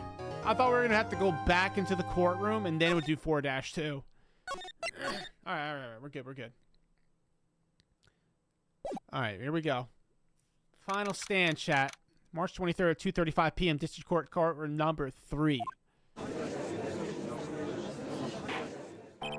Court will now reconvene. I assume both sides are ready. Yes, Your Honor. Yes, Your Honor. I understand the defense acting like this. However, why do you also seem distraught, Mr. Edgeworth? That is, it's nothing, Your Honor. What's wrong with Edgeworth? Looks like something unexpected has happened to him. What if the suicide note is fake? Now then, Mr. Edgeworth, if you could please tell us the court the results of the handwriting analysis of Miss Impax's suicide note. Yes, Your Honor. Unfortunately, we discovered that this suicide note is a Whoa. Can they even prove it was him now? Wait a minute. What do you mean, Mr. Edgeworth? This note was not written by Miss Impact herself. It is a fake.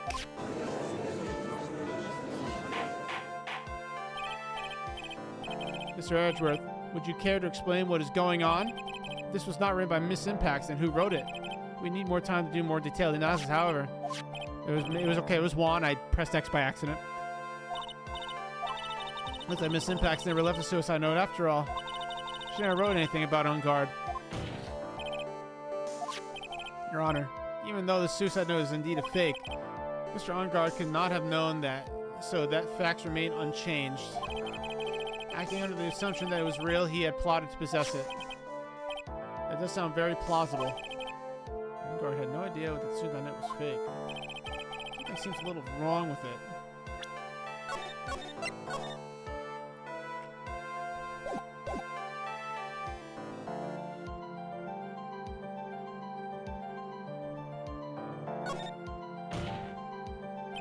The defense believes that the theory the prosecution states contradicts testimony. Everything the prosecution has proven up to this point is true. It's possible for Mr. Ungard to have known it was a fake.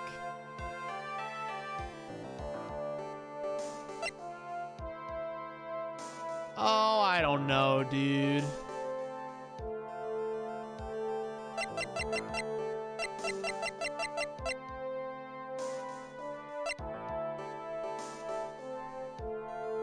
Take that!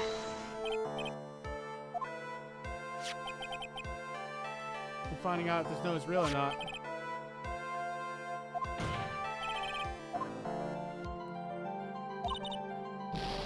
Alright, dude. Thanks, Mia. Alright. I'm just gonna get really lame. Sorry.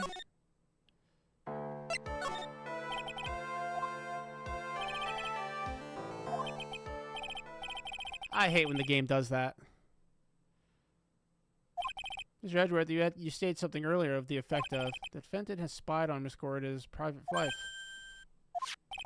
I believe this would mean that he would have known about the note as well. That's it. Yes, and so naturally, Mr. Edgeworth would have known that Mr. On Guard would have known the note was a fake.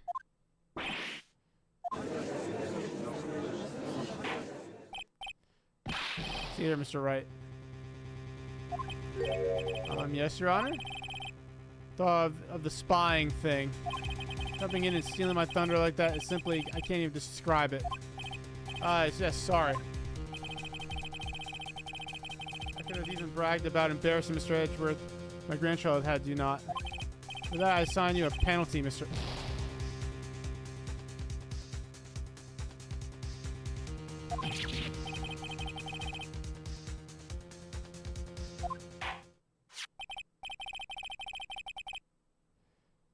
What?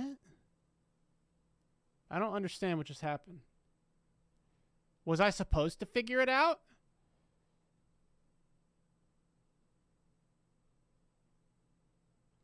Let me try something here, because this judge ain't gonna get one on me, dude.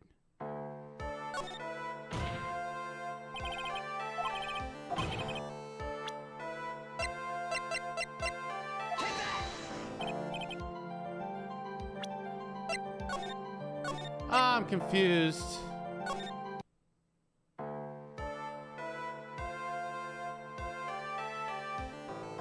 Is it just is this just one of those things where no matter what, I take a penalty?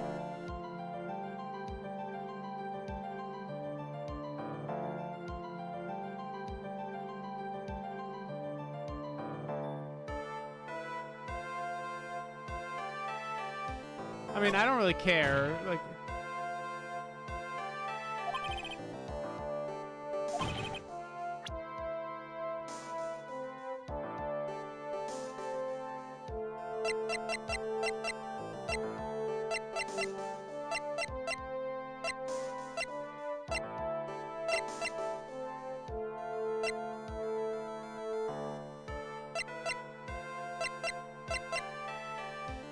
I'm confused.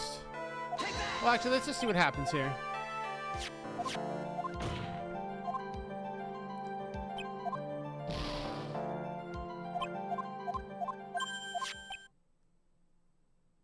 I could present something to avoid the penalty? Really?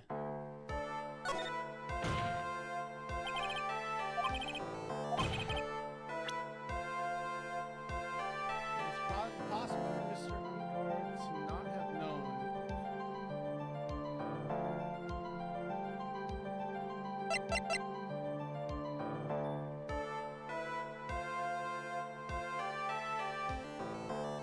How could Ungard known it was a fake?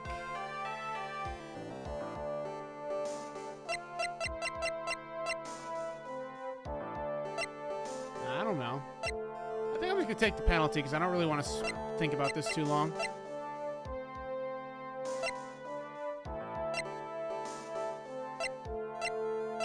I really don't care. I mean, it doesn't matter. I'm gonna keep constantly resetting anyway every time I make a mistake, so this actually changes nothing.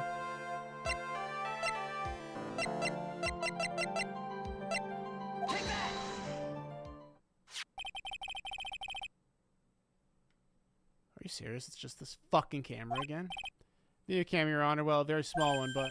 Oh, that's right. Camera. You kids and your fancy toys nowadays. Ever early, you claimed that Mr. Blah, blah, blah, blah. Isn't that right?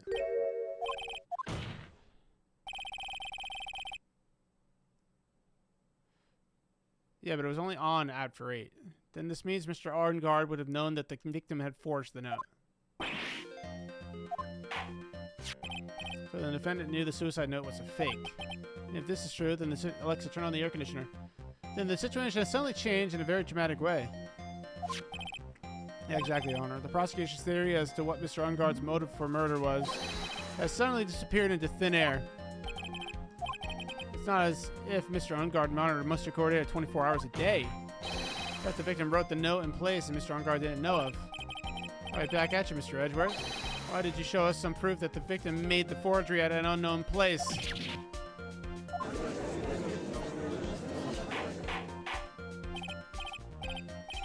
Mr. Edgeworth? Looks like this time it is you who has dug his own grave. As I figured. As you figured? As I figured, I came down to this after all. Mr. Edgeworth, you're not making any sense. When I heard the results of the handwriting analysis, I thought this might happen. The question is, what next? The prosecution can't prove Mr. Arngard's motive through the evidence. Then we must prove it from another angle.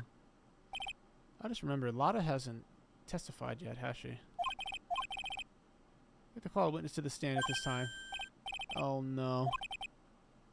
It's a little unusual.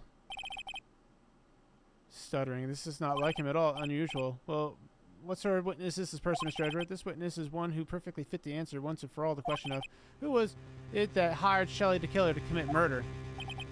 That's impossible. Who in the... No such person exists who can answer that question with such certainty. It's... Is it Old Bag? It better not be. Oh, Mr... Wait. Shelley the killer? You mean the killer? I mean the assassin? Yes, Your Honor. The witness stand?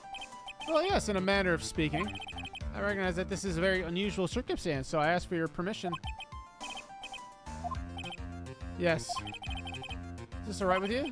Do I have the choice here? I can't really do such else to drag this trial out. Has no objections, Your Honor. I wonder if this is really alright to do this. Judge calls the witness to the stand. Is this real? Now then, witness. Your name and your occupation, please.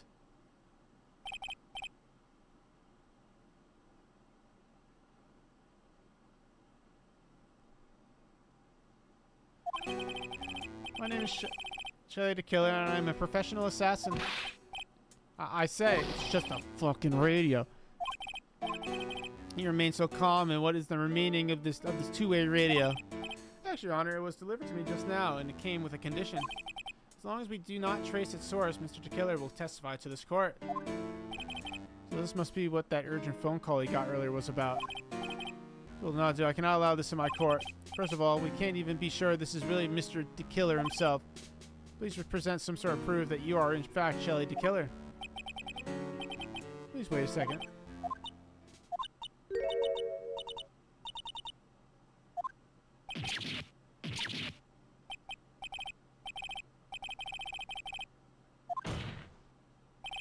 Defense has no objections to this person. That this man is indeed Shelley DeKiller. Looks like we have run into yet another unexpected turn of events. Well, it doesn't seem like we have too many choices under the circumstances, so... Now, there's one thing I would like to confirm before we speak of anything else. What would that be?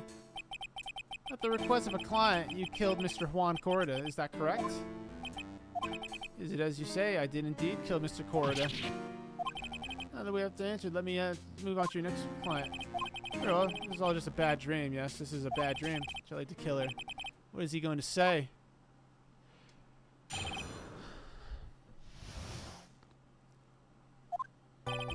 Something I must first state. To an assassin, nothing is more important than the trust between a client and himself. That is the reason I am here today on this witness stand. It is my wish that you grasp the concept before I give the name of my client. Uh-oh. Mr. Killer seems to be a very clever man. I'd almost say he seems to be mocking us. Not Mr. Edgeworth, though. Well, he may appear to be our enemy, Your Honor. Mr. Killer is only stating the truth. He is no hypocrite. He has always stood by this. By the trust between his clients and himself thing. Seems to be a level of trust beyond what people like me can comprehend. I don't know what's coming next, so stay cool and collected, Phoenix. This sucks. I'm stressed out.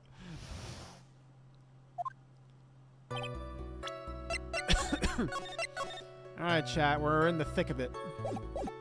We're playing until we win, man. Hold it.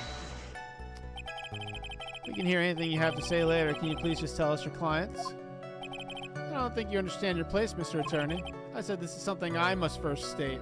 Do you know what the word first means? Sorry, go on. Well, it appears this is one witness you can't badger, Mr. Wright. It's only because you don't know about Maya's situation. To an assassin, nothing is more important than the trust between a client and himself. The trust between you and your client? I provide my service in a fast and efficient manner. In exchange, I trust that my client are discreet about me and my identity. Many people knew my face, it would be quite troublesome. That is why you're testifying in this manner. It's the first time one of my clients has ever been accused of murder. I preserved the killer name so my client can trust me. Couldn't someone stab you in the back and break your trust? That has never happened before, but if it ever did, yes, that person wouldn't be my client for very long. They would certainly... That's enough, please, no more. Very well. It was only a hypothetical anyway. That's the reason I am here today on this witness stand. No, the reason you're here is because of Maya, dude. Seems a little strange to me. I mean, you're about to tell us the name of your client. Very bad for them. Doesn't matter to me. This client has already broken the rules and acted outside of their pre-described role.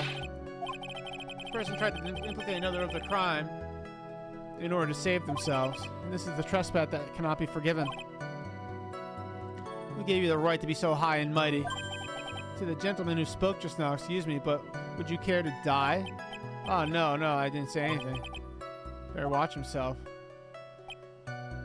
It's my wish that you grasp this concept before I give the name of my client. I understand, so please tell us the name of your client. I'm afraid I cannot do that. Things to say before I do. It's not good for your health to be so aggravated. You won't live very long if you let everything bother you. I'm gonna die at 50 if that's the case. I don't really care about all this extra flesh. Just tell us the name already. Patience. Try to calm down on the torn to try to understand his mindset. Suppose so you're going to have to work to get him to talk.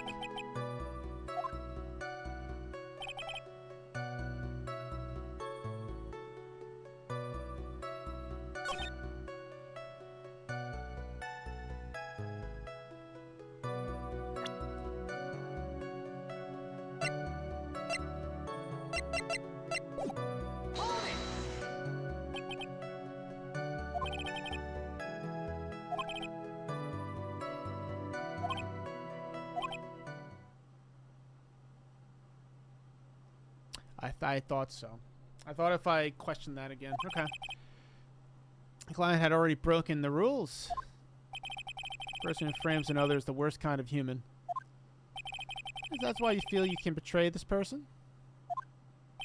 I have no trust relation with the client who can't understand their assigned role. That's my luck, an assassin with a conscience. Who would have figured? I think you can understand my logic. This case just keeps getting better and better. If you can't, then I'm afraid we can't proceed. I understand your point, I think, really. In that case, I believe I am prepared to disclose the information you seek. Crystal clear that you value trust over all else. I believe we are ready. Excellent.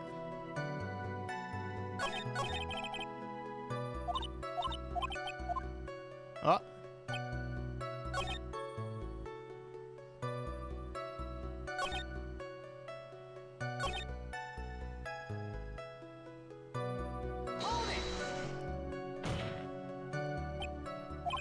What is it? Now I can't bring myself to ask the client's name. If you can't ask it, Mr. Wright, then I will. Witness. What is the name of your client who requested the murder of... Person's name is...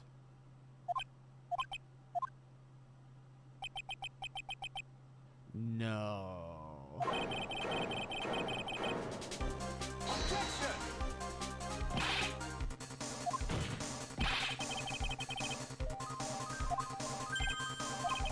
Bertel, what are you talking about, Mr. Prosecutor? I should think I know my own client, and it is Andrea Andrews. Uh-oh. This can't be on the phone earlier.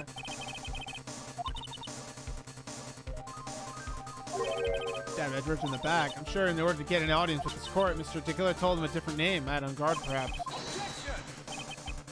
This is outrageous. I was deceived. Serious lie. But you were the one who summoned this witness. You, Shelley the killer.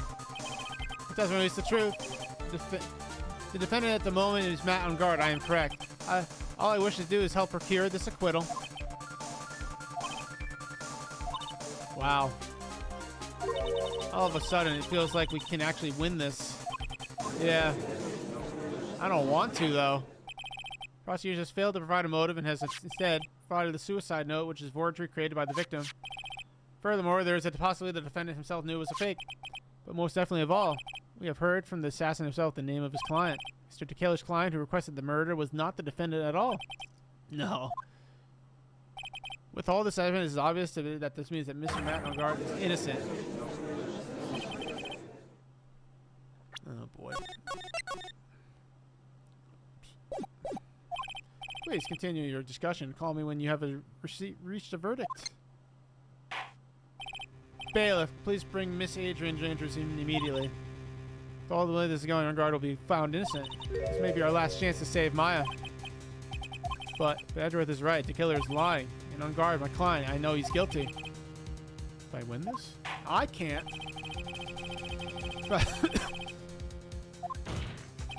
Your Honor, the prosecutor requests permission to further question the witness.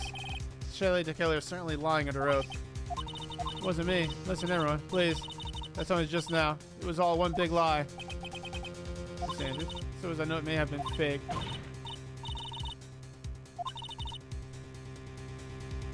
That's twisted world. That testimony just now, you have to believe me, it was a horrible, horrible lie. He himself has testified. He has named you as his client. That's not true. Also, there's quite a bit of evidence that points to you. The knife and the button donating the nickel samurai costume. If that's that, you even have a motive. Who knows? I miss a part of your life. This is getting bad, dude. I feel so bad. And you wanted revenge against the two who hurt you, hurt her, or say you have plenty of reasons to want them both dead. No, Mr. Wright. You know the truth. Tell them. Tell them the real story. Who the real killer is. Tell them. Please help me.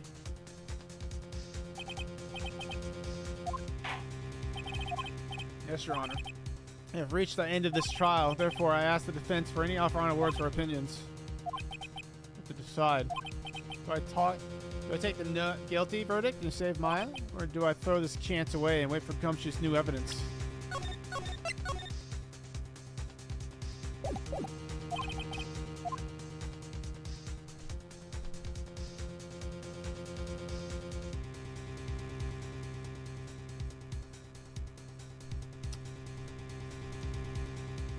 Look at my trophy list real quick. Everybody hold. I know this isn't the end of the trial yet, because something very specific hasn't happened yet.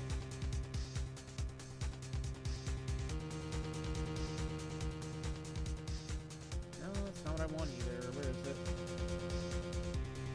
Is this how I get the bad ending?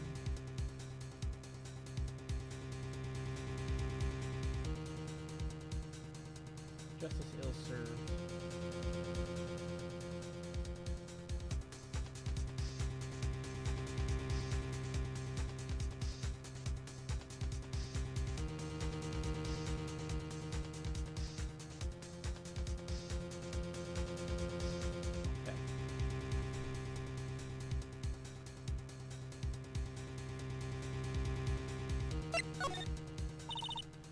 I can't in good conscience put Samus Aran behind bars, dude. I can't do it, man. I can't accept the not guilty. You are a lawyer. I know, but Madame Guard is a killer, a murderer. I can't let him get away with this. I can't let someone else take the fall. If I let Miss Andrews be convicted, then I am no better than on guard. And even though I don't want to admit it, I have to face the fact that it is because of Edward that I know now know the real truth. He could have gotten on guard convicted so many times over, but he never took a single one of those chances. If I take this verdict right now, I'd be betraying his trust. Trust, I never thought about it until now. I trust him. Yes, you do. Mr. Wright, your opinion, please. Defense requests that we'll be allowed to further question Mr. DeKiller. Am I hearing you correctly, Mr. Wright? Right. But that witness has cleared your client through this testimony. Your job is done. I'm not done yet to see through witnesses' lies and find the truth. That is my job, Your Honor. W. Phoenix, dude. And I'm sure that once those pieces arrive here in this very courtroom, a miracle will occur.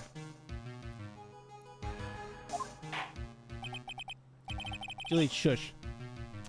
Very well, the trial will continue. Mr. Edgeworth, please reestablish connection with Mr. DeKiller.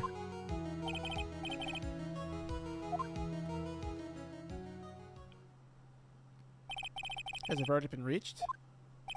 Before that, we would like to talk with you a little more. About?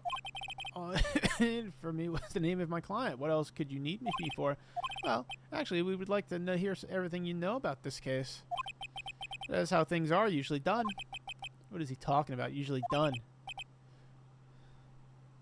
What shall we have him testify about now? Mr. DeKiller, you don't mind. Please testify about your client in more detail. And is it any wonder no one likes to go to court? This should be good. As I've already stated quite a few times, Andrea Andrews is my client. However, one thing I simply cannot overlook is tampering with the scene of the crime. My client did it to frame another for the crime, while pretending to be the first person to discover the body and enter the scene. Adrian Andrews already knew from the very beginning that Juan Gordita was dead. It's impossible. Even more appalling is the creation and planting of the knife and button. That act is what I was referring to when I said my client had broken the rules. This is most unexpected turn of events for the 5th time now. However, this time everything has finally been revealed. Just a second, Your Honor. Yes, Mr. Edward? We still have the cross-examination to do, but you don't need to question the testimony like this. Do you, Mr. Wright? Your Honor, the defense will question the witness, as if I have a choice here. What does the witness have? Oh, God. You could scrutinize the testimony then. I'll expose the lies in that oh-so-beneficial testimony, I suppose. I don't understand what's going on anymore. That makes 2 of us. I'm dying? It's over? Alright, this is gonna be interesting. Hold it, please. What is it, Mr. Wright? If I press him the wrong way, I might raise suspicions on his end. If I have to do something to waste more time. Witness, about requesting your kit. Yes. How much is your fee? I see you are also quite a dark-hearted man, Mr. Attorney. If you would like to talk business, we can do so after the trial. Oh, no, not the thinking of... Uh-oh. Yes. You want to kill me. You want me dead, don't you? Why would you think something like that, Your Honor? You are hereby declared guilty.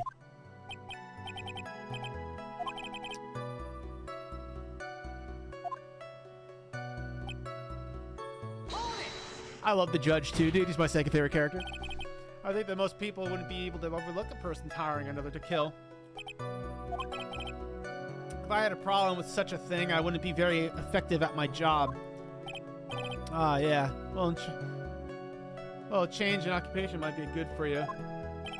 However, I will say this. Even though I am the one that does the deed, my clients are always the real guilty party. That goes without saying, Mr. Killer.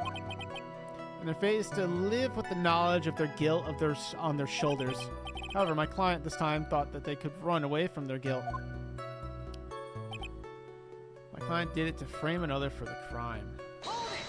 Are you talking about the button on the knife? Button and the knife. Yes, my business card.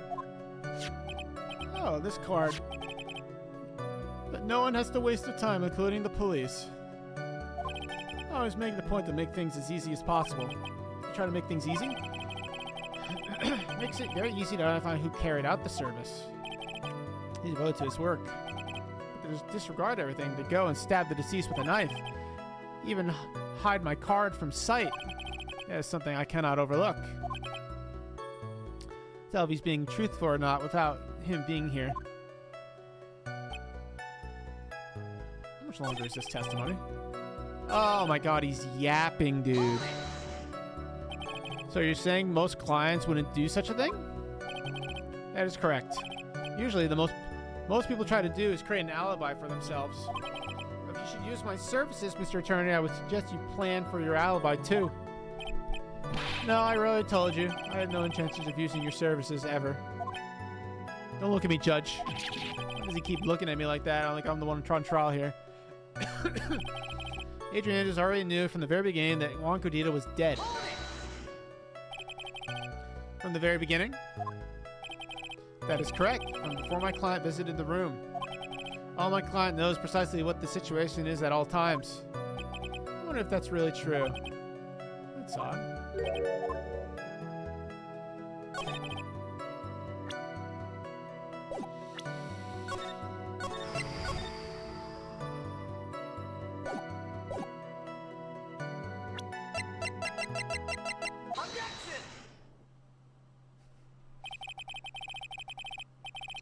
That damn juice, dude. Because that's right. Because she said she poured the juice before she realized he was dead. Thank you so much for taking the time to testify, Mr. D. Killer. What is the meaning of that attitude? When Adrian Andrews entered the victim's room, the client had no idea that Juan Garita had been murdered. I'm gaming, dude. But how? How do you know that? From the wine glass, Your Honor. The glass? Mr. Killer's supposed client thought Miss Gordita had only fainted, which is why the glass of tomato juice was poured for the victim. But isn't that just a part of Andrew Andrews' calculated plan? Nope. Glass bears the fingerprints of that person. Had this been planted, they would never have left their fingerprints behind. I see your point. Mr. Edwards, what is your opinion? Strangely enough, I had the same exact thought just now. Witness, how do you explain the strange phenomenon? Isn't it a waste of time to ask about such a minor detail? Ooh, shit, he's rattled. It's not a very important point anyway, correct? Oh, Edgeworth is going in, dude. I'm afraid you are mistaken. If Adrian Andrews really is your client, as you claim, then your client should have knowledge of Mr. Corrida's death. If not, then that can only mean that Adrian Andrews was never your client at all. Get fucked, you stupid radio bitch. How strange. Yes? Why is it that the attorney has yet to raise an objection at this absurd situation? Phoenix. If the killer figures out what we're up to, we're in real trouble. I know. Mr. Edgeworth, I'm surprised. You know you can't say things like that without any evidence. Ah, sorry. Edgeworth. Nice fucking... nice fucking... sorry, dude. Like, oh, shit, my bad.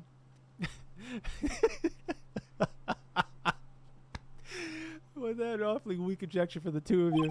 Anyway, I'm positive if there was a contradiction in that. Prosecution requests further testimony concerning when the request was taken. Very well. Right now, I have to buy us more time. Dude. While we wait for the items the killer left behind to get here, I just know that the very outcome of this trial lies with those items. And we're gonna get them wrong on purpose. Because I'm a trophy whore. This request came to me, about a week ago. Yeah, right, dude, I bet. It was a request for my service on the night of the award ceremony. We met at a certain bar to discuss and finalize a few matters. I trust my memory, and I believe I have made no mistakes. Alright, that was a short one. That was a pretty good short one. You physically met your client, huh? That is correct. Meeting one's client is the first step to building trust, in my opinion. Yeah, but you just said you don't show your fucking face, dude. Wait a minute. This guy's so full of shit. I mean, we already knew that. Oh, we got that do or die. The request came to me, about a week ago. Yeah, hold it. 1 week ago? Chat, we've almost been streaming for 5 hours. What am I doing with my life? 1 week ago, are you sure? Yes, I am quite sure. I, of course, had my own preparations. Also, chat, I don't know if I want to play Yakuza next, because I kind of want to play a game where I don't have to read so much. I need a break, man. My voice hurts. I, of course, had my own preparations. I was barely able to finish. When you request my services, Mr. Attorney, I hope you will keep that in mind. I swear to God, stop. In any case, my client this time had a very specific date and time in mind. Specific date and time.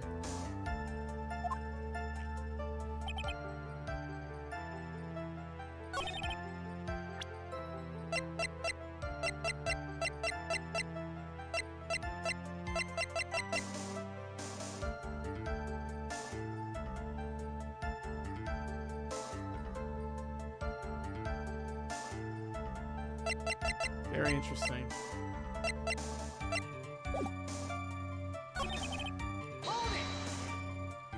Did you ask why on that specific night? No. I tried to fulfill all the conditions of my client's request. But as for why, I only had my suspicions. Your suspicions, huh? Press a little bit further. What are those suspicions you had? What did your client request that night? I'm sure it was all for the bear. The bear? My client spoke of it. I'm sure there'll be a bear-shaped figurine in Juan Corrida's room. I would like you to retrieve that item for me. You must be talking about this bear puzzle. So the figurine was a suicide note. Naturally, the victim brought it with him to the hotel room. He was planning to publicly disclose its contents at the press conference, after all. That is correct. If I had not done this job that night, I would not have known where that bear figurine was. Let's see.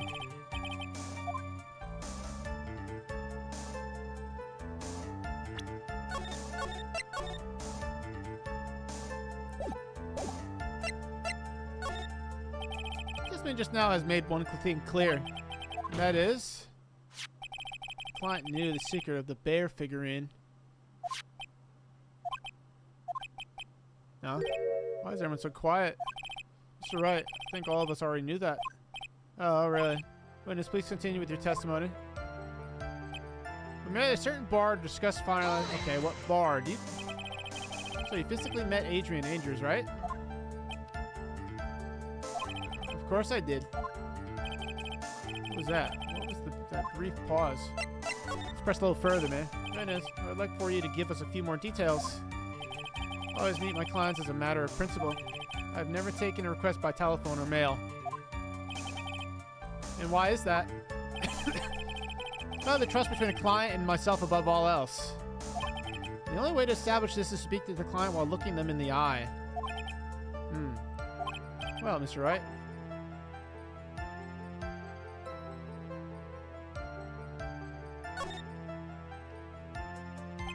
Of course it was very important, Your Honor. Shakira had met his client before the murder, then it's unlikely he is mistaken. You're saying that his client really was Adrian Andrews? I guess so.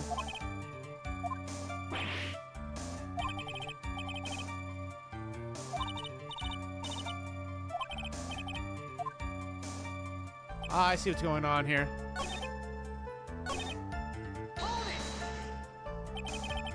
It's Adrian Andrews? That is correct. Well, it says the two of them met. But if they did, then there shouldn't be anything wrong with the killer's testimony.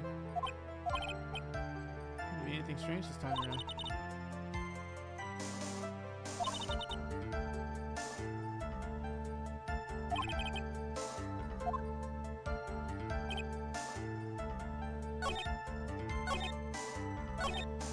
How many are it? 1, 2, 3, 4.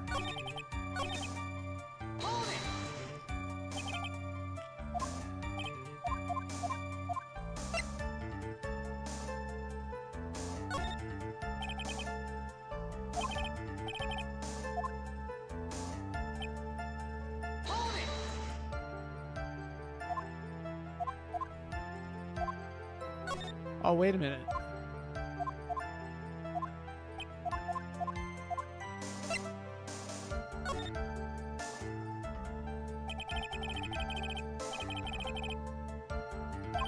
Goodness, please stop my questions. Yeah. Did you really meet Adrian Andrews in person? I told you, Mr. Wright. I did. It was only through talking with the...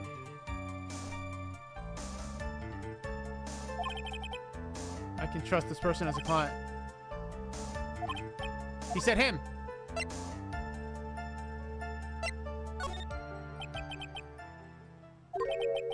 think I've got him. Your Honor, I believe the testimony just now was of the utmost importance. I got him, chat. We got him. Okay. Witness, please include the statement just now in your testimony.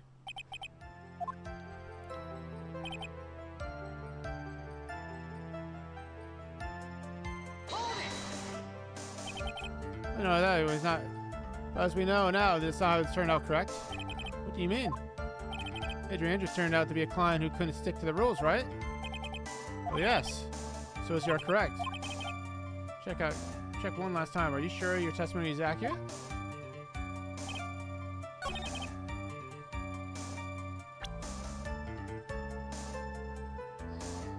Saw him. How do I fucking prove it was a him and not...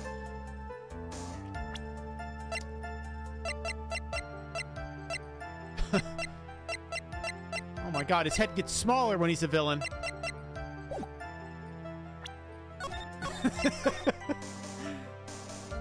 Alright, I think I gotta present her. Oh shit. Whoops. What did I just do? Whoops. That scared the crap out of me.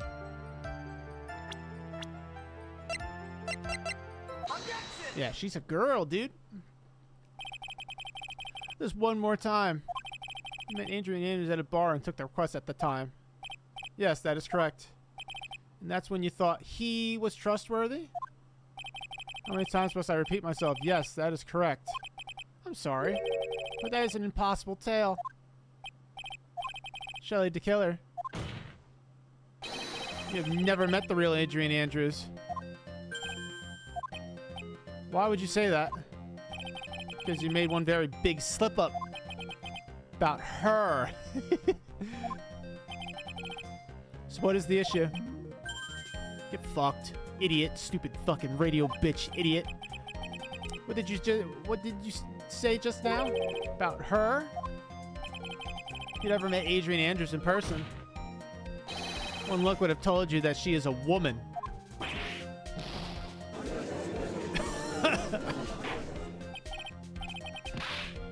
The right. What is the meaning of this? This witness testified to the following: that he always meets face to face with his clients when taking their requests. That is exactly the point. That means Mr. Tequila's client could not have been Miss Andrews. I know that thing ain't sweat and oil. That's really funny. That's really funny. That's a giggle. Mr. Edger, I stand your logic on this one. However, why would the assassin make such a basic mistake? It has to do with her name, Your Honor. Yeah, it's kind of a boy's name. Yes, Adrian Andrews is without a doubt a very adronymous name. Oh, yeah, see, unluckily for Mr. Tequila, the entire time he was on stand, no one has stated Adrian Andrews' gender. So, he simply picked the wrong gender to go with. What is going on? Shelley the Killer. This court demands an explanation. I think somehow I must have mixed up this client with another. So does this mean you remember something different now? Yes, of course. Please, if you would allow me to testify once more. I knew he's just going to spit out more lies. Very well, but this time please give us the truth and nothing but the truth. We're gaming, chat. I think we're almost there, though. I can't see this going on very much longer. Yes, now I remember I took the request by mail. The times when I took a job without having to met my client. The request was for the murder of Juan Gordita and 2 or 3 other small things. When I saw the name at the end of the letter, I thought my client to be a man. He took this job through a letter. He didn't mention anything about a letter in his earlier testimony, which means he is definitely lying. Careful, Phoenix. If you break the assassin's testimony completely, it's over for us. I know I can't make him suspicious, but I think we're okay. Like, we can do this. As long as he's standing there across from me. No matter how strong of a punch I throw, he'll counter it. Now then, let's begin the cross-examination. This is nuts. This went a lot deeper than I thought it would.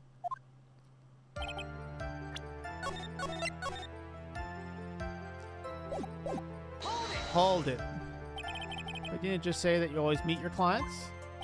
Yes, I suppose I did say that.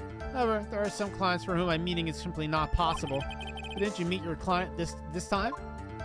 No, I did not. Yeah, you did. Oh, come now. Let's stop with this game of cat and mouse. Your silkiest voice is not going to work on me. Alright then, just cough it up and confess. Can't badger a witness with such harsh words. You're a lawyer, so behave like 100% evidence instead of mindlessly yelling. Now then, do you have any proof that Mr. the Killer met with his client?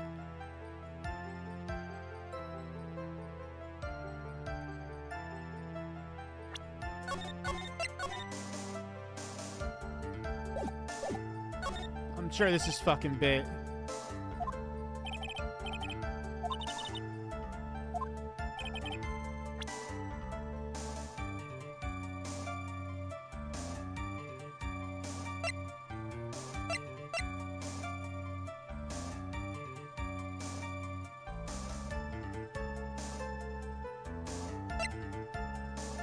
Maybe it's the bear?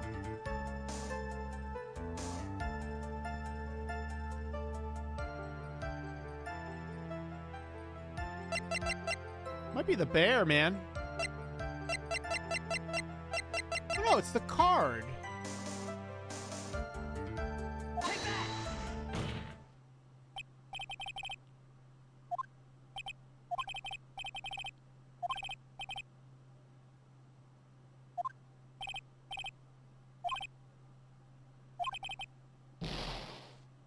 Okay.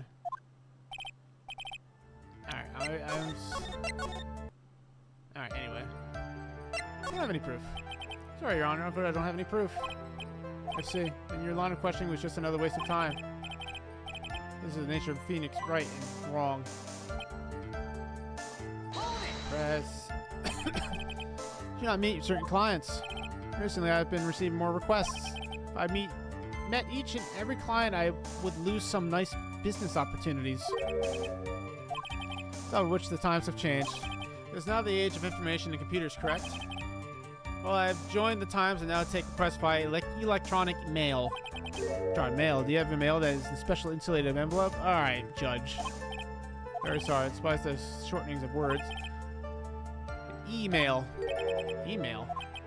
Contact member fee. Alright, maybe that first one might be the ticket, man. 2 or 3 other things? Yes, what were these other things? A few other things that have nothing to do with this case. What should I do? Should I let him slide with that? It'd be really bad if I pushed his buttons the wrong way and he got mad. You know, I'm a gambling man.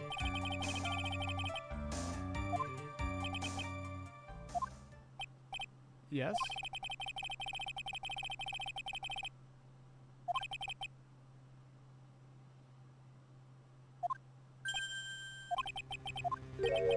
You're planning to betray your own client?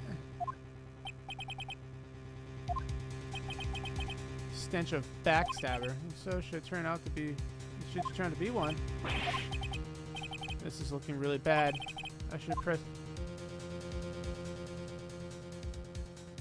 I just want to see what happens.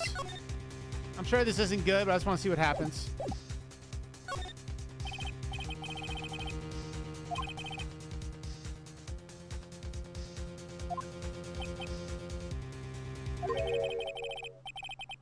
have much of a... Okay, that was a good... That was good. The bear figurine. The bear figurine? Yeah, assassination of the target. I was to find that figurine. I was told that this job was just as important as the actual killing. And where was the figurine? It was inside Mr. Cordetta's suitcase. And then what did you do next? I handed it over to my client right away. You gave it to your client. Interesting. So information sounds important to me. When it's pleased to conclude what you just stated in your testimony.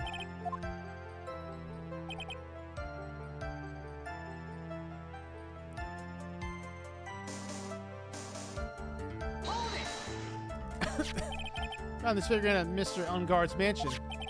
You gave it to Mr. Andrews, then what was it doing there? I was waiting for her there. That was also part of the plan to frame Mr. Ungard, I'm sure. Makes a lot of sense. Well, there's a contradiction.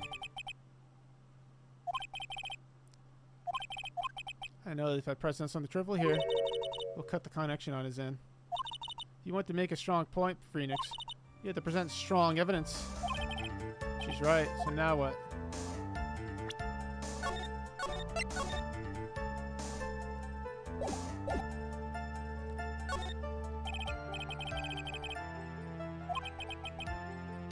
You gave Miss Andrews... She told you to take the bear and wait for her at Unguard Mansion. Is that correct? Yes. Where are you going with this? I think maybe you might have remembered a few things incorrectly. I don't know what he's going with this.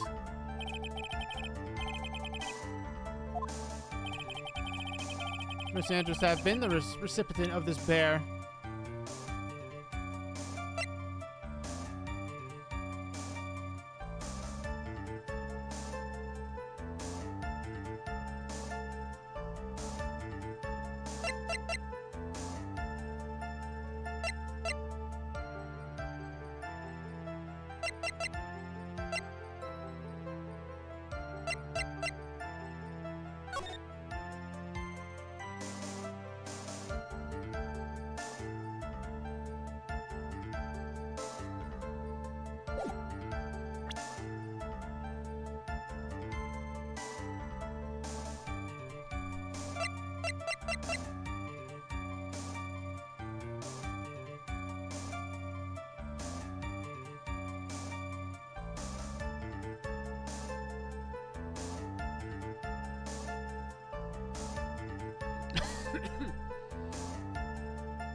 Yeah, she was busy with the press conference, right? That's the only thing that makes sense to me.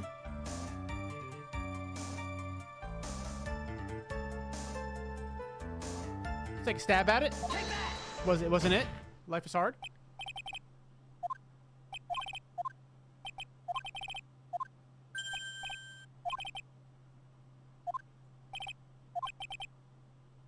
Say this terms of you can comprehend. If you ask me any more questions, these pointless questions, there will be no mercy.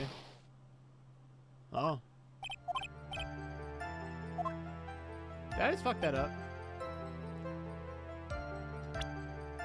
Let's try again.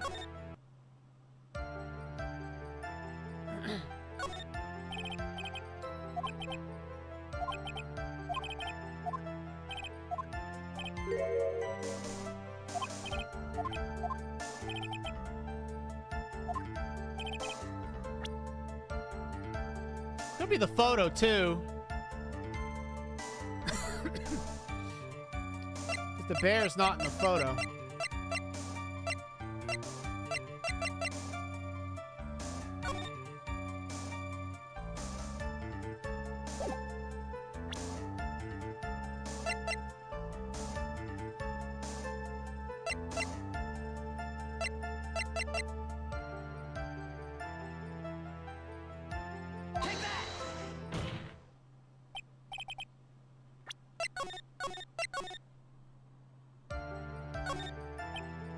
wrong line of questioning, dude.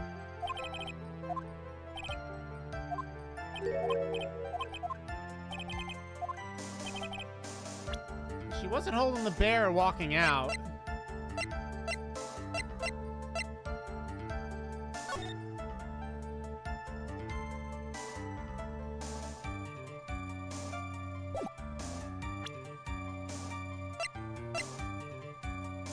Is this killing me?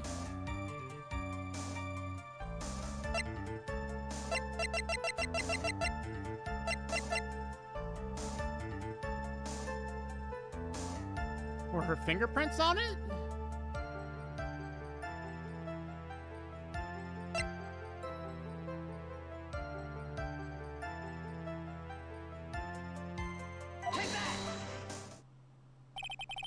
Oh yeah, that's right. She would have immediately burned the fucking suicide note. Yeah, that's right. I was looking at. Okay. Yeah, I'd really given the bear to Miss Andrews. This item should not have been inside of it. Tommy's gaming. 11:30 p.m. gaming. See where you're going. Yep, that's where I'm going. Where's everyone going? I need to pack it. Do I? Never change, Judge. Please think back to Miss Andrews' testimony.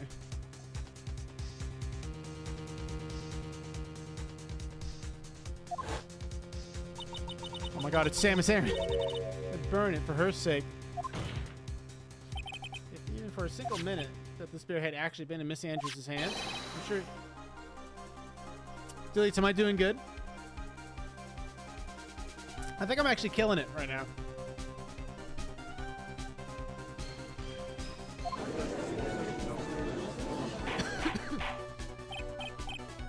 Order. That's where you two were. Am I doing this faster than you, Deletes, or am I going about the same pace? Just the reference. Same pace? That's impressive. So by the very fact that this suicide... this suicide note was still inside the bear, tells us that your client didn't know how to disassemble the bear. Which means... Your Honor, that it's impossible for Adrian Andrews to be the client. Shit on. Order. Mr. Phoenix, Wright. I'm sure I've mentioned this before. I hate traitors above all else.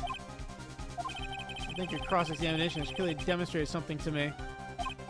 You must wish to break your end of our agreement.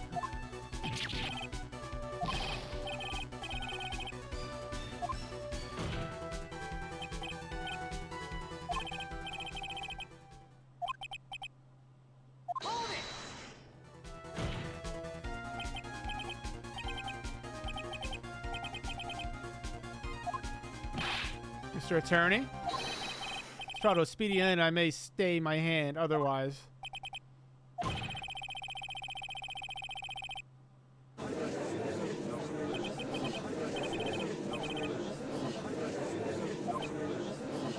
Oh no.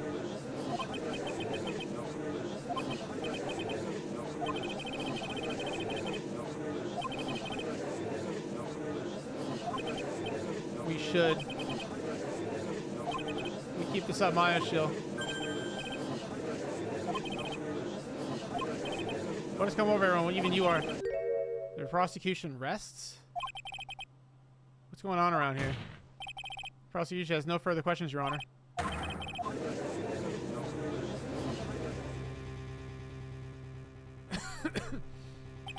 Well, I never thought I'd see the day. This is the most unusual situation. If this prosecution rests with no further questions, the prosecution has failed to uphold its stance. If that's the case, then even though I am reluctant, I must believe that Mr. D. Killer's testimony is accurate.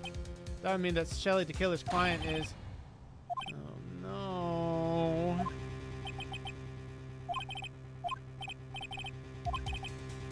Right now, then your client, Matt on guard, would be declared innocent, and in place, Adrian Andrews would be charged with murder.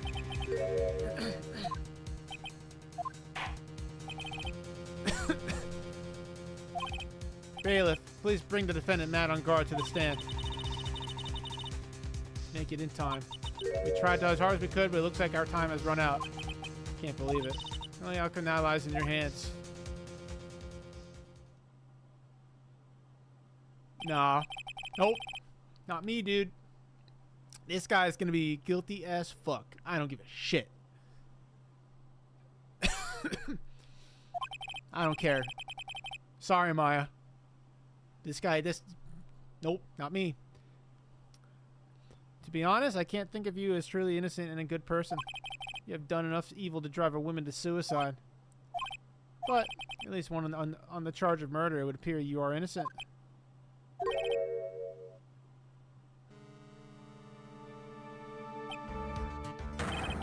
And the old fuddy-duddy figured me out. An atrocious lure I have, giving his own client up like this. And that refreshing like a spring breeze crap, it's just atrocious, don't you agree? You know, and then pronounce me innocent already. Right, Mr. Lawyer? No. Try to save Maya's life. I'm siding with justice. She wouldn't forgive me anyway.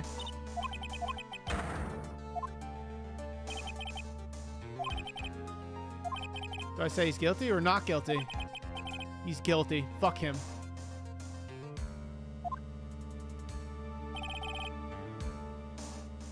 I'm gonna save right here because I have a feeling the thing I'm waiting for is about to happen. Let's hear the defense's final statements on this matter. This person was hired than it says. Then your client, Mr. Matt Ungard, is innocent. No need to ask, old man. After all, my lawyer is going to say what I want, aren't I? Aren't you? I can't do this. I have to decide something. I have to listen to my heart. My client, Matt Ungard, is guilty. Fuck you.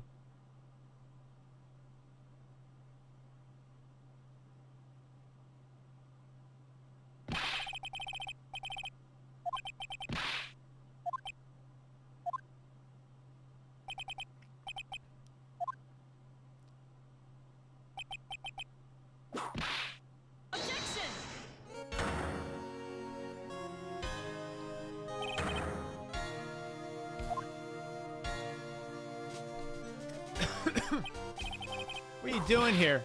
Ow! Hello, Mr. Phoenix, right? This is exactly why you should never take your eyes off that scruffy fool. Did you bring them? The final pieces? Did you find them? Do you have them? You should know better than to ask that, Mr. Miles Edgeworth. The Von Karma is perfect in every way. The evidence is here in perfect condition. But Scruffy's fine and his injuries are minor. All of the items are inside this. Is that his jacket? That's gumshoes. I can spot his tattered rags anywhere. Apologize for its ugliness, but there was nothing else to wrap the items in. Long hard this whole trial. All for what is inside that raggedy coat. Inside that coat lies a crucial piece of evidence. Should I just get the trophy and then do the real ending? Final pieces of evidence.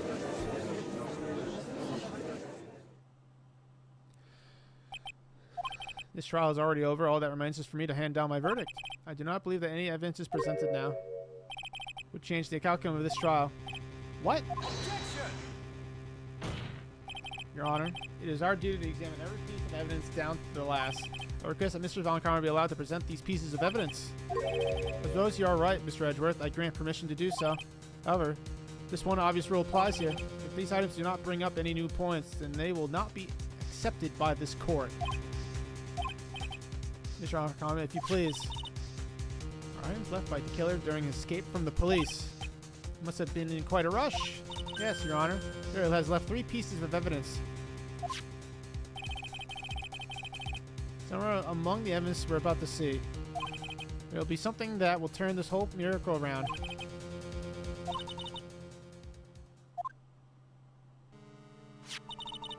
It's a pistol.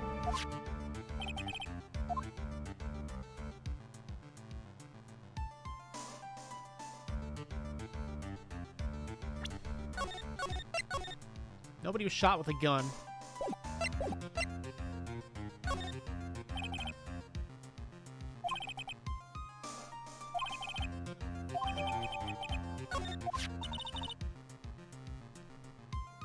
tape is missing.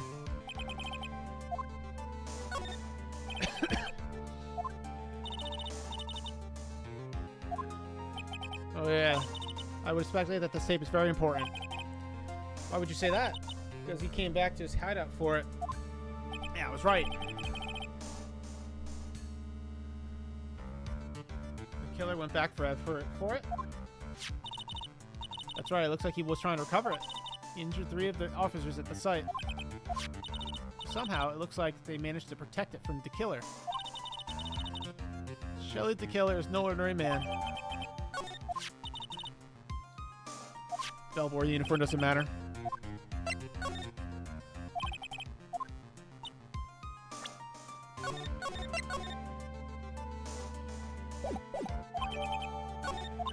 That is all I have to present, Your Honor.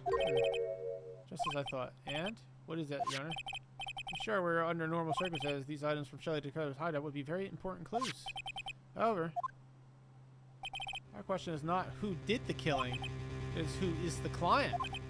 Yes, that is correct. And these 3 items do not tell us anything about that. Uh-oh. You may step down there, Your Honor. Oh, he did the finger point. Examine these this new evidence. Overruled. This court already has all the evidence it needs to hand down a verdict. Really splendid. This judge is such a brilliant man, isn't he? Is this the end? Save it again. I knew it. There's no such thing as a miracle in this world, is there? I think you're wrong. I think they do exist. But you have to make that miracle happen. Come this far, you can't give up now. But no matter how, I think it's try for my sake. Just think about it for a second. There's 2 ways out of this situation for us. 2? The first, make on guard wish from the bottom of his soul for a guilty verdict.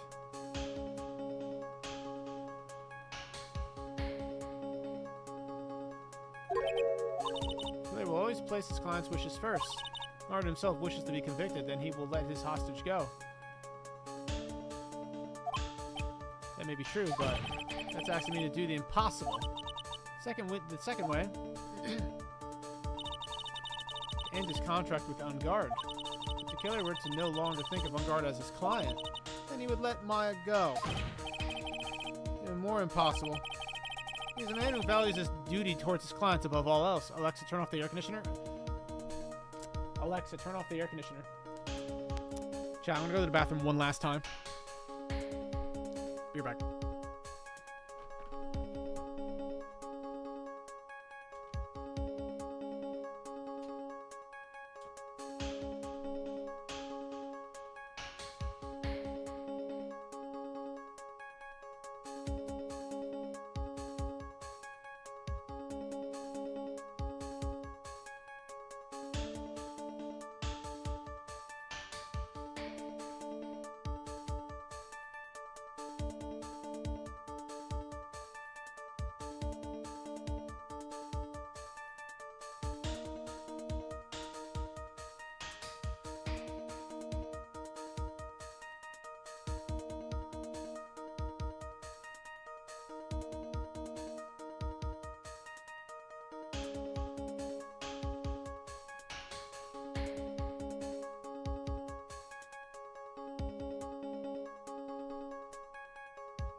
Alright, let's finish strong, man.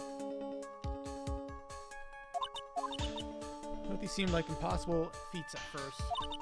If you could make either one happen, it would be truly a miracle. I already said he doesn't need any more evidence.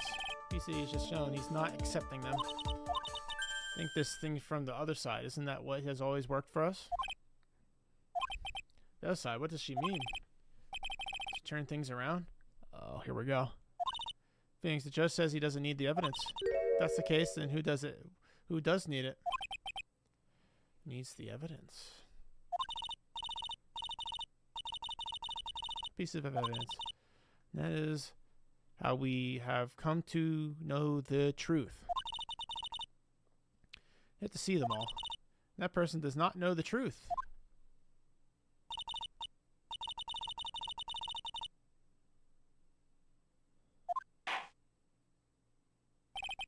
No objections this time, correct? Now then, I will pronounce my verdict. Respectfully sit back and listen, kids. Objection!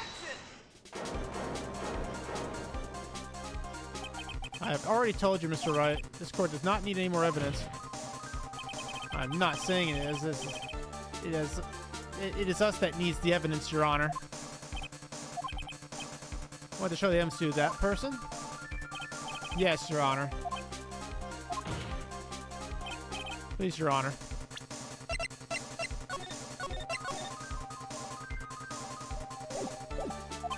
Mr. Wright, for you to ask with such passion, I will grant you one chance. One chance. Please show your evidence to who you think the right person is. It's impossible to turn the situation around in one try. One try. That is all I will permit.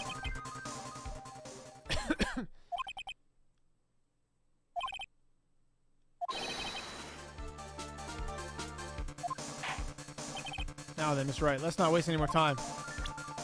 Whoops. Whoop. Alright, I'm actually just gonna save here, and we're just gonna do it because I gotta go to bed. I don't have time to go through this whole bad ending crap right now.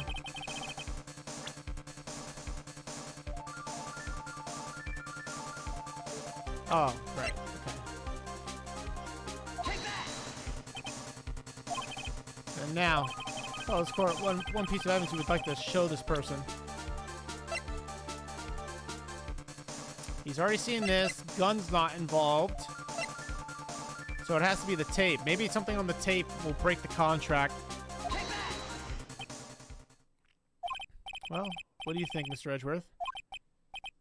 I think there's some merit showing this evidence to that witness. Bailiff, please bring me in the transceiver from earlier. Looks like I managed to convince him.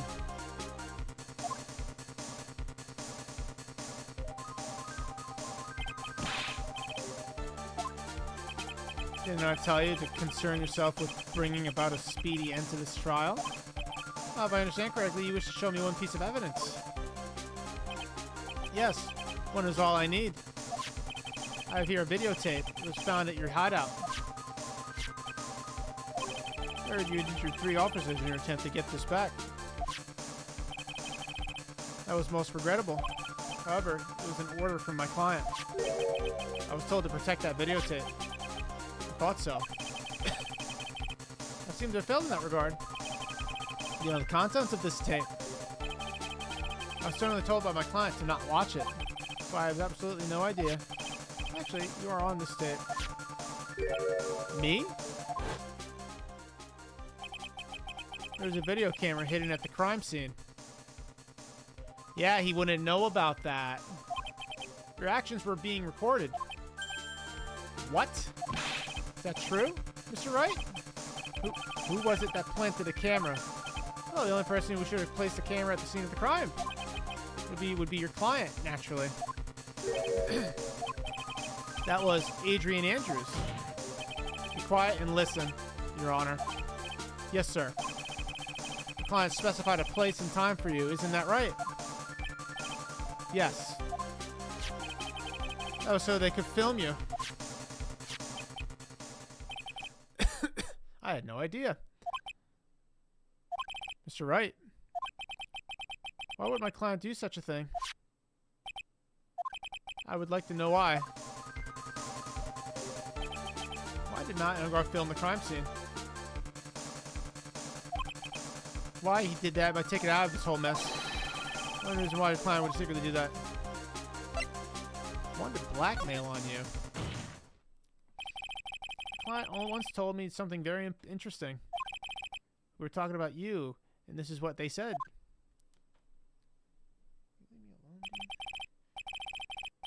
But I'm no weakling. I don't believe anyone, least of all assassins. Mr. Wright, assassins aren't above blackmail. Yes, that's where the video comes in. With that, I can keep him at bay and even blackmail him if I want. Didn't trust you at all. You were thinking of using this video to blackmail you. What do you have to say to that, Shelly the Killer? Oh, he's about to lose it.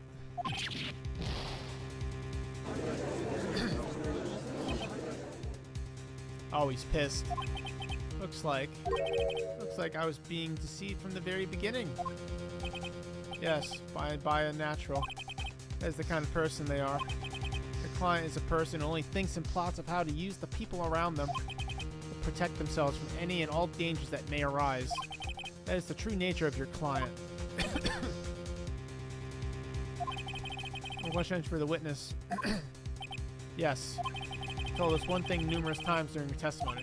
You said that you detest traitors most of all. Yes, that's right. But what if that traitor was your own client? That's obvious. I would break our contract in that case. And then, that client would become my next target. Oh, shit. That's what he meant, that he wants him to get a... He'll beg for a guilty verdict. Even if it takes an eternity, I would follow that person to the ends of the earth to exact my punishment.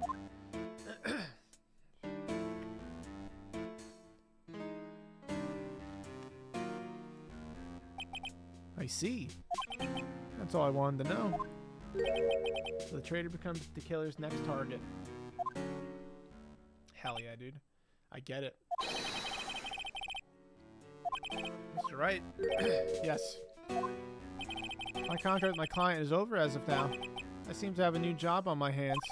I will now return to you your precious item. I'm not an item. Maya, I thought I'd never see you again.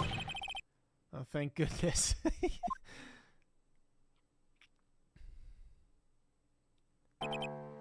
trial appears to have come to its conclusion. However, I actually am sort of... What? Miss Montgomery, where did that... She always has you in her sights. Now, I do believe it's time to finally hand down a verdict.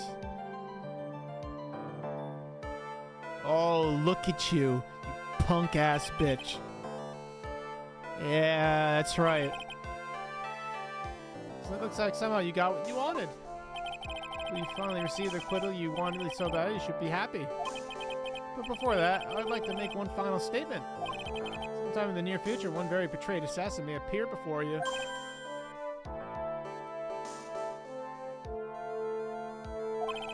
Ooh, that feels good. You have to say that man is very good at what he does. I'm sure he would understand what I mean if you watched this video.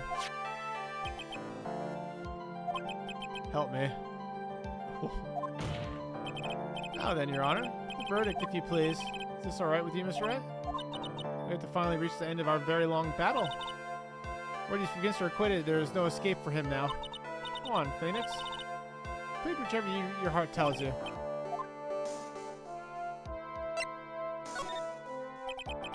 On guard.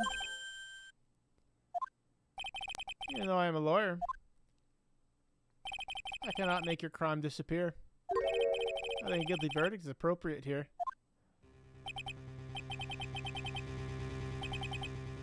Hell yeah, dude. You got an acquittal the instant you set foot outside the detention center. Your life would be in danger. No matter which way you look at it. You can't run away from your crime anymore. Does that mean Phoenix did this for free?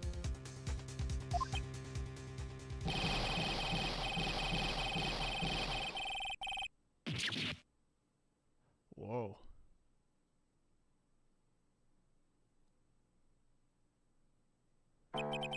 So it looks like we have uncovered the real truth. I don't even remember you helping me out much this time. Rather, how's Matt on guard? I have put Mr. Montgomery in charge of his incarceration. I'm sure he's getting a full course meal of whipped leather right about now. Very good. That was a close one, wasn't it, witness? Yes. I plan to pay my debt to society for my own crime, Your Honor. First time I was called to the witness stand during this trial. All I felt was despair. She must be talking about the time Edgeworth really went after her. I guess she's trying to forgive him for what he did.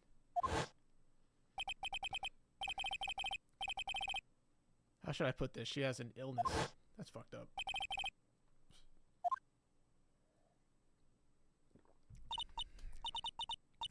But after that, when I was alone in the detention center, that's the first time I really saw myself for who I am. And today, when the two of you used your combined strength to convict Matt, I felt like I had finally been saved. That was the first time I've ever seen her smile. Really happy that you two were in charge of this case. I don't know how to express how I feel at this moment.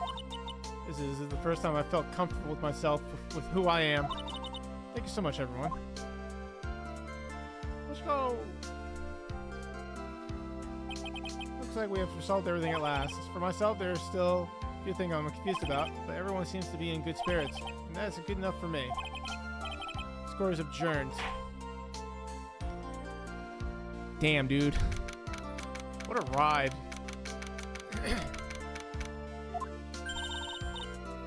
We're great out there, Phoenix. What I did out there was right, wasn't it? This is the first time you've not gotten your client off. You got them a guilty verdict this time. But you have to look past all of that to what's really important. You now realize that there is something more than just getting a not guilty, right? I understand now. Yeah, it's the first time that I've played through anyway that he didn't save his client.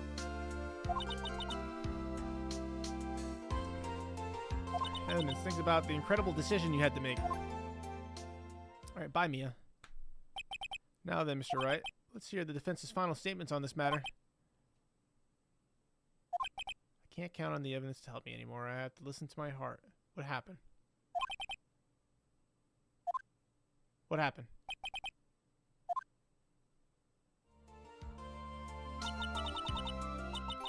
Is he not guilty? Your choices then, and your answer spoke to what being a lawyer means to you. Right. Edgeworth, I have good news. Maya is now safe in police custody. Hey, Pearl. Telling us the truth, right, Mr. Edgeworth? Yes, she's quite safe. She's on her way here as we speak in a patrol car. Mistake. Maya is safe. Let's go. She really did, Mr. Nick. Did she just slap me? I believed in you.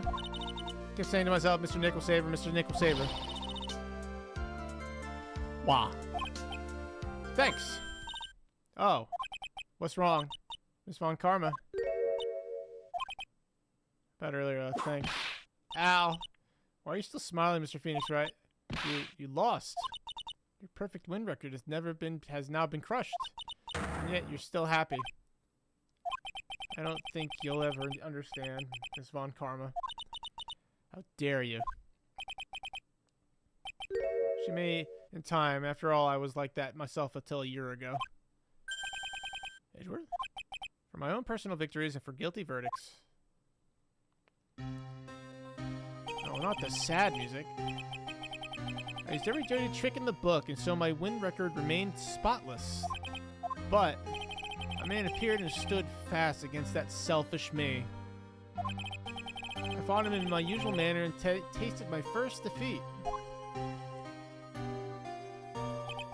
Felt like I had lost everything because of that. And then it was my turn to sit in the defendant's chair. And I was saved by the person I called my enemy. I couldn't forgive myself for all that had happened, so I left the prosecutor's office.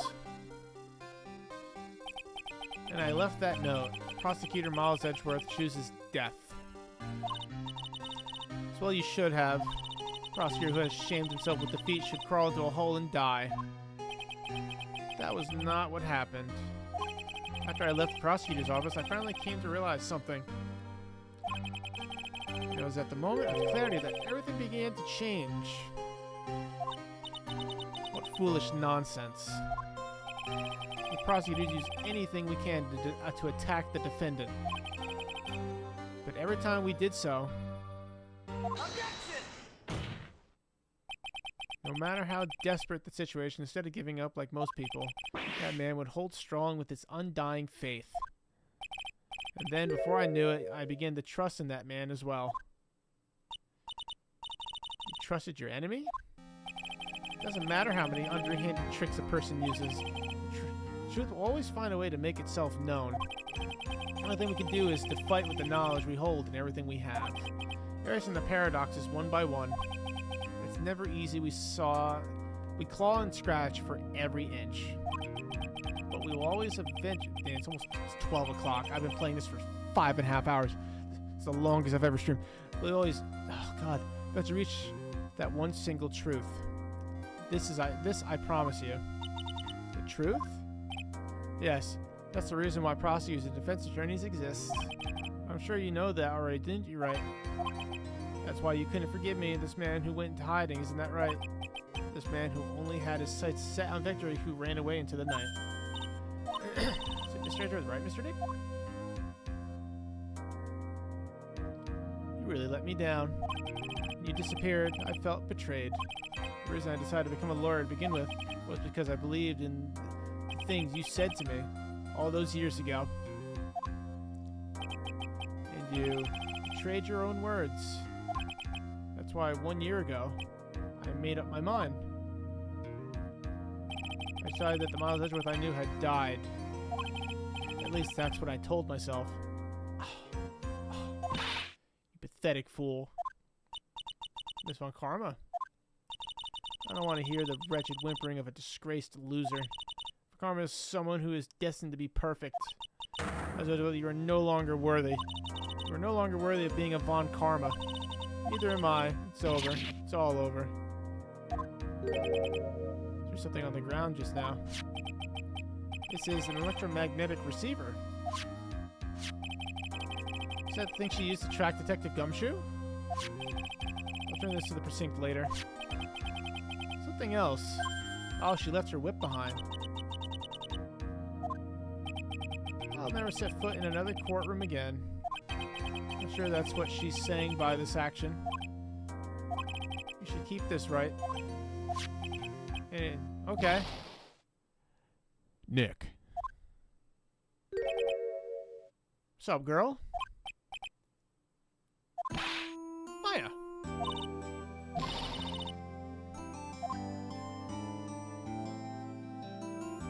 You know, for somebody who hasn't eaten in a couple days, she looks pretty okay, chat. Damn, Phoenix is tall, dude. I knew you would come through. You got on guard convicted like I knew you would. And on top of that, you even rescued me. Well, of course I did. You know I would never desert you. But we sure press our luck this trial. You're really lucky to be standing here. Whatever. Look, it's over, okay? Besides, if I did croak, I would just come back and haunt you like a bad ghost through Pearly. Wow, you know, I didn't think about that. That's kind of fucked up. Is it really that easy to do something like that? Thanks a lot, Nick. Don't mention it. Maya. Oh, Mr. Edgeworth. I'm relieved you're alright. Like you've made some real progress, Mr. Edgeworth. Well, I suppose I'm a little different from who I was a year ago. Oh. Alright. I think it's time we got out of this depressing place. Where are we going? Food, Nick, food. Grub, chow, I'm starved. So hungry, even though I look like a nice juicy burger and a bun to me, Nick. I'm a prime rib at least. Oh shit. Hell yeah. That's my guy right there. How about we hit up our usual burger joint? Don't be silly, Nick, huh? This case messed up that awesome evening and got in the way of my gourmet food. So I decided that we have to make it up by having another feast. Another feast? Come on, Nick. Food! Where are we going, dude? I'm scared. March 23rd, 7:38 p.m. Gatewater Hotel lobby. What is happening?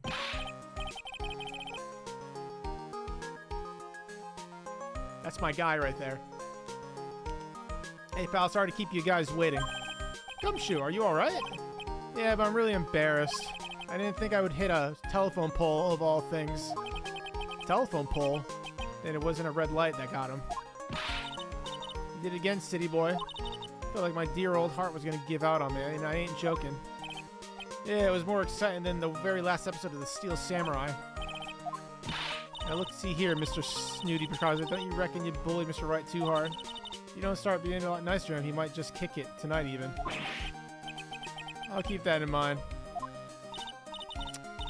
Everybody is friends. Oh, come on now, everyone gather around. You're gonna get your picture taken by a genuine professional photographer. Looks like Lada brought herself a new camera. Well, pal, at least we can put this messy case behind us now. Tonight's all about eating, so let's go chow down. Into that, pal. Think about it. You were the ones who saved the day, detective. He really did. If he didn't take that evidence, it would have been over. Really think so? He's right. If it wasn't for the 3 items you took, I think the trial would have had a very different ending. Wait, that's odd. Ran off with the things from the killer's hideout. I was sure I took 4 things in total, sir. What does that mean? The one in the items in my coat pocket. Well, hoo boy, I tell you, you really are something else. Between getting accused of murder and getting kidnapped. Never a dull moment with you, huh?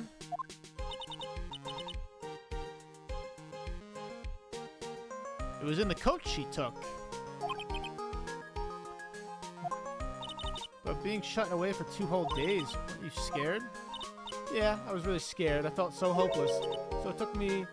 So to keep my mind off of things, I drew a picture. Sounds like you had it rough, gal. So where's the picture of yours? I want to see Mr. Kama's picture. You know, I don't know where it went. That's too bad. Well, it's alright. I wasn't anything important anyway. Sure, let's finally see them all both smiling again. What is it, Miss Edward? This thing is picking up something up. That's Miss Von Karma's receiver. Thanks, sir. I had the most awful experience of my life, sir. Can't believe she stuck a tracking device on me. Oh, you're standing right there. The tracking device seems to be in a different location. Probably arrested or something, sir. Well, it doesn't matter. I'm afraid it's about time for me to excuse myself. I still have some work to do. But, Mr. Arthur, we haven't even eaten anything yet. You're eating way too much of you glutton. But tonight, if you'll excuse me. W. Edgeworth. I just wanted to say, thanks, Edward. You really saved me out there. If anyone should be saying thanks, it should be me, right? I feel like words alone aren't enough here. I wonder if there's something I can give him to express how fit. What do I use, chat? Chat, what do I do? What do I do? I always fuck these up, and I don't want to fuck it up this time.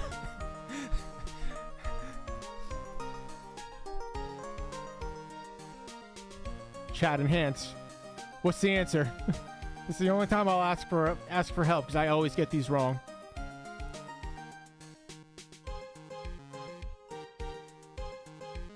Delete. Come on, I'm just gonna look it up. What do you mean you don't know? You son of a bitch. Alright. What to show Edgeworth? Justice for all.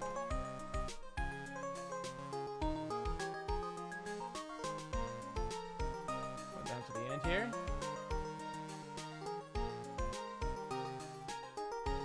Whip.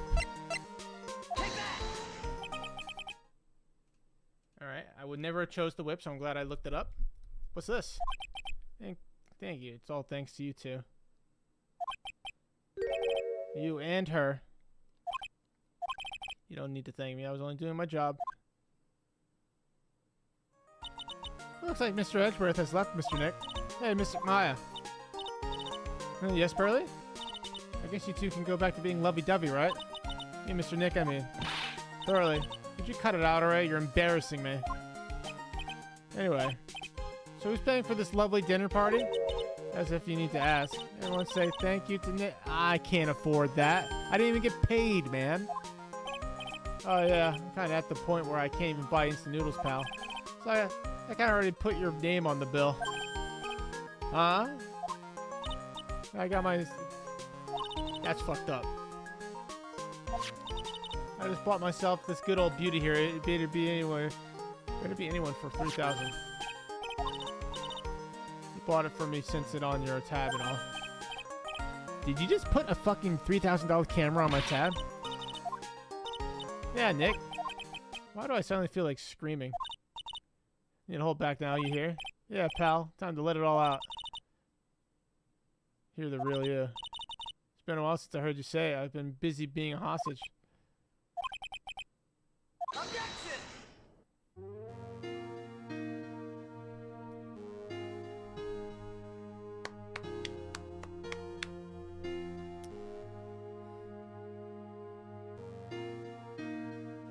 This game was decent.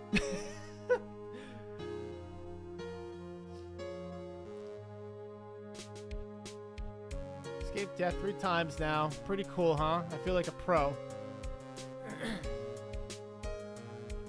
I mean, the trophy didn't pop yet, Delete. So why would I close it?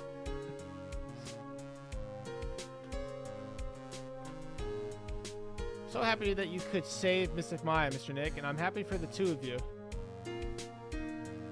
Speaking of which, I think this hotel is a popular place for honeymoons, so of course, made reservations for you too, just in case. What about Maya's aunt? Like, that was like a whole plot point. And what was the 4th item? Well, pal, it looks like I'm back on the force again.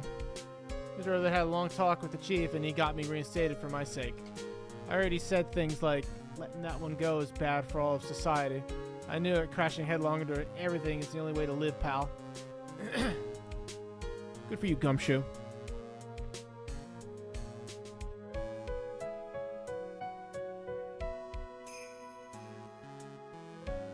Oh, I forgot all about her. Bird. I'm aggravated and retiring this universe today, sir. I'm going to be a waitress from now on. Bring smiles and joy to the people who come by the restaurant, sir. Hope you'll stop by sometime, Mr. Wright. Oh no, the clown's gonna be here, isn't he? Don't do it. I don't want to see the clown. That's worse. I didn't want to see him. Are you here to visit a patient? I'm Director Hottie. Ho ho. Seriously, yes, that girl, you know. I haven't seen her around. Yes. But I remember, if I ever laid so much as an eye on her, it would go crack. It didn't matter if I got whipped, though. It's gonna take forever.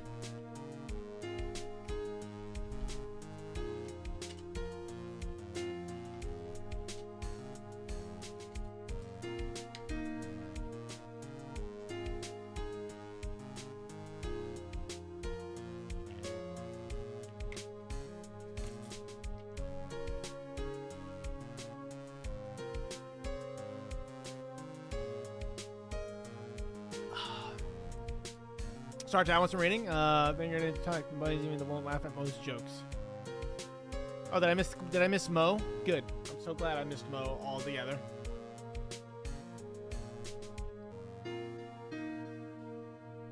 God damn it, I'm ready. There's no way these jokes are gonna fall out. I'm gonna be more contemporary with my humor. Mo curls. Respect. Brand new act worked out. Prepare for the Hallelujah chorus. Say something, will you? You're supposed to start this off. Get on with it. Good old Ben.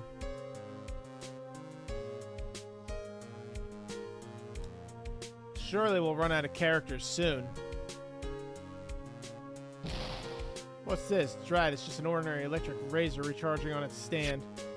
Can't believe this. Really? How long do they plan on making me do this? Get shit on. But why do I get the feeling they wouldn't forget about me, would they? I would. I would definitely. Call me Queen Wendy and treat me like royalty. This is going to feel the pain of my heel, yes. God, I've been talking nonstop for 6 hours, man. My throat hurts.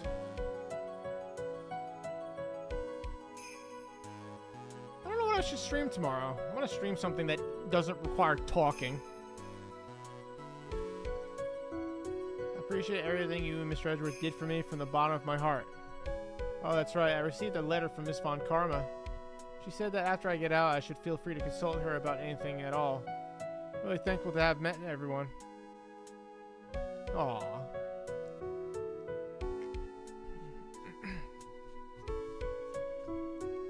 That's nice.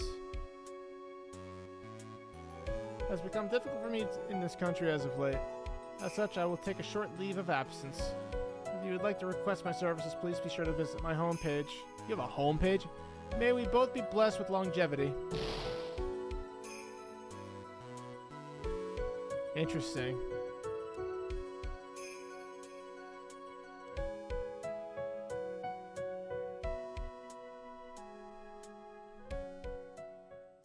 Oh wait, is this the thing Delete's just yapping about?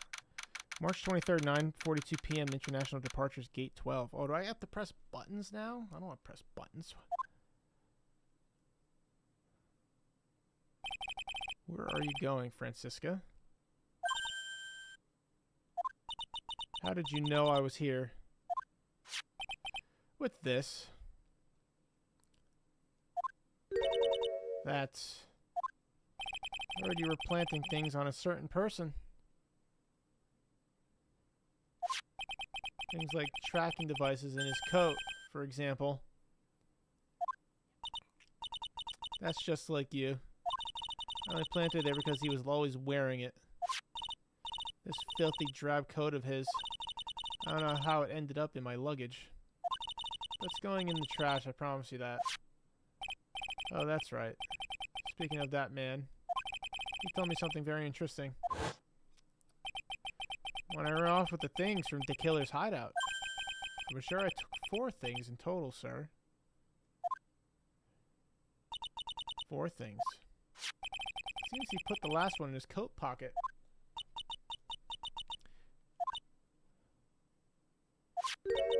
Doesn't matter anymore. Case is already over. What are you going to do now? That's none of your business. Are you running away? Shut up. You don't understand a thing. You can't possibly understand what it means to be Manfred von Karma's daughter. Francisca. So many expectations from everyone around me. Expectations I must fulfill. I'm expected to win no matter what. And failure? Such a thing is not an option for me. My father was a genius. There's no doubt about that. But for me, I'm no genius. I've always known that. But I had to be one. I had to. You may not be a genius like your father, but you're a prosecutor. You have been and always will be. No, I'm not. Not anymore. I'm gonna throw my whip away. Speaking of that, Wright gave me this to hold on to.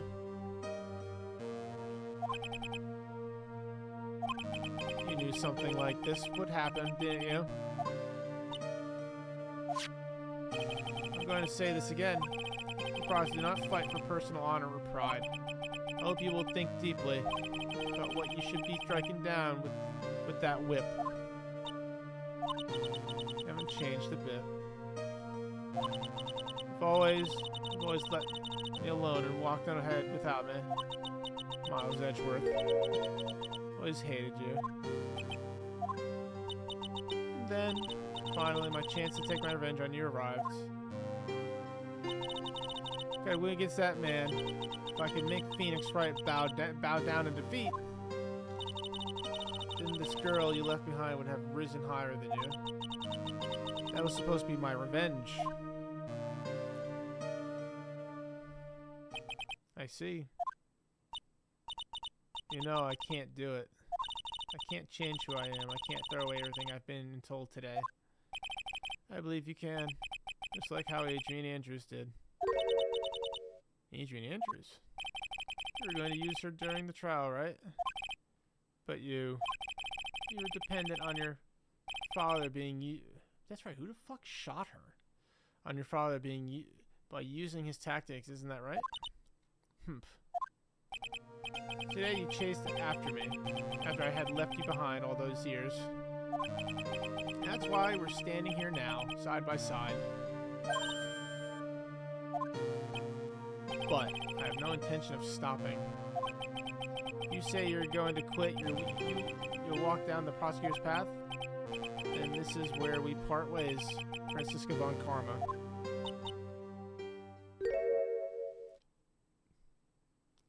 Whoa. Wait.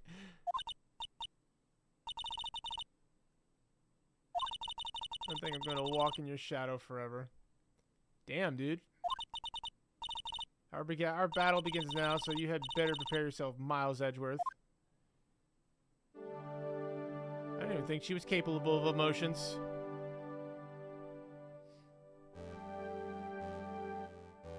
What if her plane crashes? No, I'm sorry. That's bad taste. One day, someday, I'm sure we'll meet again in battle. Until then, last piece of evidence that never made it to you. I'll take good care of this fourth piece so I can give it to you when at last we meet again. I wonder if it's what I think. I wonder if it's the picture that Maya made. Wait a minute. Oh, it is.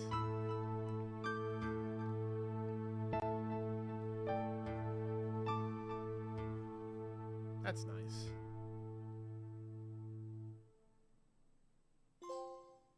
Farewell, my turnabout. Man. Oh, Chad, that was a lot.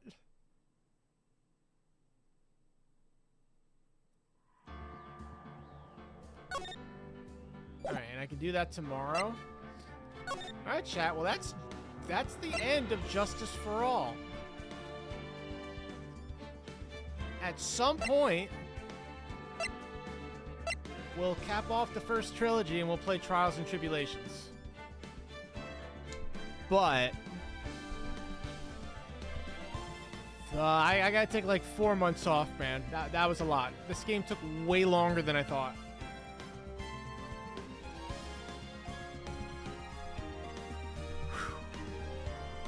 And I will be happy to, because here's another thing. When we play this game again, chat, we will platinum it. By the time I play Trials and Tribulations... By the time I play through Trials and Tribulations, I will do this again in my free time. So when we do play this, when we beat the game, we'll platinum it. But yeah, chat, we'll probably won't play Trials and Tribulations until like December, because September I want to do Yakuza speedruns with other games sprinkled in between. October is going to be spooky month, so I'm going to be playing nothing but horror games. We might speedrun a little bit of Luigi's Mansion just because it'll be on theme. November... I think I want to spend November playing more games that I haven't played before. Playing more Switch games and stuff like that. And then in December, we'll tackle Trials. So yeah, that's what I got going on. So thank you so much for everybody watching. For anybody that watches this VOD, that's been watching all the other VODs.